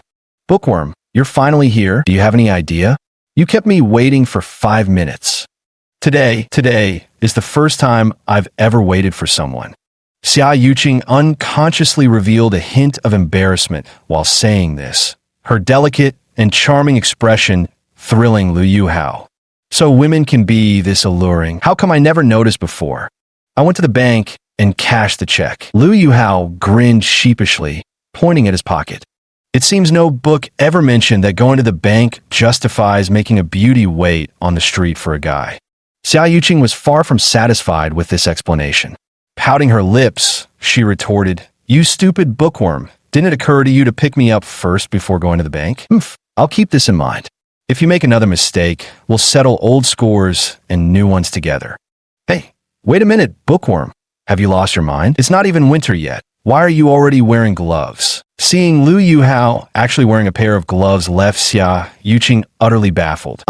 You see. This question struck Lu Yuhao right in the bitter spot of his heart, leaving him utterly at a loss for how to answer Xia Yuqing. "Well, I accidentally hurt my hand last night." Seizing on a sudden idea, Lu Yuhao came up with this clumsy excuse in an attempt to brush it off. "Your hand's hurt? Let me see. Don't move. Let me look. Keep moving, and I'll ignore you." Xia Yuqing's face was full of concern, insisting that Lu Yuhao remove his glove. How could Lu Yuhao dare let anyone see his hand? Heaven only knew. If Xia Yuqing spotted that strange mist on his palm, how on earth could he possibly explain it? During their tussle, one of Lu Yuhao's gloves slipped off. "It's over," Lu Yuhao thought with a sinking heart, squeezing his eyes shut. Seen is seen. He resigned himself. Whatever happened next, he'd just have to leave it up to fate.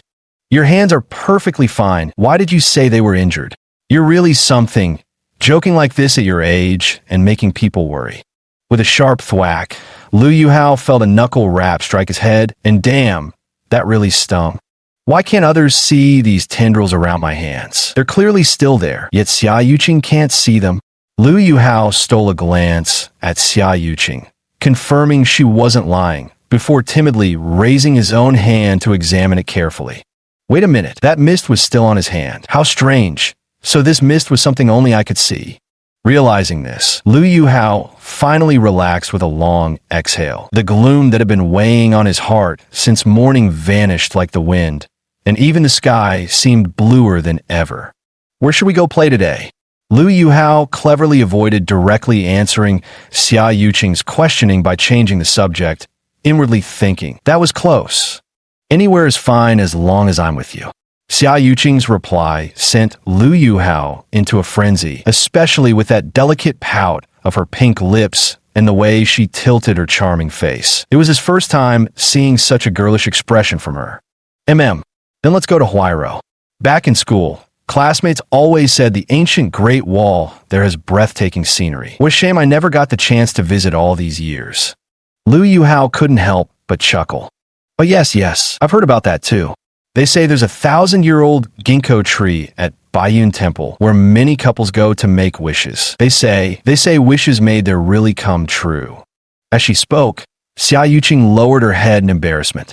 Xia Yuqing had never been to the earthen Great Wall in Huairou before, so she eagerly clapped her hands in agreement upon hearing Lu Yuhao's suggestion.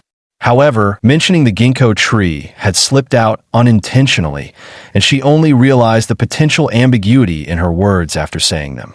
Stealing a glance at Lu Yuhao and seeing that the bookworm showed no reaction, Xia Yuqing stuck out her tongue and secretly chuckled to herself. This white cloud temple in Huairou, according to historical records, has a history of over 600 years. Situated along Beijing's central axis, it shares the same longitude as the Forbidden City. Ancient Taoist temples are generally divided into upper temples and lower temples. Baiyun Temple at Baiyunchuan belongs to the upper temples, while Beijing's Baiyun Temple is categorized as a lower temple. Inside Baiyun Temple stands an ancient ginkgo tree nearly 1,000 years old. Its trunk, astonishingly massive, requires several people joining hands to encircle it. Its crown brims with lush, densely packed branches and foliage. The most extraordinary thing was that normally, ginkgo trees are divided into male and female trees, requiring both to be planted together to bear fruit. Yet this ancient ginkgo could produce fruit alone, its ripe golden seeds falling from the branches and carpeting the ground in a brilliant yellow. Huairou was nearly a 6-hour drive from the capital. Along the way, Lu Yuhao listened to Xia Yuqi's incessant chatter, rarely interjecting with his own words. Patience was never in short supply for Lu Yuhao, and this was the perfect time to make use of it. In fact, Lu Yuhao had once accompanied Old Qi to the earthen Great Wall in Huairou. Old Qi took great interest in the ancient battlefield at its base and conducted several field surveys there. He was even fortunate enough to pick up several weapons left behind from the ancient battlefield, which he brought back for research. The Great Wall evolved from earlier defensive structures like walls and forts. These military fortifications began as early as the late primitive communal era. Because they proved to be highly effective for defense, they became widely developed after society entered the class-based era. The earthen Great Wall in Huairou is a living fossil that truly bears witness to the history of China's 10,000-mile Great Wall. The Great Wall is a miracle created by the ancient working people of our country. Beginning with Emperor Qin Shi Huang, the construction of the Great Wall has always been a massive project. Records indicate that Emperor Qin Shi Huang employed nearly 1 million laborers to build the Great Wall, accounting for 1% of the nation's population at the time. Back then, there was no machinery available. Apart from transporting earth and bricks using donkeys and goats, animals capable of climbing mountains, all labor had to be done manually, undertaken in an environment of towering mountains, steep cliffs, and deep ravines. It's easy to imagine that without a massive workforce undertaking arduous labor, this colossal project could never have been completed. Taking just the Ming Dynasty construction as an example, where all its bricks and earthwork used to build a wall 1 meter thick and 5 meters high, it could encircle the earth over once. If the same materials were used to pave a road 5 meters wide and 35 centimeters thick, it could circle the globe 3 or 4 times. Calculating the total 50,000 kilometers built across all dynasties, this Great Wall could wrap around the Earth a dozen times, and such a roadway could encircle the planet 30 to 40 times. Stretching their limbs after hours on the road, the two finally reached their destination. Xia Yuqing, who had been cheerfully chatting nonstop earlier, now seemed slightly fatigued, yet her face still brimmed with smiles as she eagerly took in the surroundings. "Yuhao, come quick, look at this." Somehow, without noticing when it began, the way they addressed each other had already shifted. Lu Yuhao did his best to accommodate Xia Yuqing's whims, patiently photographing her striking various poses and expressions as keepsakes. Unconsciously, their hands found each other's as they walked side by side. It was Lu Yuhao who first noticed this subtle connection. Initially, his heart fluttered with nervousness, but soon he naturally tightened his grip around Xia Yuqing's delicate hand, feeling sweeter than honey coursing through his veins. "Yuhao, when my youth fades and my beauty withers one day, will you still hold my hand just like you do now?" Xia Yuqing suddenly asked with a serious face. Lu Yuhao, who was immersed in joy, had never experienced such a situation before. He was immediately rendered speechless. Let's go eat first, Yuqing, he stammered. After saying that, he scurried away like a frightened rabbit. This guy was completely defeated by a woman in less than 3 rounds. "Hey, Lu Yuhao, you bookworm, you have to answer this question for me today." "Lu Yuhao, wait for me," Xia Yuqing shouted while chasing after him. There are many family-run farmhouse inns operating near the Yazaku Castle. Don't underestimate these small courtyards. They serve a very distinctive type of fish in Huairou called rainbow trout, which is absolutely the star dish of the region. Rainbow trout sashimi is quite different from the salmon we commonly eat. In fact, while rainbow trout and salmon both belong to the Salmonidae family, they're not in the same genus. Rainbow trout falls under the Oncorhynchus genus. Salmon has a pink color with clear marbling, and its flesh is thick and tender when eaten. Rainbow trout, on the other hand, is white, sliced into nearly translucent pieces with a somewhat crisp texture. Each has its own merits. The two stepped into a small eatery. Though modest in size, it was arranged with antique elegance, featuring numerous private booths ideal for couples or small families, an atmosphere steeped in poetic charm. Xia Yuqing nodded approvingly. Huairou was renowned as the land of chestnuts, where the nuts were sweet, sticky, fragrant, and easy to peel. Lu Yuhao remembered that during his student days, Xia Yuqing had adored the braised pork with roasted chestnuts served at the small canteen. The chestnuts and pork belly complemented each other, soaking up each other's flavors, and the whole dish carried a subtle sweetness. Every time they ordered it, Xia Yuqing would devour more than half of it herself. But back then, none of them had much money, so they rarely indulged in such treats. The first dish Lu Yuhao ordered was braised pork with chestnuts. Watching Xia Yuqing's contented expression, Lu Yuhao couldn't tell whether this qualified as the feeling of love. Chapter 17. The Cowardly Second-Generation Heir. Chapter 17. The cowardly second-generation heir. Watching Xia Yuqing's contented expression, Lu Yuhao couldn't tell whether this qualified as the feeling of love. Xia Yuqing's eyes were visibly moist. Yuhao, I never thought you'd remember this was my favorite dish. As she spoke, she suddenly burst into loud sobs in Lu Yuhao's arms, as if pouring out years of accumulated grievances. Lu Yuhao's face turned pale with fright, worried that the boss outside might think he had bullied Xia Yuqing. He gently patted her back and whispered words of comfort. Only when her tears were exhausted did Xia Yuqing finally stop. She raised her tear-streaked eyes and gazed softly at Lu Yuhao. After what had just transpired, the relationship between the two became subtly altered. It was Lu Yuhao who broke the awkward silence first. Little Calico Cat, you seem so happy today. Why are you crying now? It's all because of you, you big idiot. I was so good to you back in school days. Why didn't you ever appreciate any of it? Xia Yuqing pouted her rosy lips and complained coquettishly. Xia Yuqing's increasingly dreamy eyes transported Lu Yuhao into a new dimension, a space where only the two of them existed, with nothing but their mingled breaths and presence, both losing themselves in each other. You little, Xia Yuqing tried to say something more, but Lu Yuhao pulled her into his embrace. The maiden's coy resistance completely intoxicated Lu Yuhao. With a soft moan, before Xia Yuqing could react, Lu Yuhao pressed his lips against hers. It was clear Xia Yuqing wasn't fully prepared, responding to Lu Yuhao with bewildered clumsiness and vacant expression. Oh my god, that was my first kiss. Just like this, Xia Yuqing cried out in her heart, her lips already pressed so tightly against Lu Yuhao's that she couldn't utter a word. At first, both were awkward and clumsy. Then, gradually, no one could tell who began first. They grew skilled with each other. His tongue gently pried apart Xia Yuqing's maidenly lips. Ah! Lu Yuhao cried out in pain as Xia Yuqing sank her teeth hard into his shoulder. The sharp sting finally tore the passionate pair apart, leaving them sitting face to face, panting heavily. I'm sorry, Yuhao, I'm not ready yet, Xia Yuqing murmured with a reddened face, her voice as faint as a mosquito's buzz. At that moment, Lu Yuhao had completely lost his earlier bravery and didn't even dare raise his head. Yuqing, I should be the one apologizing. At this, the two of them burst into laughter together.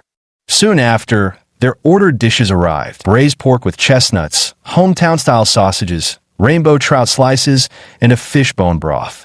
After the server left, Xia Yuqing playfully stuck out her tongue at Lu Yuhao and gave a small shake of her dainty fist with a triumphant air. Lu Yuhao understood her meaning. If this person had arrived just a moment earlier, wouldn't they have witnessed the two of them in that? Next time, he'd have to be more careful about this. It was no joking matter. Student Lu Yuhao certainly didn't have the habit of providing free entertainment for others. Yu Hao, what are your plans for the future? Will you pursue opportunities in the capital or return to your hometown? Xia Yuqing, her pretty face flushed crimson, attempted to divert their attention elsewhere. For now, I'm planning to return to Hubei province. I want to be closer to home so I could take care of my parents. They're both getting old, and I don't want them to suffer anymore. Speaking of the future and thinking of his relationship with Xia Yuqing, Lu Yuhao couldn't help but look gloomy. By the way, Yuqing, I heard from Qin Xiaojun that you're getting married. What brings you to the capital exactly?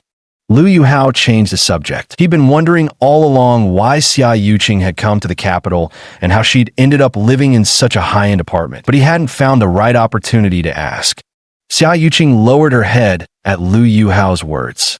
He clearly saw a tear, drops the size of soybeans, rolling down from her eyes, which startled him. Handing her a tissue, Xia Yuqing dabbed at her tears before choking out the whole story to Lu Yuhao. It turned out that Xia Yuqing's uncle was a small-scale construction contractor in Lingnan. After graduation, as her major wasn't particularly relevant, she had been working at her uncle's company. There was a local spoiled heir named Mei Danliang, who relied on his father being the deputy county head to idle about all day, well-versed in every vice from drinking to whoring and gambling. Once, at a birthday party for one of Xia Yuqing's friends, this made Danliang cross paths with her. The spoiled brat was utterly dazzled by Xia Yuqing's beauty. After that party, he began harassing her at her uncle's company every now and then, even having the shameless audacity to directly propose marriage to her, declaring, "If I can't have this woman, no one else will." That time, the spoiled rich kid was kicked out by Xia Yuqing's furious uncle. Xia Yuqing had also repeatedly rejected this spoiled rich kid's invitations and sternly warned Mei Danliang to stop harassing her. Little did anyone expect that when this plan failed, the spoiled brat would devise another scheme. He viciously set a trap for Xia Yuqing's uncle by colluding with a supervisor from the construction team overseeing a municipal economic commission project her uncle had undertaken. Their material corner-cutting led to a wall collapse that ultimately caused fatalities.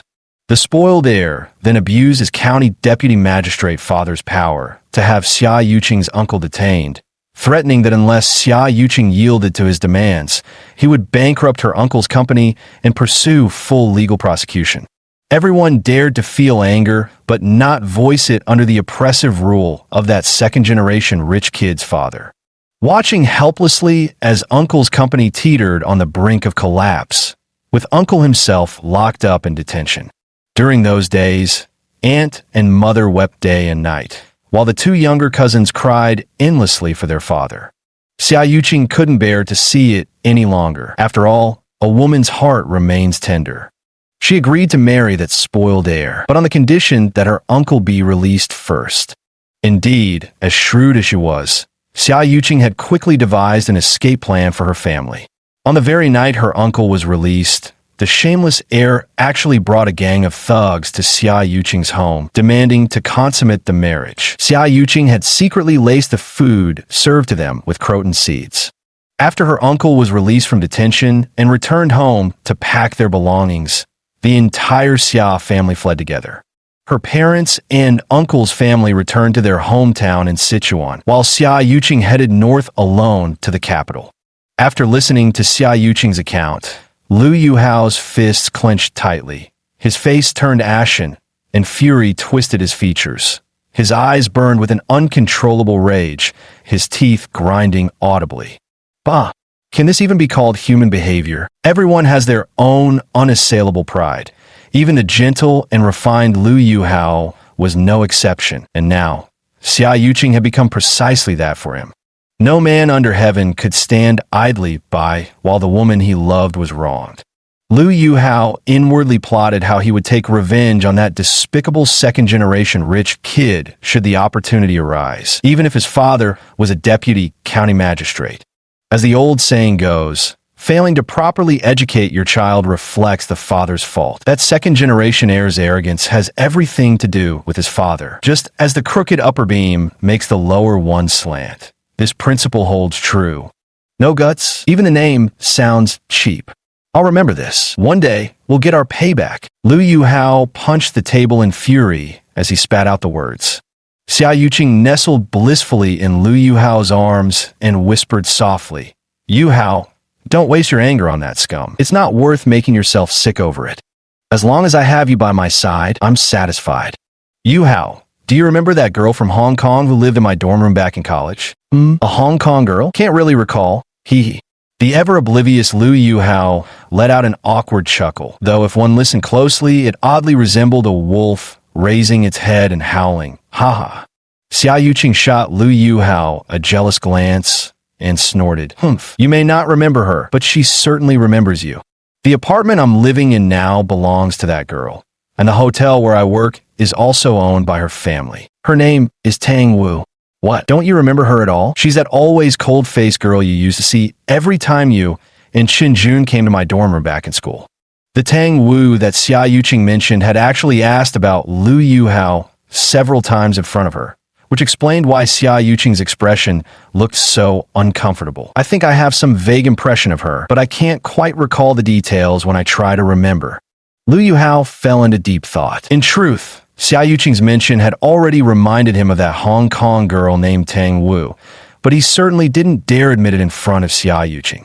Let's just say even the most honest man would play a little coy in such situations. Otherwise, once a woman's jealousy erupts, well, the consequences are something everyone on Earth understands. Chapter 18, Tang Wu is Coming. Tang Wu was one of the few outstanding female students at university in Lu Yuhao's eyes. Since the archaeology department had extremely few female students, they shared dormitories with students from other departments. As coincidence would have it, she and Xia Yuqing lived in the same dorm room. Tang Wu was the only female student vice president elected in their class year. Lu Yuhao used to frequently visit the girls' dormitory to see Xia Yuqing and naturally encounter Tang Wu from time to time. Occasionally, he would also run into this young lady from Hong Kong when doing part-time cleanup work at the student union office. Though they never exchanged words, Tang Wu's ice-cold demeanor left an indelible impression on every man who laid eyes on her. Yet surprisingly, beneath her cold exterior lay a warm-hearted girl who would go to such lengths to help Xia Yuqing. Thinking of this, Lu Yuhao couldn't help but feel a trace of goodwill toward the girl named Tang Wu. "Actually, I haven't seen her since graduation. We only chatted occasionally online when we ran into each other. When that second-generation rich kid was harassing me some time ago, she invited me to Beijing to work for her. I was still considering it back then. Who knew such troubles would follow?" Xia Yuqing picked up a piece of fish with her chopsticks and fed it to Lu Yuhao. Then she gently took out a tissue from her purse and wiped the food stains from the corner of his mouth. "When I came to Beijing, I contacted her just to try my luck. To my surprise, she was very warm. Not only did she help me find a job, but she also let me stay at her place first." Lu Yuhao could tell that Xia Yuqing's gratitude towards Tang Wu was heartfelt. In this increasingly indifferent world, Lu Yuhao felt genuinely happy that Xia Yuqing had met someone as warm-hearted as Tang Wu. "Wait a minute, when we were talking about Tang Wu just now, I clearly saw a hint of jealousy in Xia Yuqing's eyes. But I've never even interacted with Tang Wu before. Why would she feel that way?" Lu Yuhao murmured to himself. Before he could ask, Xia Yuqing gave him the answer directly. It turned out that in Tang Wu's heart, she had always believed Lu Yuhao was a truly self-reliant and independent person. Due to his impoverished family circumstances, Lu Yuhao not only tutored for extra income, but also took on work-study jobs to make ends meet during his school years. Among these jobs was cleaning the student council office. It was during this time that Tang Wu, deeply impressed by Lu Yuhao's outstanding academic performance and diligent, earnest attitude, firmly etched his name into her memory. Tang Wu's understanding of Lu Yuhao came entirely from Xia Yuqing's recounts. As the two girls shared a dorm room, their nighttime pillow talks eventually painted a clear picture of Lu Yuhao's circumstances for Tang Wu. Just a few nights ago, during another dull pillow talk session, Tang Wu asked Xia Yuqing if she knew about Lu Yuhao's current situation. This made Xia Yuqing feel a bit jealous. When Xia Yuqing realized that despite her reminders, Lu Yuhao still barely remembered Tang Wu, she secretly scolded herself. "Am I being Too petty. It's just casual chatting between old classmates. Why am I drinking this pointless vinegar? And in truth, given the status gap between Lu Yuhao and Tang Wu, there was no possibility of any real connection between them. At this thought, Xia Yuqing let out a sigh of relief, then immediately widened her eyes. Lu Yuhao, you jerk. If you remember, you remember. If not, just say so. That dramatic pause of yours had me on pins and needles. Lu Yuhao laughed, stroking Xia Yuqing's forehead as he said, Yuqing, do you really have so little faith in me? Blaming me when you're the one feeling guilty. Xia Yuqing raised her delicate fist and lightly punched Lu Yuhao, pursing her lips in protest. It's over, really over. How did I even end up on this pirate ship of yours? A girl who graduated 3 years ago still has you on her mind. What kind of disaster is this? I'll never stop worrying from now on. Honestly, after these years of graduate school, have you ever done anything beastly? Lu Yuhao just smiled without answering, lowering his head to focus on his meal. He'd thought about acting like a beast now and then, but he'd need the right opportunity first. They say women in love are the most beautiful. Xia Yuqing's curvaceous figure paired with her current charming demeanor made her utterly ravishing. The food smelled incredibly tempting, and so did Xia Yuqing. Eating the fragrant dishes while feasting his eyes on the fragrant beauty, Lu Yuhao found his appetite surging. He polished off every last scrap of food without hesitation. Xia Yuqing, who had long been full, scooped a bowl of soup and blew on it while watching Lu Yuhao eat. As soon as he set down his bowl, she promptly handed him the perfectly warm soup. Here, drink this. Holding the soup, Lu Yuhao felt a surge of warmth in his heart and gulped it down in one go. Just as he finished drinking, Lu Yuhao noticed Xia Yuqing leaning her soft, delicate body against him.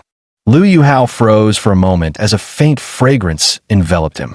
Unconsciously, he wrapped an arm around Xia Yuqing and pulled her onto his lap. Feeling her gentle, pliant form, he was overwhelmed with unparalleled contentment. Ring, ring, ring. Xia Yuqing's phone rang. She took it out, glanced at the number, then made a playful face at Lu Yuhao and laughed. Speak of Chow Chow, and Chow Chow arrives. What do you mean? Chow Chow is here. Lu Yuhao momentarily froze, not catching Xia Yuqing's meaning.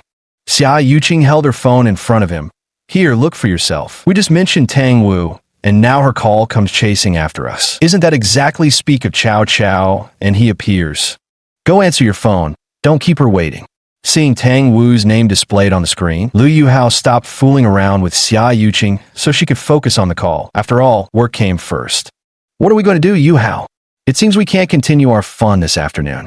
Tang Wu is rushing from Hong Kong to the capital right now and need me to fetch an important contract from the company for her, then deliver it to a private club in Huairou. After hanging up the phone, Xia Yuqing looked anxious, stomping her feet as she spoke. Then let's head back now. There will be plenty of chances to have fun later. There's no rush to do it all today. Upon hearing there was something that needed to be done, Lu Yuhao immediately stood up.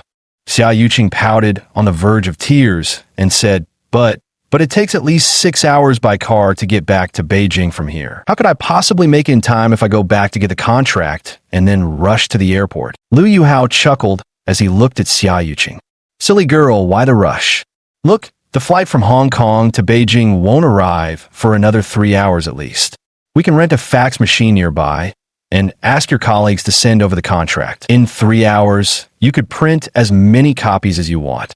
All right, why didn't I think of that? Yuhao, you're amazing. Xia Yuqing immediately brightened up, kissed Lu Yuhao lightly on the forehead, and said, Let's hurry up and go. She picked up her little bag and dashed out the door without hesitation. Lu Yuhao shook his head helplessly, placed 400 yuan on the table, and followed her out. While ordering, he glanced at the menu prices. 400 would be more than enough. Since Xia Yuqing had left in such a hurry, Lu Yuhao didn't bother about getting change. Print shops on the street did have fax machines, but for a company, any contract involves business secrets that absolutely must not be carelessly leaked. Xia Yuqing wasn't foolish enough to receive confidential company faxes at such public locations. The two of them had no time for romantic gestures now, and only when they reached the end of the alley did they find a hotel willing to rent out a fax machine. In the hotel room, The warm blast from the air conditioner made everyone feel even more lethargic. Xia Yuqing sat by the computer, intently waiting for the company's secretary to send over the contract template. Since it was the weekend and happened to coincide with the midday break, it took Xia Yuqing quite some effort to finally get in touch with the company secretary. This urgently needed contract would have to wait until the secretary made their way from home back to the office before it could be faxed over. Lu Yuhao lay bored on the bed. Watching Xia Yuqing's graceful figure from behind, he felt the urge to unleash his Bagua perspective technique to see through her attire. Rubbing his temples hard, Lu Yuhao struggled to dispel the filthy thoughts in his mind. The more he tried to suppress them, the harder it became to control his impulses. In the end, Lu Yuhao simply got up. "You keep working, I'm going to take a shower." All right." Xia Yuqing, preoccupied with her tasks, responded absent-mindedly. She didn't notice at all that Lu Yuhao's breathing had been noticeably faster than usual when he spoke. Lu Yuhao stayed under the shower for nearly 15 minutes before the oppressive desire in his heart finally dissipated completely.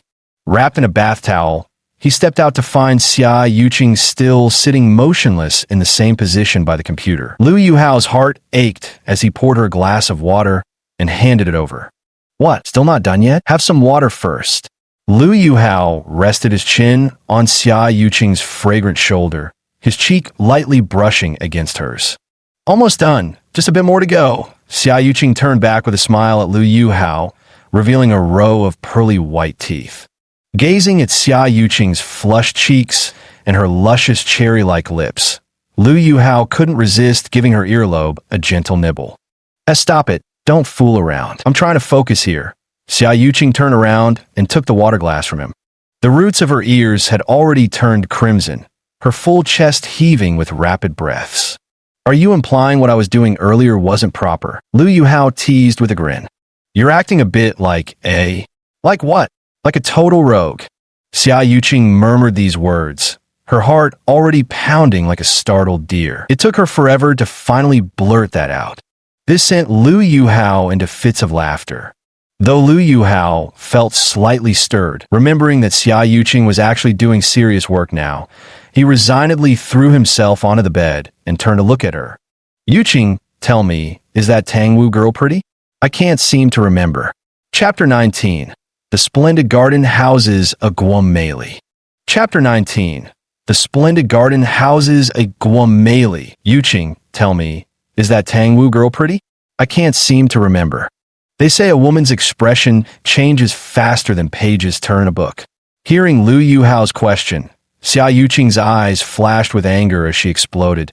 "So this is your true nature finally showing, Lu Yuhao. Out with it, you shameless rogue. Why are you asking about such things?" Lu Yuhao shrugged innocently, feeling both amused and exasperated. Had he known Xia Yuqing would react so strongly, he definitely wouldn't have brought it up. Besides, he genuinely hadn't meant anything by it. It was just an offhand question. Scratching his head sheepishly, he said with a smile, If you're unhappy about it, consider it unsaid, okay?" A flurry of delicate fists rained down on Lu Yuhao like hailstones. "Take that, you playboy. I'll beat this Casanova out of you. You big jerk." Lu Yuhao didn't resist, letting Xia Yuqing vent her frustration as if receiving a free back massage.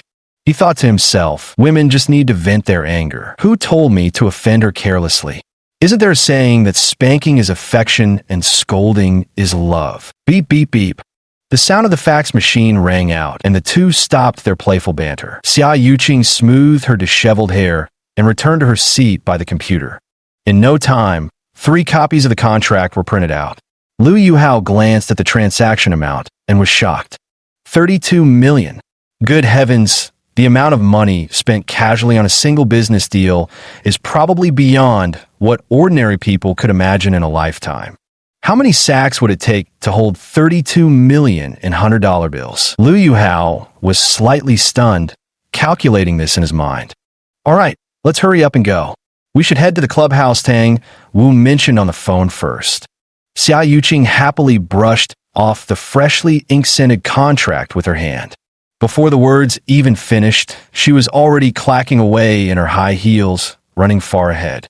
Liu Yuhao shook his head with a smile and quickly reached out to stop the crazy girl. Slow down. Careful, the floor is slippery. Before Liu Yuhao could finish, Xia Yuqing had already dashed out like a gust of wind, leaving him unsure whether she'd even heard his concerned words. Sometimes, Liu Yuhao wondered if her behavior meant she hadn't quite grown up yet. After taking the elevator down, the two reached the hotel entrance. Xia Yuqing asked the lobby manager about the exact location of the club and the best route to get there, returning the rented fax machine in passing. The two left the hotel together. Little did they know that after inquiring about that club, the hotel's front desk manager had been watching their retreating figures with a look of envy. At some uncertain point, private clubs became all the rage in the capital city. Likely inspired by the influential Chang'an Club at number 10 Chang'an Avenue, private clubs had mushroomed across the capital in recent years, sprouting up like bamboo shoots after rain. Yet only the truly elite clubs became the objects of people's longing. The so-called private club is also a form of social club. Club culture originated in 17th century Europe and Britain. At that time, gentlemen's clubs stemmed from private social venues for the British upper class. High-end clubs are not merely luxurious establishments. To ensure members' privacy, they adhere to distinct characteristics and cater to specific clientele. No matter how exquisite the decor, it will eventually age. Human elements and service quality are the true keys to a club's enduring vitality. Jinxiu Garden was less than 20 kilometers from where the two lived. They hailed a cab and arrived at its gates in no time. After getting out of the car, Xia Yuqing checked her watch with a worried expression. Good, we'll still make it in time. With a long sigh, Xia Yuqing glanced around and found a rather inconspicuous spot to stand. Why don't we go inside to wait? It's so hot out here, Liu Yuhao asked, puzzled. I'd love to go inside to cool off too, but that depends on whether they'll let us in first. You can't get in without a membership card here. Xia Yuqing pouted and shook her head disapprovingly, her ponytail swaying side to side with youthful energy. Liu Yuhao smiled awkwardly. How could he have known these details? He'd always been focused on his studies at school, and even when he occasionally went out, he never had the chance to visit such high-end places. Seeing they still had time, and worried her earlier words might have embarrassed Liu Yuhao, Xia Yuqing proactively added, I only heard about this from Tang Wu's secretary before. The club's surface-level manager is called Guomei. This Guomei is absolutely a smooth operator in the capital. Take, for example, this spot where we're standing. It's not even the main entrance of Jinxiu Garden. Those who enter through the main gate are either high-ranking capital officials, heavyweight figures, or at the very least department-level cadres. This is just a side entrance, reserved for wealthy businessmen and celebrities. Liu Yuhao broke into a cold sweat hearing this. Society classified people into such distinct hierarchies. Tang Wu's secretary is famously gossipy and absolutely adorable. She also mentioned that the club's real owner behind the scenes is surnamed He, a genuine princeling. Otherwise, how could business here be so booming? Xia Yuqing's mouth rattled on endlessly whenever gossip was involved, making Liu Yuhao marvel at women's innate talent for being little chatterboxes. Even someone normally as quiet and refined as Xia Yuqing was no exception.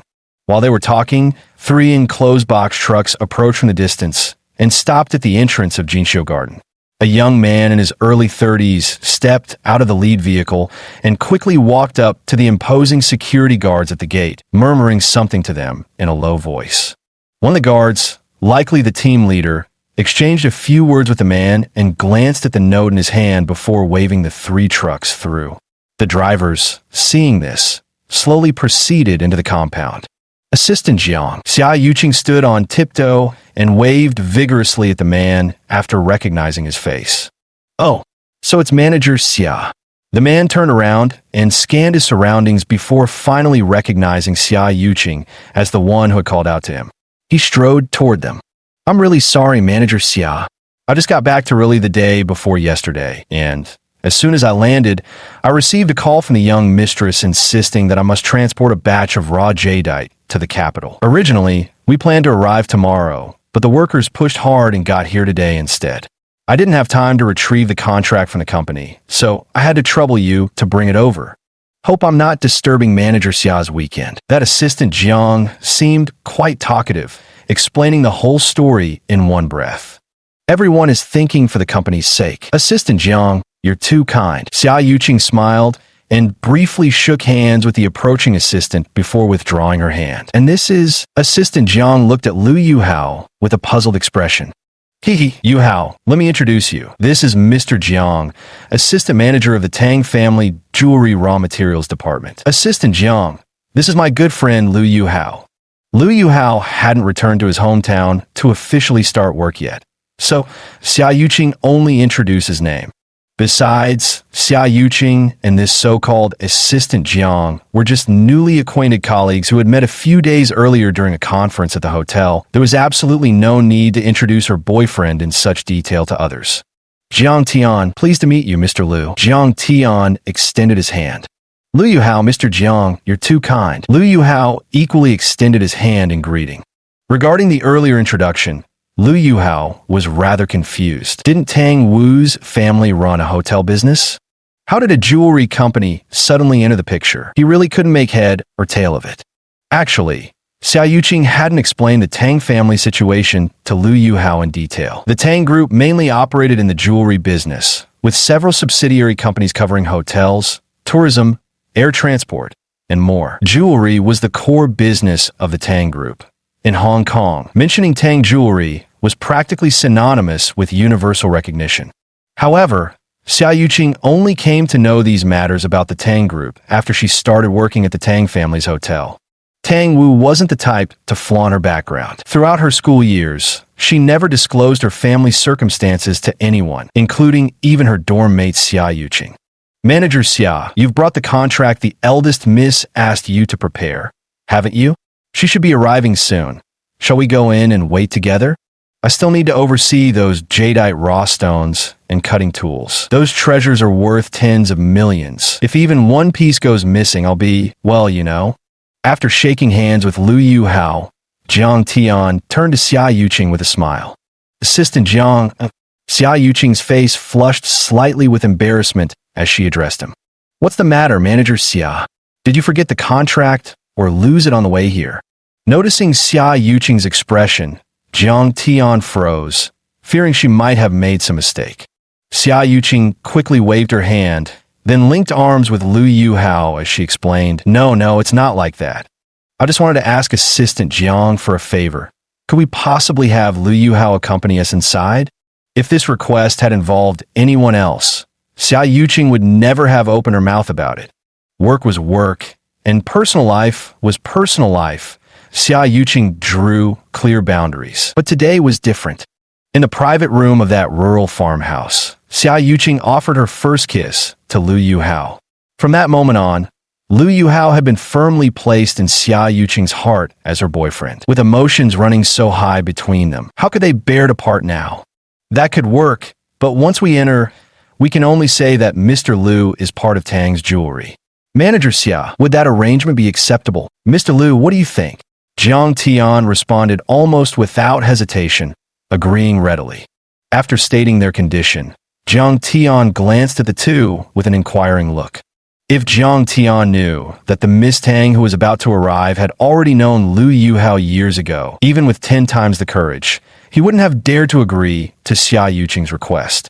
Lu Yuhao understood Xia Yuqing's intentions perfectly. He gave Jiang Tian a faint nod. Truth be told, the young scholar had little interest in this elite private club teeming with the wealthy. Rather than wasting time here, he would much prefer spending it in the library, burying himself in books. Chapter 20, Gambling Stone Club.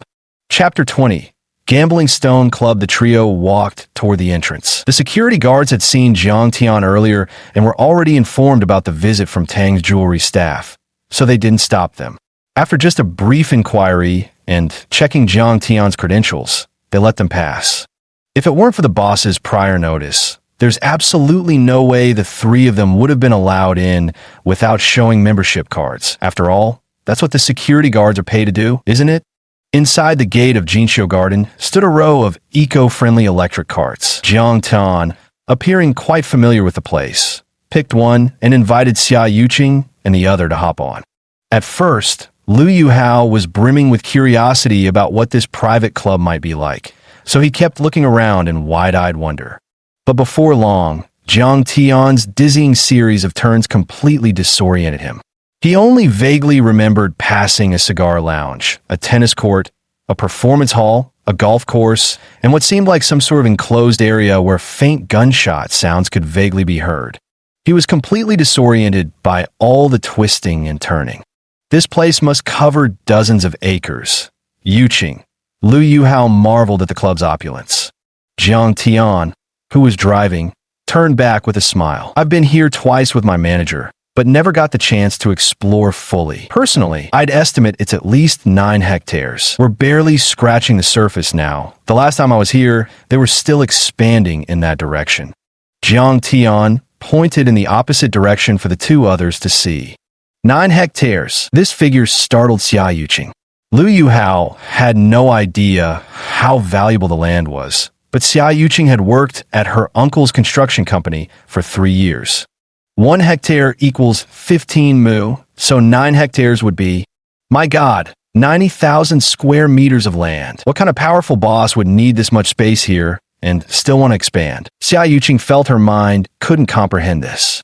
The eco-friendly electric cart drove for a few more minutes before Jiang Tian parked it near a uniformed attendant. The attendant politely bent slightly to take the keys Jiang Tian handed over, then drove the cart away. Jiang Tian led the two into a small courtyard where the truck they had seen earlier was also parked.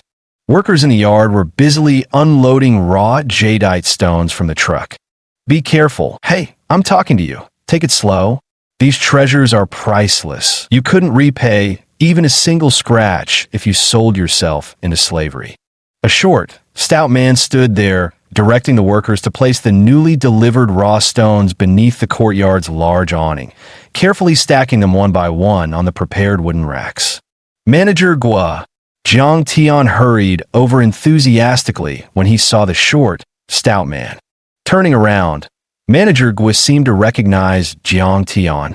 As Jiang Tian approached, he said with an agitated expression, "Oh, my dear brother, just look at the time. Why hasn't your general manager Tang arrived yet?" Jiang Tian smiled apologetically. "Our young mistress will be here any minute. See, the raw stones were delivered a day early, and the contract is ready too. Things won't go wrong. You can rest easy, old friend." The fat man shook his head, his fleshy cheeks jiggling with emotion. "Listen, Jiang," he said, "I'm telling you now, don't say I didn't warn you. Our boss has made plans to come here today with over a dozen friends to watch the stone cutting. If your Mr. Tang doesn't show up soon, and our boss arrives while these jadeite rough stones still aren't ready for trading, delaying his friend's stone cutting session, then mark my words, I, Guomeli, won't take the blame for you." This guy was Guomeli? Liu Yuhao nearly choked, holding back his laughter. He vaguely recalled Xia Yuqing mentioning outside that Guomeli owned this private club. He'd assumed the name belonged to a woman, certainly not this short, pudgy man standing in front of him. What on earth is this? Looking at the person before me, no matter how I see it, there's no way they could be associated with beauty in any way. Xia Yuqing, who was also barely holding back her laughter, secretly pinched Liu Yuhao's soft waist hard, thus avoiding the impending awkwardness. "Please don't be angry, General Manager Gua. Our President Tang is already on her way. She asked me to bring the contract first and authorized me over the phone to sign it with your company on behalf of Tang Group if she still can't arrive in half an hour." Xia Yuqing took out the contract from her bag and helped Jiang Tian out of the predicament. Hearing Xia Yuqing's words, Guomeli's expression softened. However, Jiang Tian gave Xia Yuqing a strange look. As the assistant manager of Tang Jewelry's raw materials department, Jiang Tian understood all too well the importance of this deal for the company's entry into the mainland market. Otherwise, the company wouldn't have sent the young mistress rushing back to the capital overnight in such a hurry. How could the company possibly let a hotel lobby manager sign on its behalf? But soon, Jiang Tian realized the truth. Xia Yuqing was taking a risk to bail him out. The man called Gua before him might now be addressing him as brother cordially, but if they really angered him once the deadline arrived, whether he could walk out of this clubhouse intact would be anyone's guess. "And you are Guo looked at Xia Yuqing in confusion. Jiang Tian first shot Xia Yuqing a grateful glance, then steeled himself. Whatever happens, the cart will find its way around the hill when it gets there. Mr. Guo, please forgive my abruptness. I was so engrossed in explaining things to you just now that I forgot to introduce you. This is our company's manager, Xia Yuqing. Manager Xia, this is the Mr. Guo from Jinxiu Garden I've mentioned to you. When introducing Xia Yuqing, Jiang Tian cunningly omitted her actual identity. After all, the young lady did indeed hold a managerial position at Tang Corporation. That much was true, but what kind of manager she was depended entirely on one's interpretation. My apologies. I initially assumed this young lady was Xiao Zhang's secretary or something of the sort. I had no idea she was Manager Xia. A heroine among women, it seems. I must have been quite rude. The shrewd and experienced Guo instantly flashed a beaming smile, her eyes narrowing into mere slits. If he knew Xia Yuqing was just a lobby manager, he might not be laughing anymore. Xia Yuqing finally made it through that ordeal and let out a long sigh of relief. She couldn't help feeling guilty after all, and during the exchange with Guo she'd broken out in a sweat that now clung uncomfortably to her back.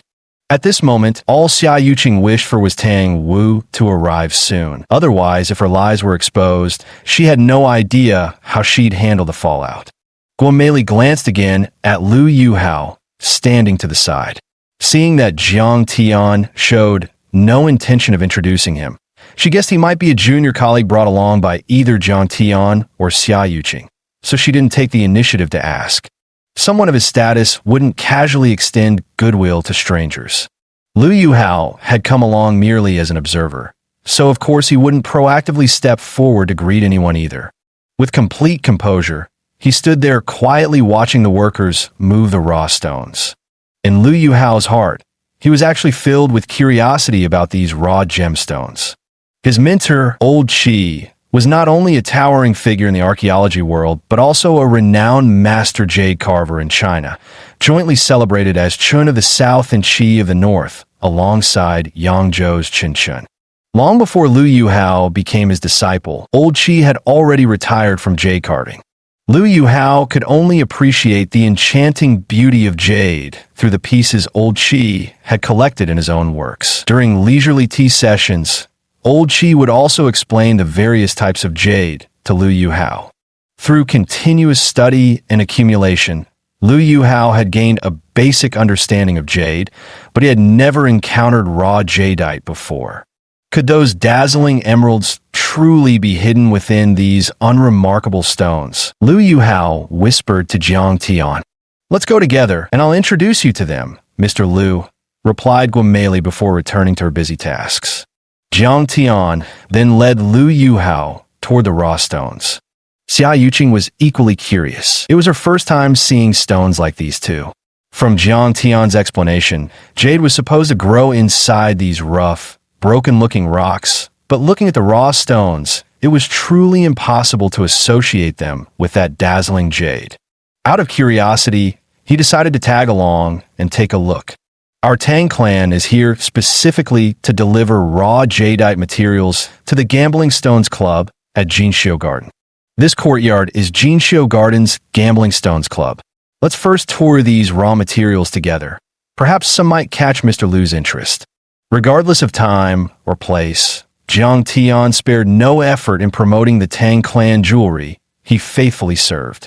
Indeed, having such employees in a company is considered quite a blessing for the boss. Jiang Tian explained as they walked. No matter what kind of jade it is, before being discovered by people, they're all embedded in rough stones. What we have here are jadeite roughs, raw jadeite materials mined from deposits, unprocessed. They retain the characteristics of their formative environment. There isn't a unified classification method for jadeite roughs. Rather, based on practical experience, different classification approaches are adopted depending on the need. Pointing at those rough stones, Jiang Tian continued, according to their different formative environments, there are native skinless stones, mountain stones, water stones, and water-washed sandstones, among others. In our line, there's a saying, no pit, gamble no stone. So recognizing the origin and characteristics of raw stones is crucial. Liu Yuhao nodded with partial comprehension. Speaking with growing enthusiasm, Jiang Tian picked up his pace. The discovery and mining of Burmese jadeite has spanned several hundred years. The mining sites proliferated like wildfire, with nearly 100 named sites flourishing today, each competing in splendor, while countless smaller unnamed sites are scattered like stars.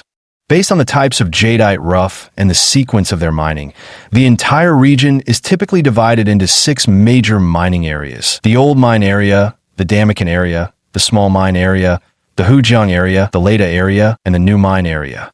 The raw stones produced from these factories have their own unique characteristics in terms of shape, color, and so on.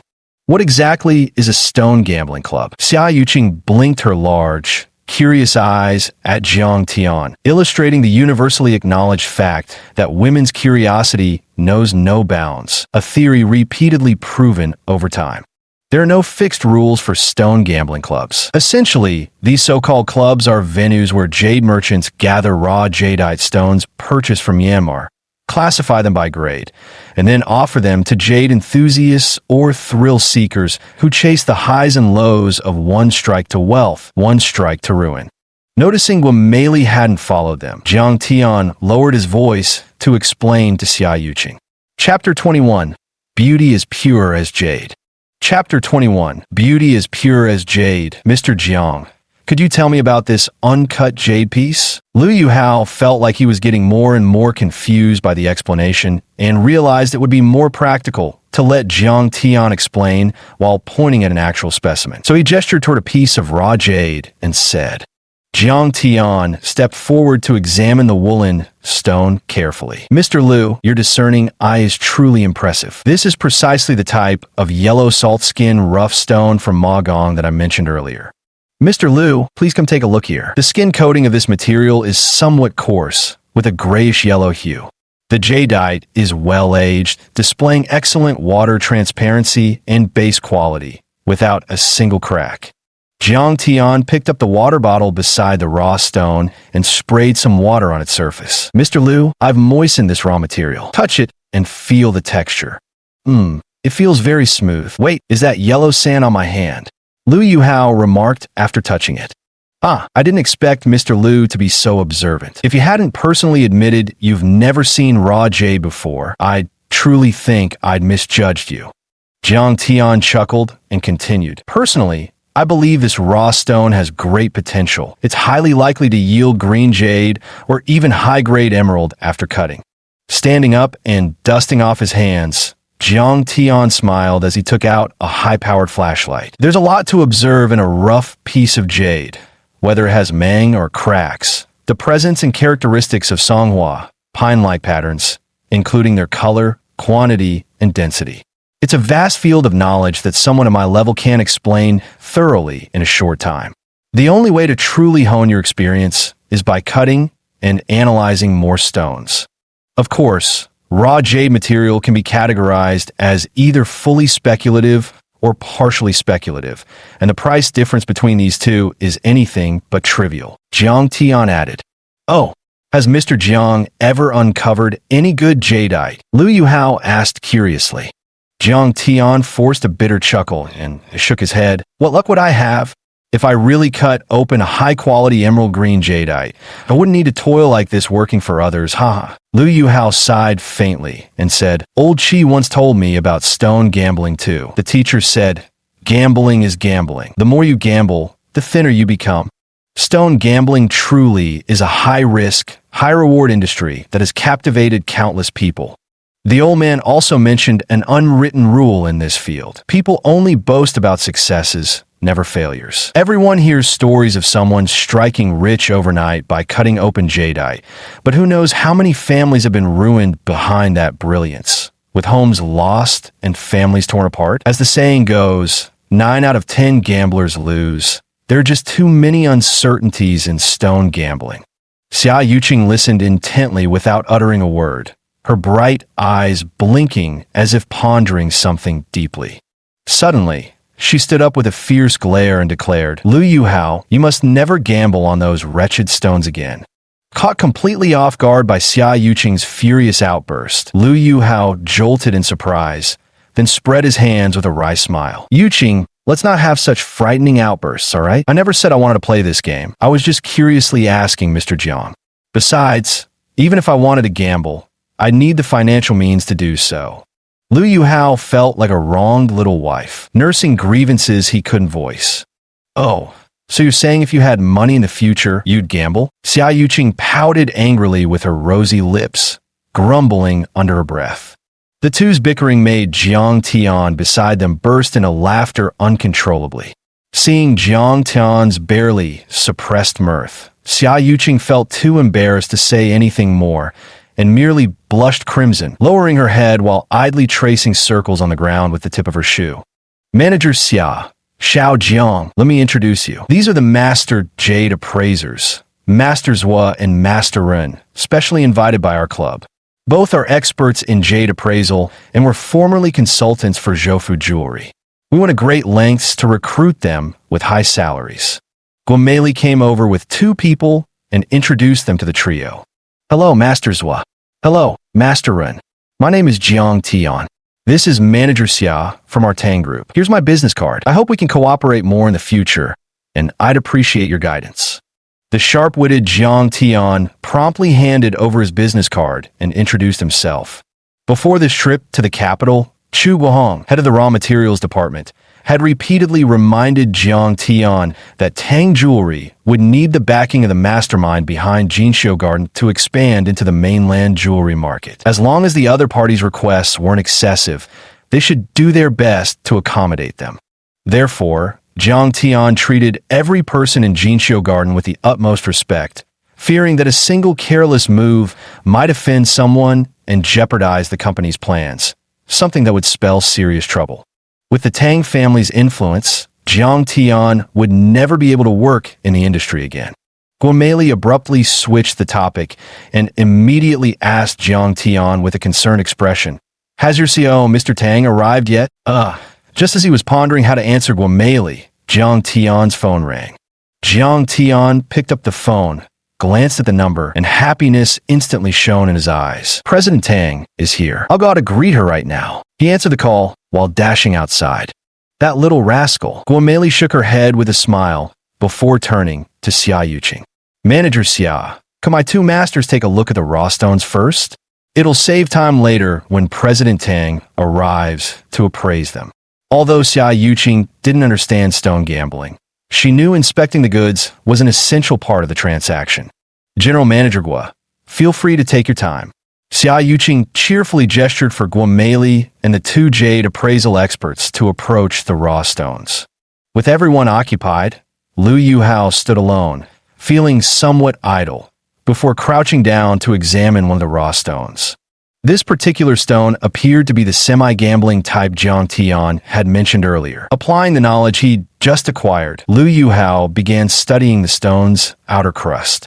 Whether due to Lu Yuhao's limited grasp, or because Jiang Tian, his barely competent instructor, hadn't explained clearly enough during their brief session, the young man found himself completely unable to make sense of what he was seeing. It's truly awe-inspiring how nature works, how an ordinary piece of stone can nurture such dazzling and alluring jade within. This rough stone already had a window cut on its surface, revealing the jade flesh inside. From the cross-section, one could see hints of green emerging in the exposed part. Lu Yuhao recognized that jade flesh. It was the same as the pendant Elder Qi owned, icy and vibrant green of the finest translucent variety. Unable to decipher the quality of the rough stone, Lu Yuhao chuckled self-deprecatingly and stood up. It seems I'll need to read up on jade knowledge from now on. Otherwise, if jade artifacts are unearthed later and I'm completely clueless, that simply won't do. Over there, Xia Yuqing was reviewing the quotation sheet, cross-checking each piece of raw stone material with the 2 jade appraisers. Watching Xia Yuqing bustling about, Lu Yuhao felt a surge of affection rise in his heart. This girl is really wonderful, he thought. Never mind whether she understands this line of work. Her earnest and responsible attitude alone is already worth learning from. Perhaps he had been standing too long, Lu Yuhao felt a dull ache creeping into his legs. Spotting the windowed rough stone beside him that resembled a natural stool, he plopped down onto it without hesitation. No sooner had he sat down than Lu Yuhao felt a wave of exhaustion wash over him. Frustrated, he rubbed his temples to rouse himself as much as possible. How could I have become so foolish?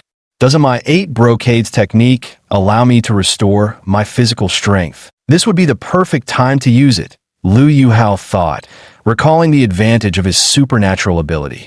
Earlier that morning, Xia Yuqing had already examined his hand, confirming that only he could see the strange mist. Others remained unaware of its existence. With this confidence, Lu Yuhao had already left the gloves on the bus to Huairou. Lu Yuhao closed his eyes as if pretending to sleep, silently activating the 8 brocades technique. Due to the mutation of his 8 brocades technique, Lu Yuhao had absorbed the essence of moonlight throughout the entire night, leaving the energy within his body even more abundant. Within mere seconds of activating the 8 brocades technique, Lu Yuhao entered the desired state. An unceasing stream of energy surged from his lower dantian, spreading through his meridians to permeate his entire body. At that moment, Lu Yuhao experienced an unprecedented sensation of exhilaration, pure and refreshing. Like scooping a handful of crystal-clear mountain spring water on a scorching summer day, that coolness seeped deep into his soul, invigorating and soothing. What's that? Lu Yuhao noticed a peculiar green hue invading his vision. The green held 3 parts warmth yet carried 7 parts coldness, appearing luxuriantly verdant. He rubbed his eyes vigorously and looked again. That tinge of green was beneath where he sat. Lu Yuhao hastily stood up, scanning his surroundings. No way. Could I actually see through raw jadeite now? Seeing that no one nearby had noticed him, Lu Yuhao withdrew his 8 brocades technique and crouched down once more to examine the rough stone. After folding away the 8 brocades technique, Lu Yuhao could see nothing again. Strange. Was that an illusion? Lu Yuhao wondered inwardly. No, I must try once more. Lu Yuhao thought to himself. This time, he chose not to sit on the rough jadeite again, but instead turned his back to Xia Yuqing and the 2 stone gambling consultants. Murmuring the incantation, he activated the 8 brocades technique anew. That tinge of green reappeared, stunning Lu Yuhao. Following his gaze, the rough jadeite before him gradually unfolded layer by layer under the influence of his supernatural ability. First came the rough exterior of the stone, a dull gray mass. As Lu Yuhao penetrated deeper through the rocky layers, he spotted tiny grain-like crystalline formations. Looking further down, his vision suddenly cleared. The same verdant hue he'd glimpsed earlier reappeared before his eyes. It's this very warmth and smoothness. Lu Yuhao's hands trembled uncontrollably with excitement at the sight. His overwhelming joy made every muscle in his body tense and quiver slightly in unison with his gaze. The searing sensation in his palm once again shot through his neural pathways, forcing Lu Yuhao to swiftly withdraw his 8 brocades technique. Is this for real? Lu Yuhao was so excited he didn't know where to put his hands, ultimately clenching them tightly together. He paced back and forth around that slab of rough stone. Yuhao, what's wrong? Xia Yuqing noticed Lu Yuhao's unnatural demeanor and hurried over to ask. Oh no, nothing. I just felt my legs were a bit numb. Walking back and forth a few steps will help. What's up? You finished checking on your end? Lu Yuhao was no stranger to the peculiarities of his supernatural abilities, so this time he remained fairly composed in his response. Xia Yuqing smiled gently and said, Good, if you're tired, find a place to rest. I'll be done soon. Once Tang Wu arrives and I hand her the contract, we can head home. Go ahead with your work, don't mind me. I just need a short rest, and I'll be fine. Xia Yuqing's warmth made Lu Yuhao's heart flutter. With a smile, he gently pinched her delicate little nose. Stop it, don't let others see. Xia Yuqing secretly hooked Lu Yuhao's hand with her slender little finger, then immediately giggled and ran away. Halfway, she turned back to glance at him, her rosy cheeks flushing slightly, looking utterly enchanting. The sight sent Lu Yuhao's heart racing. It took considerable effort for Lu Yuhao to tear his gaze away from Xia Yuqing. Turning his attention back to the raw jadeite, Lu Yuhao bit the tip of his tongue. The sharp pain made him curse inwardly. Damn it, that really hurts. As the saying goes, even gods cannot predict jade inches deep. Despite the advancements in social science to this day, there remains no instrument capable of penetrating the interior of a raw jadeite stone. Thus, people still rely solely on a gamble to determine whether jade exists within a rough stone. Now, Lu Yuhao had discovered that his mastery of the 8 brocades technique allowed him to see through the raw stone, to discern everything hidden within the rough material. How could this not thrill him beyond measure? As Jiang Tian had mentioned earlier, not all rough stones with promising appearances would yield jade. Many had gambled away their entire fortunes, deceived by a single exceptionally promising rough stone, only to plunge into ruin. While others bet on experience and luck when gambling on stones, if he were to engage in it himself, given an ample supply of rough stones, wouldn't he essentially have whatever he desired? At this thought, Lu Yuhao felt so pleased with himself that he almost burst into song. Lost in his fantasy, Lu Yuhao suddenly caught a faint, delicate fragrance drifting from behind him, refreshing and soothing. Turning around, Lu Yuhao was abruptly met with a stunningly beautiful face. Lu Yuhao froze on the spot. The woman wore a pale violet low-cut dress adorned with small yellow floral patterns. A silk scarf draped casually over her snow-white neck, modestly resting against the breathtaking curves of her chest, forming a perfect arc. Her entire demeanor exuded elegance and grace, without losing an air of refined purity. Lu Yuhao's bold, unwavering gaze lingered on those towering peaks, making the woman visibly uncomfortable. Completely oblivious to his indiscretion, only 4 words flashed through Lu Yuhao's mind. A jade-like beauty. Chapter 22, Reunion with Yi Sudong. Hello Lu Yuhao, I'm Tang Wu. Do you still remember me? The woman smiled and extended her creamy white wrist, smooth as a lotus root. Lu Yuhao has been thinking of you constantly. The moment those words left his mouth, Lu Yuhao wished he could dig a hole in the ground and disappear. Man, this is so messed up. I've really gone and made a fool of myself this time. Lu Yuhao wailed inwardly. Tang Wu covered her mouth and giggled. No one expected Lu Yuhao, who was always honest and straightforward, to blurt out such a remark at this moment, as if possessed by some mischievous spirit. Tang Wu's laughter was as melodious as a lark song, and her smile resembled a blooming lily, utterly enchanting, enough to topple cities and ruin states. Lu Yuhao felt every pore on his body prickle open. Tang Wu, aware of her momentary lapse in decorum, quickly nodded and deftly responded, I also miss our classmates from back then. I never expected to run into you here. Today I'm accompanying Yuqing for leisure. Coincidentally, your company had business over here, so I tagged along. Usually unflappable in all matters, Lu Yuhao now lacked his usual composure. Rubbing his head, he unwittingly revealed a touch of youthful awkwardness from years past. No matter what, it's impossible to instantly regain composure when your embarrassing state is laid bare before the woman you fancy. Hello, Mr. Tang. This is Guomeli speaking. Young master, he has already arrived at Jinxiu Garden and is on his way here with his friends. Guomeli walked over with her protruding belly, smiling warmly as she greeted Tang Wu. Tang Wu smiled faintly and said, I still have some matters to attend to. Let's catch up later, old classmate. Yes, sure. Lu Yuhao nodded emphatically.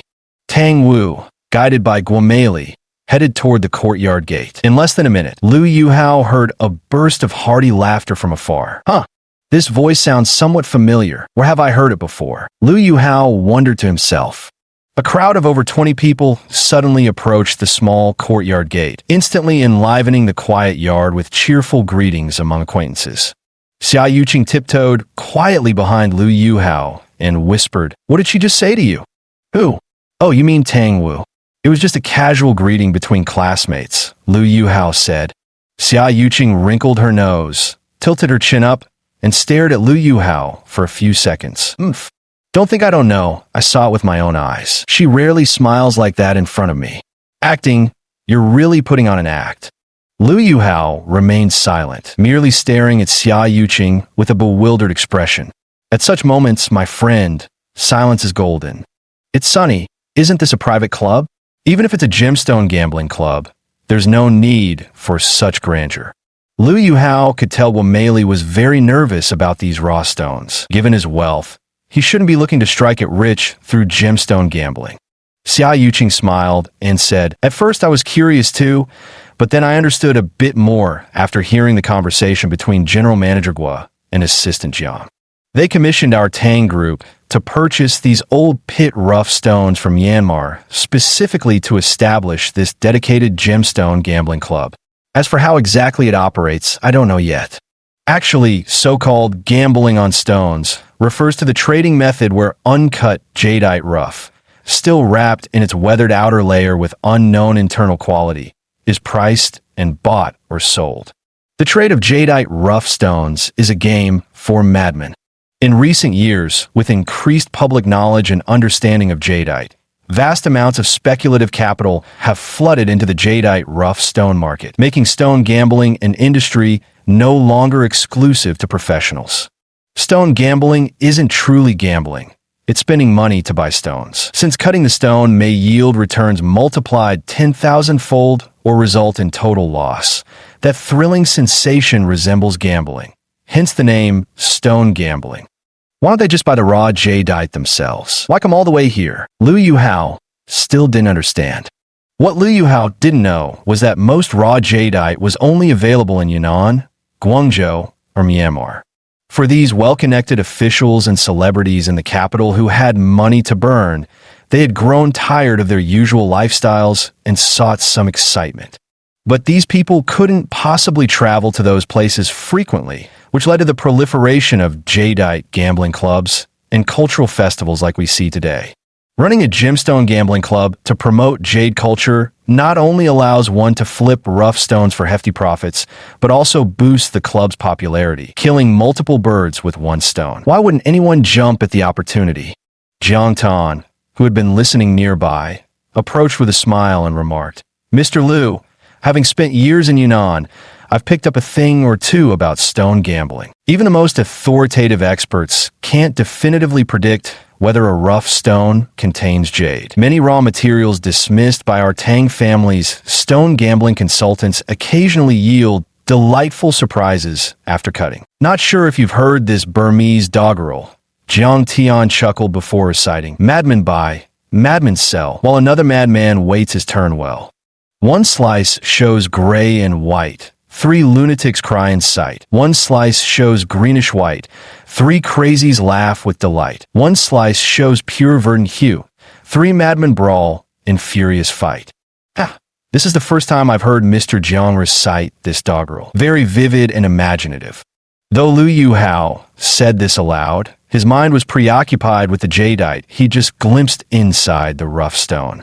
While Lu Yuhao knew nothing about gambling on raw stones, he was well acquainted with jadeite. Master Chi's display room housed numerous carved jadeite pieces representing different periods of the master's carving artistry, each showcasing varying water clarity and animated forms that chronicled his evolving craftsmanship. While admiring his teacher's work, Lu Yuhao also learned about the grade and value of jadeite. The high-quality ice-grade, yang green jadeite hidden in that rough stone was slightly larger than a human fist. How could its value fail to make Lu Yuhao's heart race with excitement? This gentleman is absolutely right. Gambling on jade is 30% skill and 70% luck. He Sudong stood behind Lu Yuhao with his hands clasped behind his back, speaking with an amused smile. Lu Yuhao was slightly taken aback. Turning around, he saw a group of people standing behind him, led by He Sudong, with Tang Wu and Guameli also at his side.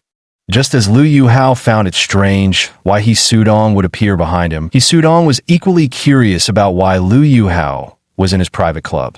Upon seeing He Sudong, Lu Yuhao suddenly realized why the voice he had heard earlier sounded somewhat familiar. It was indeed He Sudong's voice. "Never imagined I'd find you here, Mr. Lu. We meet again so soon."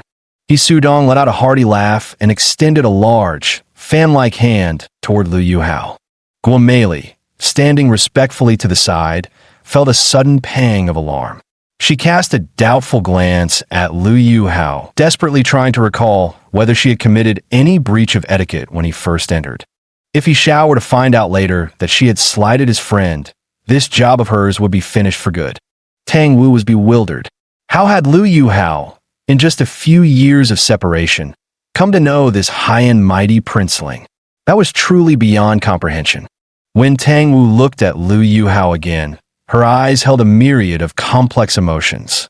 Liu Yuhao didn't display the reverence others might expect, maintaining his usual serene and indifferent expression as he extended his hand to shake Sudong's. "Hello, Mr. He." Sudong probed curiously. "I didn't expect that Mr. Liu not only possesses extraordinary discernment in antique appraisal, but also takes an interest in stone gambling. Truly worthy of being the last disciple of the venerable Qi Ji."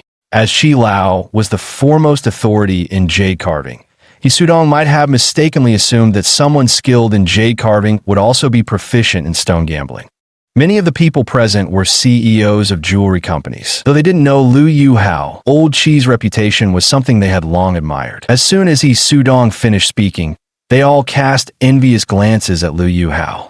Guomei inwardly wiped sweat from his brow. He saw the situation clearly. Old Qi was a close friend of his boss's grandfather. Every year, his boss would arrange for him to deliver New Year's gifts to old Qi. He was relieved he hadn't offended this young man earlier. A shrewdness unique to businessmen surfaced on Guomei's face. He decided to gift this young man a membership card for the establishment later. After all, it never hurt to forge closer ties with his boss's connections. "I know nothing about stone gambling. I just learned a bit from Mr. Jiang earlier." Liu Yuhao calmly patted Jiang Tian on the shoulder as he stood beside him. Guomei, ever the sly old fox, saw the conversation hitting a snag and quickly trotted forward. "Young Master He, the rough jade we shipped in has already been inspected by Master Ren and Master Zhua. Both confirmed it's genuine. What do you think?" Sudong remained unbothered by Liu Yuhao's words and waved a hand dismissively. "Take the guests to see the jade roughs. I'll join shortly to try my luck at picking a piece myself."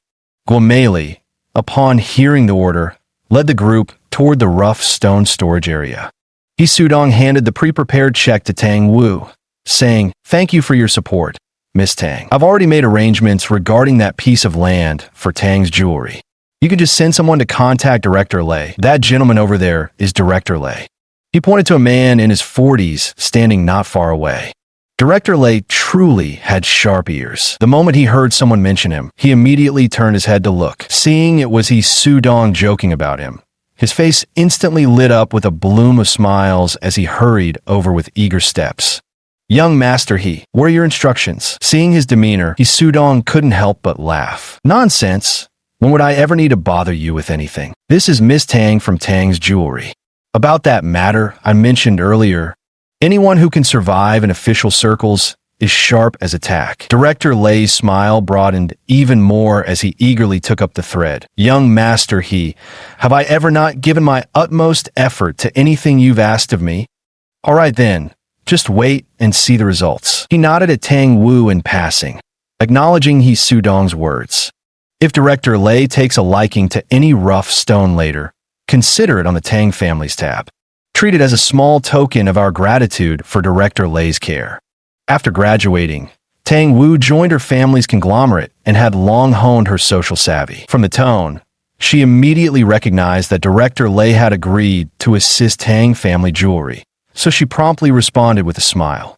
The others were oblivious. Sudong with his deep pockets, Xia Yuqing and Liu Yuhao, who knew nothing about the market, but Jiang Tian, standing nearby, understood. Hearing Tang Wu's words, his heart immediately skipped a beat. The rough stones delivered this time are all top-quality old pit material, and the company refused to sell them despite receiving high offers. The lowest valued rough stone here is worth well over 100,000, while the most expensive one, a piece of clear jadeite material with an exposed window, was priced at an astonishing 5.7 million. Jiang Tian thought to himself, if Director Lei ends up picking that 5.7 million rough stone later, my God, that would be quite the generous thank you gift. Chapter 23. Who's actually taking advantage of whom? Chapter 23. Who's actually taking advantage of whom? Jiang Tian had grown up in Hong Kong and had no idea that there were many things money simply couldn't buy. As early as last year, the Tang Group's board of directors had convened and decided to shift the focus of their jewelry business to the mainland. The construction of their Beijing branch and first jewelry store would serve as their debut to establish the brand. But this decision had already been in place for half a year. Despite the top management of the group making tremendous efforts in the capital, they still couldn't secure satisfactory land to build the jewelry division headquarters for the company. After much difficulty, Tang Wu's father, Tang Zijiang, the president of Tang Jewelry, finally managed to establish a connection with He Sudong through Guomeli. Upon learning that He Sudong was interested in forming a gambling stone club, he proactively reached out to Guomeli, offering to supply jadeite rough stones at low prices. This led to Tang Wu personally taking charge today, delivering this batch of raw stones to Jinxiu Garden at cost price from 4 years ago, along with a promise that all future rough stones for Jinxiu Garden will be provided by Tang Jewelry at discounted rates. Those hundreds of rough stones could fetch a minimum of nearly 100 million yuan if sold at the Myanmar Jadeite Fair. There are over 100 pieces in this batch of rough stones. Since you've arrived, why not come take a look together? He Sudong cheerfully invited Liu Yuhao and the others. Liu Yuhao also wanted to see exactly what the stone cutting process was like and thus nodded in agreement. The group headed towards the rough stone storage area together. When they were nearly there, He Sudong suddenly turned back and said, "Mr. Liu, do you know why I paid that high price for your Hetian Jade Huang pendant?" He Sudong actually brought up this question. Liu Yuhao watched him with interest, saying nothing as he waited for He Sudong to continue.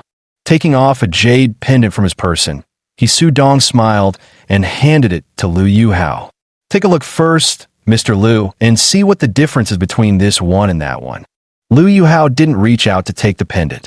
Instead, he gave He Sudong a puzzled glance before lowering his eyes to inspect the jade. He exclaimed in shock, "It's exactly the same as that one. What's going on here, Mr. He?" He Sudong smiled mysteriously and spoke slowly. "This jade huang was given to me by my grandfather as a birthday gift when I turned 12. At that time, during the anti-Japanese war, my grandfather was fighting in the Shanganning border region. Once when he was wounded, he recovered at a local villager's home. This villager had been forced by circumstances to take up grave robbing for a living. During grandfather's convalescence, they developed a deep bond between them. Later, my grandfather would talk to that fellow villager every day about the principles of resisting the war. The villager happened to be an educated man, and in the end, moved by my grandfather's persuasion, he joined the army alongside him. Ultimately, he sacrificed his life in one of the battles. What does this have to do with that jade huang?" Xia Yuqing said. Liu Yuhao tugged at Xia Yuqing's sleeve, signaling for her to keep quiet. Feeling a bit embarrassed, Xia Yuqing subconsciously licked her pink lips and covered her mouth with a delicate hand. Even Xia Yuqing, clueless as she was, realized she had spoken out of turn.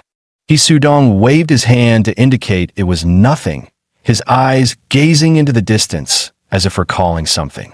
Before the villager passed away, he gave this jade pendant to my grandfather. He said this jade pendant was actually unearthed from an ancient Han Dynasty tomb. There was a local scholar who told the villager he always felt something was off about that jade pendant, though he couldn't quite put his finger on what exactly was wrong. So the villager gathered his courage and returned to the tomb during daylight. A piece of brocade silk inside the tomb confirmed the scholar's suspicions. The tomb turned out to be the resting place of Wei Sanyang, the wife of the great Han Dynasty General Hua Xubing, who held the titles of Grand Marshal and Swift Cavalry General. On his deathbed, the old villager's greatest regret was that this jade huang pendant originally came as a pair. The other piece had been taken by a companion from the neighboring village. By the time my grandfather tried to ask him about the ancient tomb's location again, he had already breathed his last. He Sudong and Lu Yuhao sighed simultaneously. Stroking the jade huang in his hand thoughtfully, He Sudong remarked, "Who would have thought that Mr. Liu would uncover the story behind that purple clay teapot bottom that day? And it just so happened I was present to witness it. Haha. This pair of jade huang pendants really seems destined for me."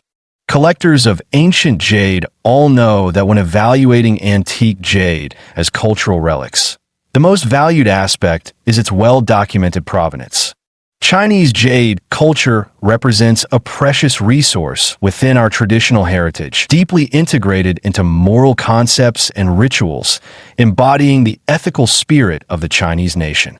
Comparing the virtue of gentlemen to the quality of fine jade, Confucian scholars endowed jade with moral connotations and provided profound interpretations.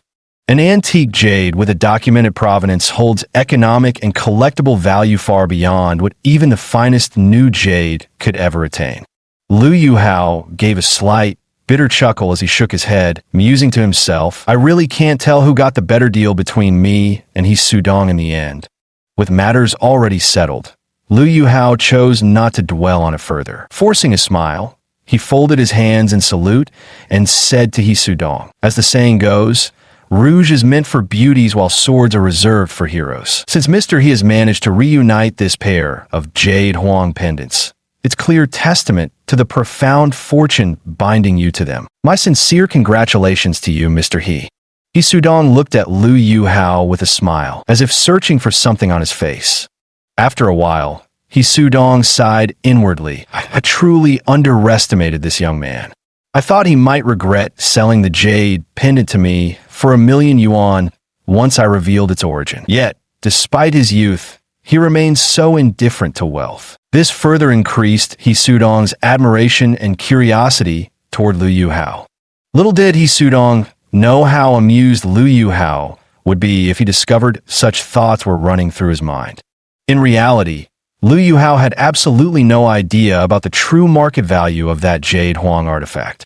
His daily exposure was limited to cultural relics. Professor Qi kept his personal collections strictly separate from his work, which led Lu Yuhao to focus solely on academic research.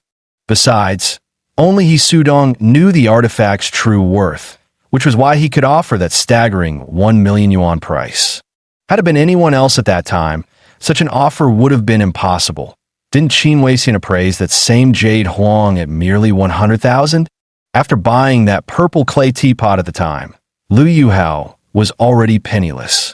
Though the Hatian jade huang was exquisite, one still had to eat when hungry. From the increasingly complicated look in Tang Wu's eyes, it was clear she understood Lu Yuhao less and less. First, she had been shocked by Lu Yuhao's familiar demeanor with He Sudong. Then, within moments, she'd learned from He Sudong's own mouth that Lu Yuhao had once sold him a Hatian jade huang for the astronomical price of 1,000,000 yuan. And what's more, He Sudong seemed wholly satisfied with having spent such a sum on it. Her mind was utterly boggled. Strange things happen every year, but today seems particularly full of them. He Sudong noticed a promising rough stone not far from Lu Yuhao and approached for a closer look. "Mr. Lu, were you just examining this piece?" I actually can't appraise rough stones. I can only tell from the exposed jadeite in the window that it's Yonglu ice-type material. I can't speak confidently about the internal condition or overall characteristics of this stone. If you're interested, Mr. He, you should consult an expert to evaluate it properly. That way, we might also learn something about how to assess rough jadeite. As Lu Yuhao spoke, he recalled the fist-sized jadeite he had seen inside the rough stone through his supernatural vision.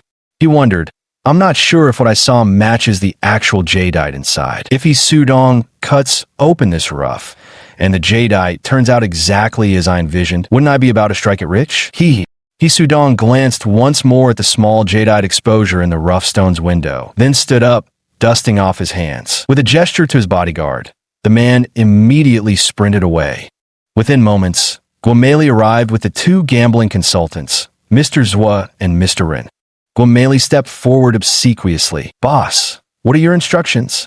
He Sudong was extremely satisfied with Guomeli's work capabilities and performance. Guomeli had actually studied law in the UK during her early years, obtained her lawyer's license after graduation, then stayed there to work and even got married.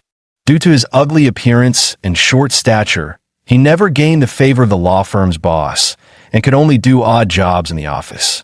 One day, Guameli's boss handed him a case to take charge of specifically.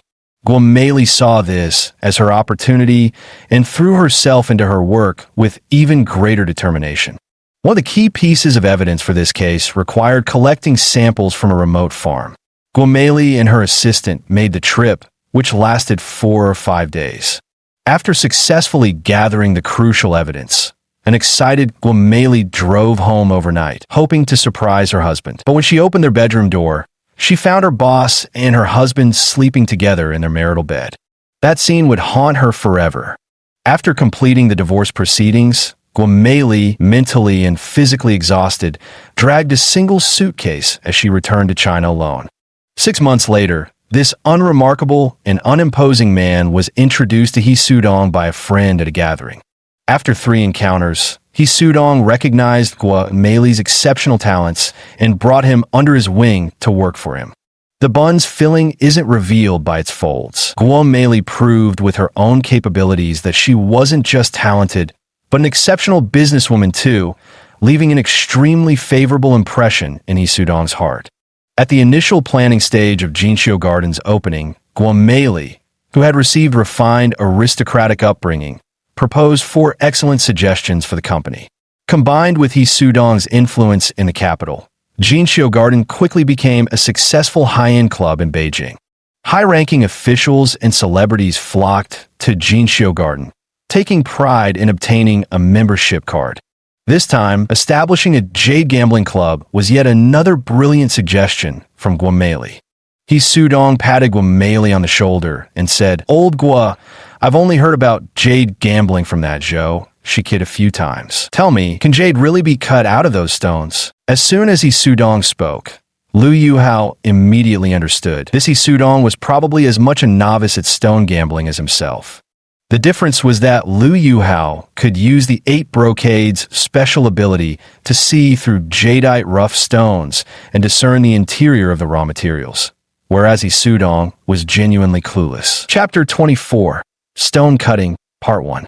Chapter 24, Stone Cutting, Part 1. Guameli promptly introduced to He Sudong, "Boss, this is Master Zhua, and this is Master Rin.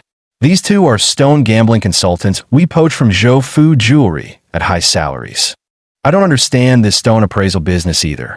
So let's invite these 2 masters to explain it to you, boss. Us brothers can also learn a thing or 2, right? Hope I can cut out a little jade or 2 from these raw stones someday to share in the boss's luck.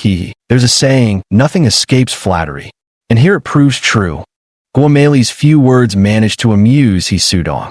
He chuckled and scolded, "Keep running your mouth. With your luck, you'd better pray you find a wife soon." Despite his reddened face, Guameli took no offense. "Which rough stone are you eyeing, boss? I'll have the 2 masters take a look."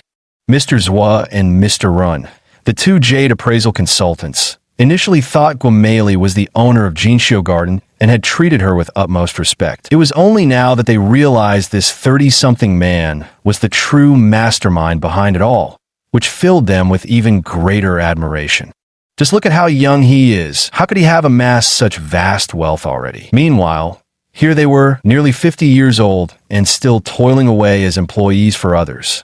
Master Rin was much sharper than Master Zhua.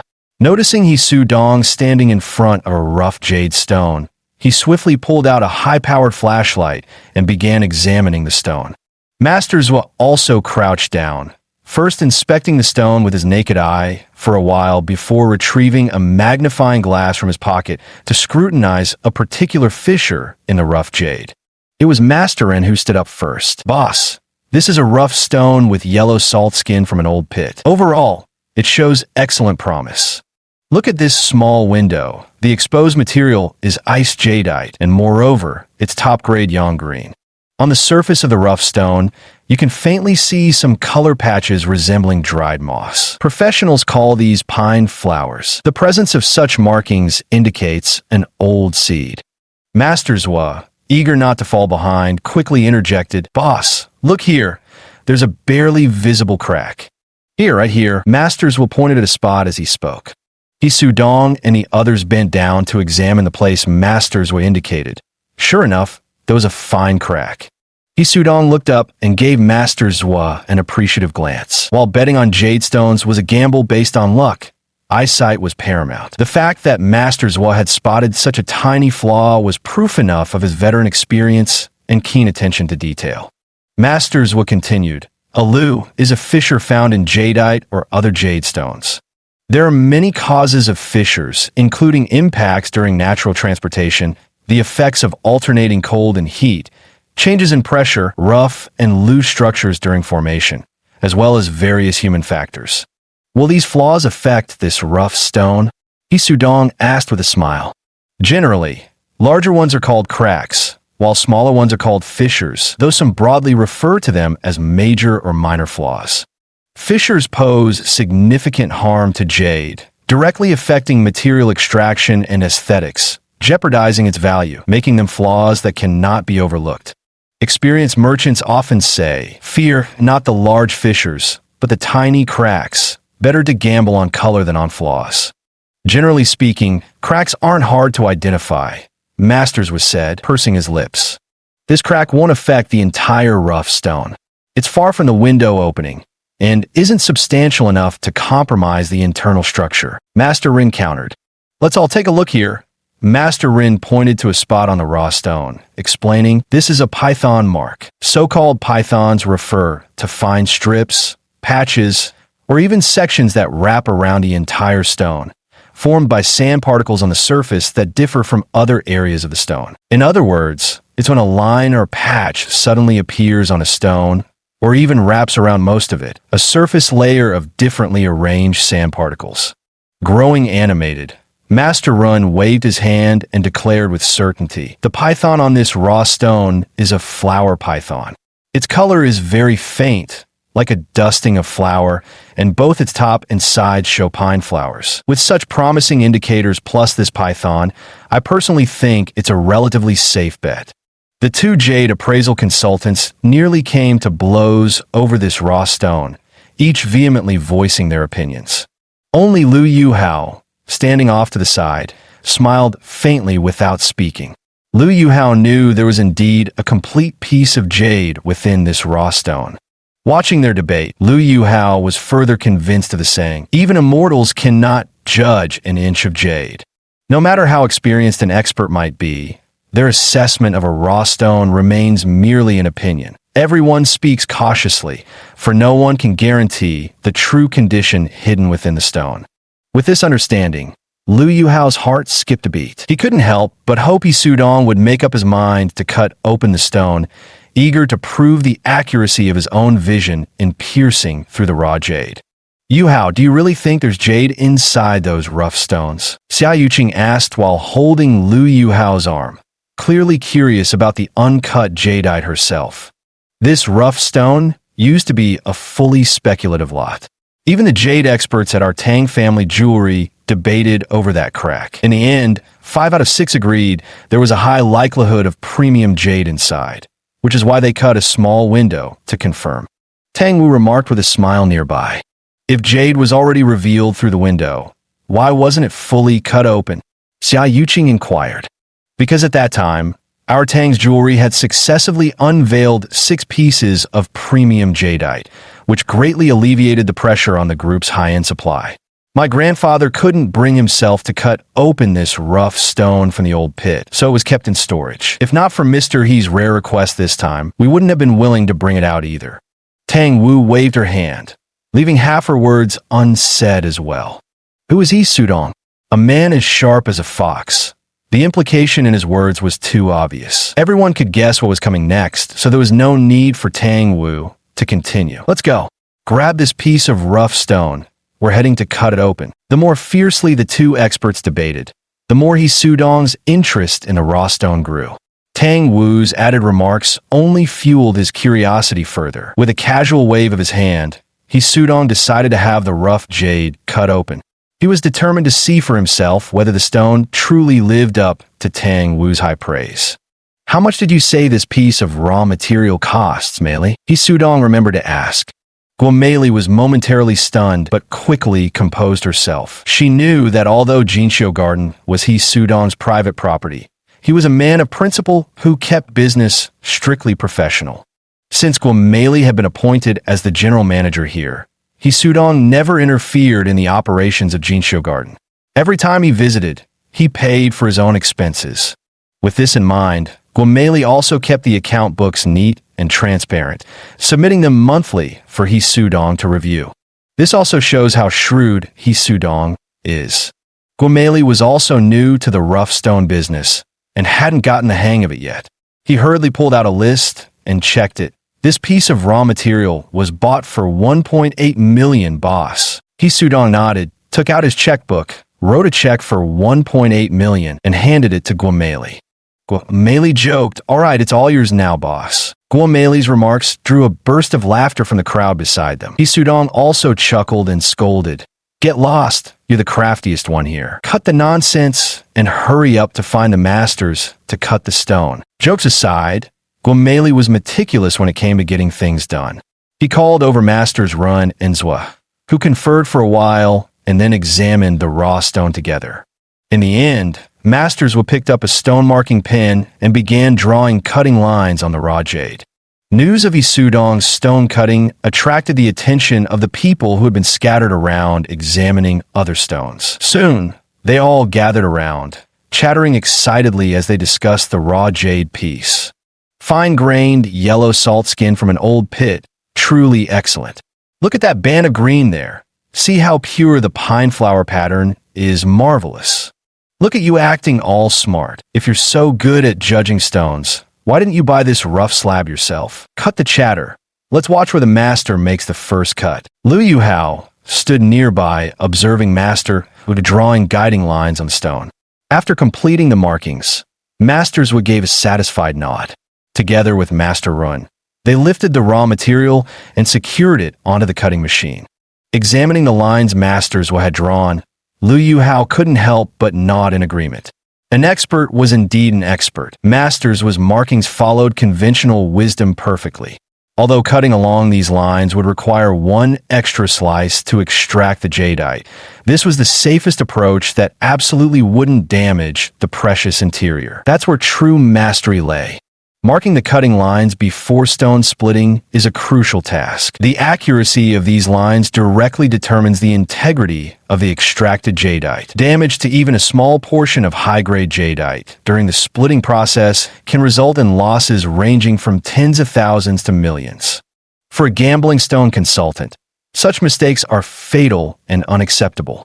If a piece of jadeite incurs losses due to an expert's incorrect line marking, that expert would lose all credibility within the jewelry company. Without needing the employer to say a word, they would voluntarily pack up and leave. Only after the lines are properly drawn and the rough stone secured on the splitting machine does the stone splitting process truly begin. This piece of rough jade was being cut by Master Ren. Lu Yuhao took a step forward, wanting to observe the methods and process of stone cutting clearly.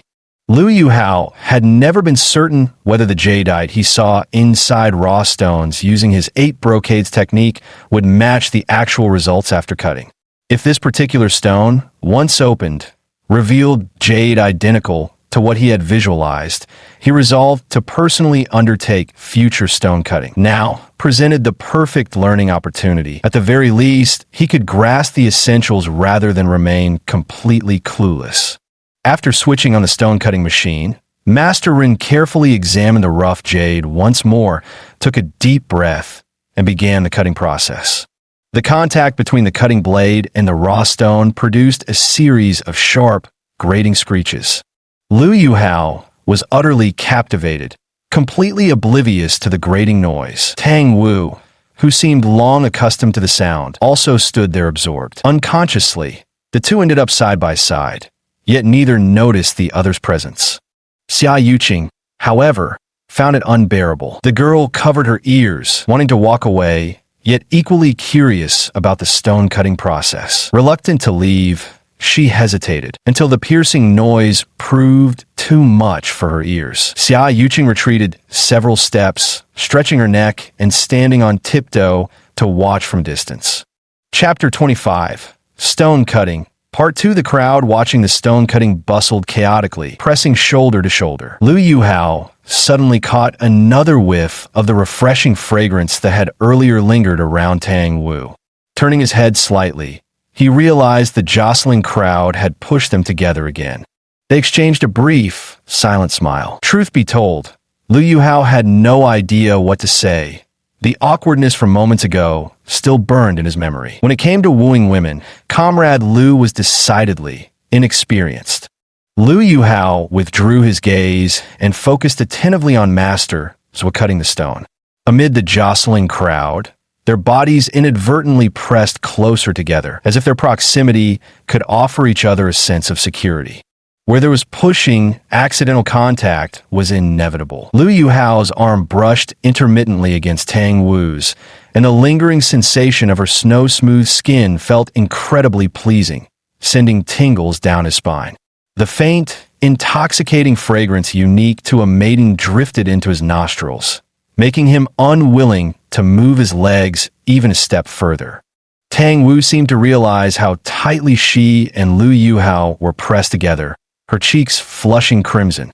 The rosy hue against her fair skin made her appear even more exquisite, as delicate as porcelain. It's just too crowded. I didn't mean to.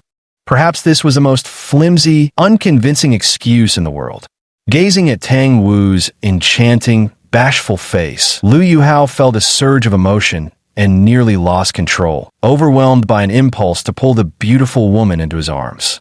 Somehow, someone in the crowd behind them suddenly surged forward, pushing Tang Wu, who could no longer keep her footing, straight into Lu Yuhao's arms with a delicate gasp.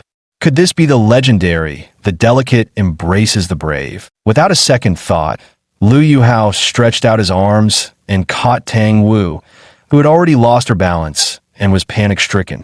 Their next actions froze both Tang Wu and Lu Yuhao in place, leaving them momentarily dumbstruck. Truth be told, Lu Yuhao hadn't the slightest intention of taking advantage of Tang Wu. That action, just now, was entirely an instinctive reaction. Realizing his wandering hands had landed on Tang Wu's sensitive area, Lu Yuhao nearly jumped out of his skin in fright. A cold sweat broke out down his spine.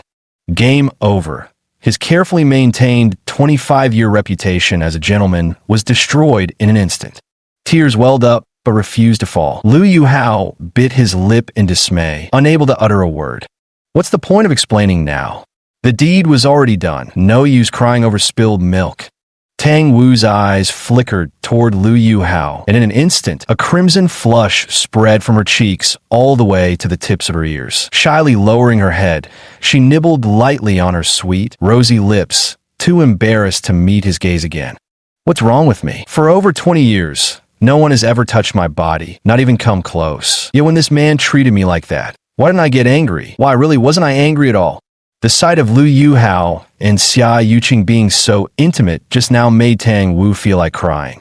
Fog's coming out, look, fog's coming out. What kind of eyes do you have? It's green that's coming out. A burst of excited shouts pulled both of them back from their thoughts. Neither addressed what had just transpired. Lu Yuhao pressed a hand to his thumping chest, putting a little distance between himself and Tang Wu, while she tucked a loose strand of hair behind her ear. Her delicate, pale fingers intertwined nervously as she caught her breath with a faint, flustered gasp. It's rising, it's really rising. Look at that cross-section, there's genuine green showing. Amid the crowd, someone else leaped up and cheered, so brimming with excitement that it seemed as though the stone he had gambled on had struck it rich. He grinned from ear to ear, unable to close his mouth. Lu Yuhao could no longer spare a thought for the awkwardness between himself and Tang Wu moments ago. Frantically, he pushed through the crowd, straining to get a better look. Masters carried a basin of water and splashed it down. A streak of green emerged from the muddy surface of the cut. Master Rin stroked the cut surface with a satisfied smile. On his very first day working at Jinxiu Garden, he'd already managed to cut green, an extremely auspicious sign for any jade gambler. Young Master would you sell this rough stone? I offer 3 million. After inquiring about the price of the raw material, someone from a jewelry company immediately made an offer. How dare you offer just 3 million?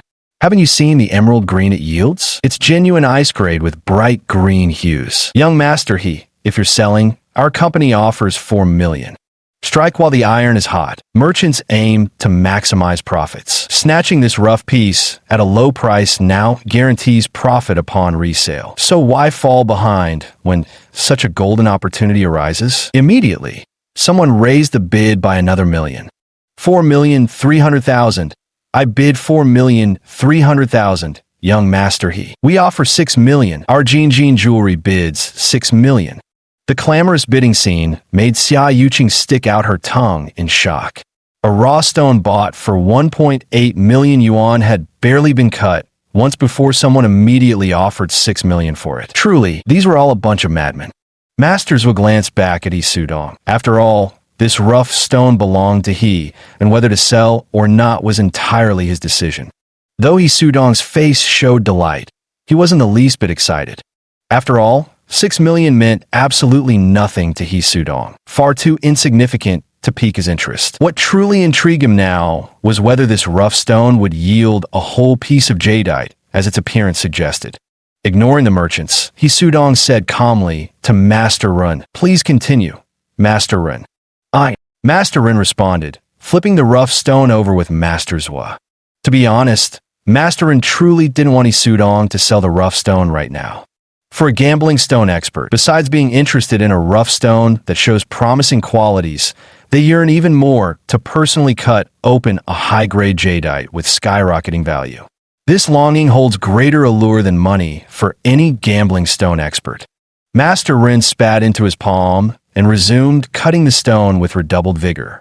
As Master Ren started up the stone-cutting machine again, those who had been frantically raising their bids moments earlier fell silent, quietly waiting in anticipation. Amusingly, one man stood by the cutting machine, eyes wide and unblinking, biting his lip with fists clenched tight, his nervousness far surpassing even Yi Sudong's. Zip! The blade descended, slicing through the second pre-marked line.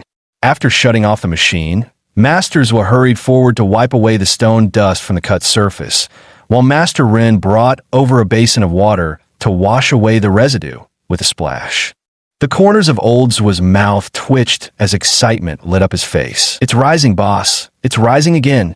Old Zhua started waving both fists excitedly, shouting at the top of his lungs. "This is a massive surge, boss." Master Ren beside him couldn't help but jump up, dancing about like an overjoyed child. 2 consecutive cuts had both revealed green. This was undeniably a tremendous surge. The 2 patches of green were now completely connected, proving beyond doubt that the jadeite inside the rough stone formed one solid mass. Such a large piece of icy yang-green jadeite held substantial value indeed. The previous cut was made along the windowed surface. That was a positive cut didn't surprise Yi Sudong much. But now, with another favorable cut, Yi Sudong's excitement became genuine. Money no longer held much temptation for Yi Sudong. Yet this process of alternately hitting gains and losses with each cut of the stone presented a fresh thrill, delivering an unprecedented sense of fulfillment. Yi Sudong stepped forward and touched the favorably cut surface. Beneath it, the lustrous jadeite was revealed, about the size of a palm, prompting a satisfied smile to spread across his face. Nodding enthusiastically, he murmured, "Good, good, very good. Master He, our Jin Jewelry offers 15 million for this raw jade."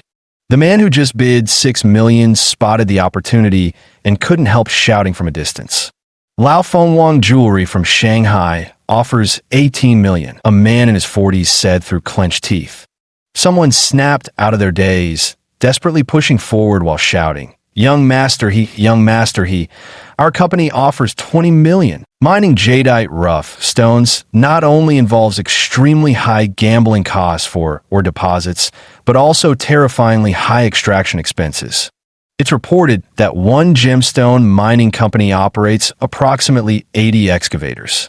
Maintaining around 60 in daily operation allows them to extract roughly 1,500 tons of raw stones annually. Even with this production scale, annual routine expenditures on explosives, fuel, labor costs alone amount to as much as 5 billion Burmese kyat.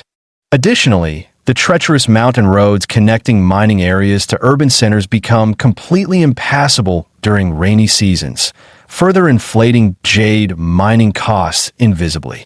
Therefore, mining operations are conducted solely between the 9th month of the lunar calendar and the following April. Jadeite rough stones possess extreme scarcity. They're a non-renewable rare mineral resource. Currently, gem-quality jadeite worldwide is only produced in regions such as Pakistan, Myanmar. With the use of modern mining machinery, excessive exploitation of jadeite deposits has led to current depletion risks. When it comes to high-grade jadeite raw materials, major jewelry companies have reached the point of fierce competition with each other. There have even been incidents where several major jewelry companies fought fiercely over the auction of a single high-grade piece of raw jadeite. 21 million. I bid 21 million. The news of Isudong's successful stone cutting immediately spread to the front of the club. While talents may be scarce in this world, there's never a shortage of gossip mongers. No one knows who first leaked the news. Isudong recognized a familiar voice. Squinting, he raised his head to glance in the direction of the sound before laughing and retorting. "Brat, where did you crawl out from this time? Stop messing with your second brother like this." "Hey now, second brother. That's truly unfair. I heard you were hosting some stone-cutting event today, so I rushed over by rocket just to show my support." The bidder who offered 21 million chuckled as he spoke. "To hell with you. What kind of stone unveiling ceremony is this? Your damn mouth really knows how to insult people." Isudong embraced the arriving man in a bear hug, giving him a couple of hearty pats on the shoulder. It was clear their relationship wasn't ordinary. Only those exceptionally close would exchange such gestures. Chapter 26, Stone Unleashing, Part 2.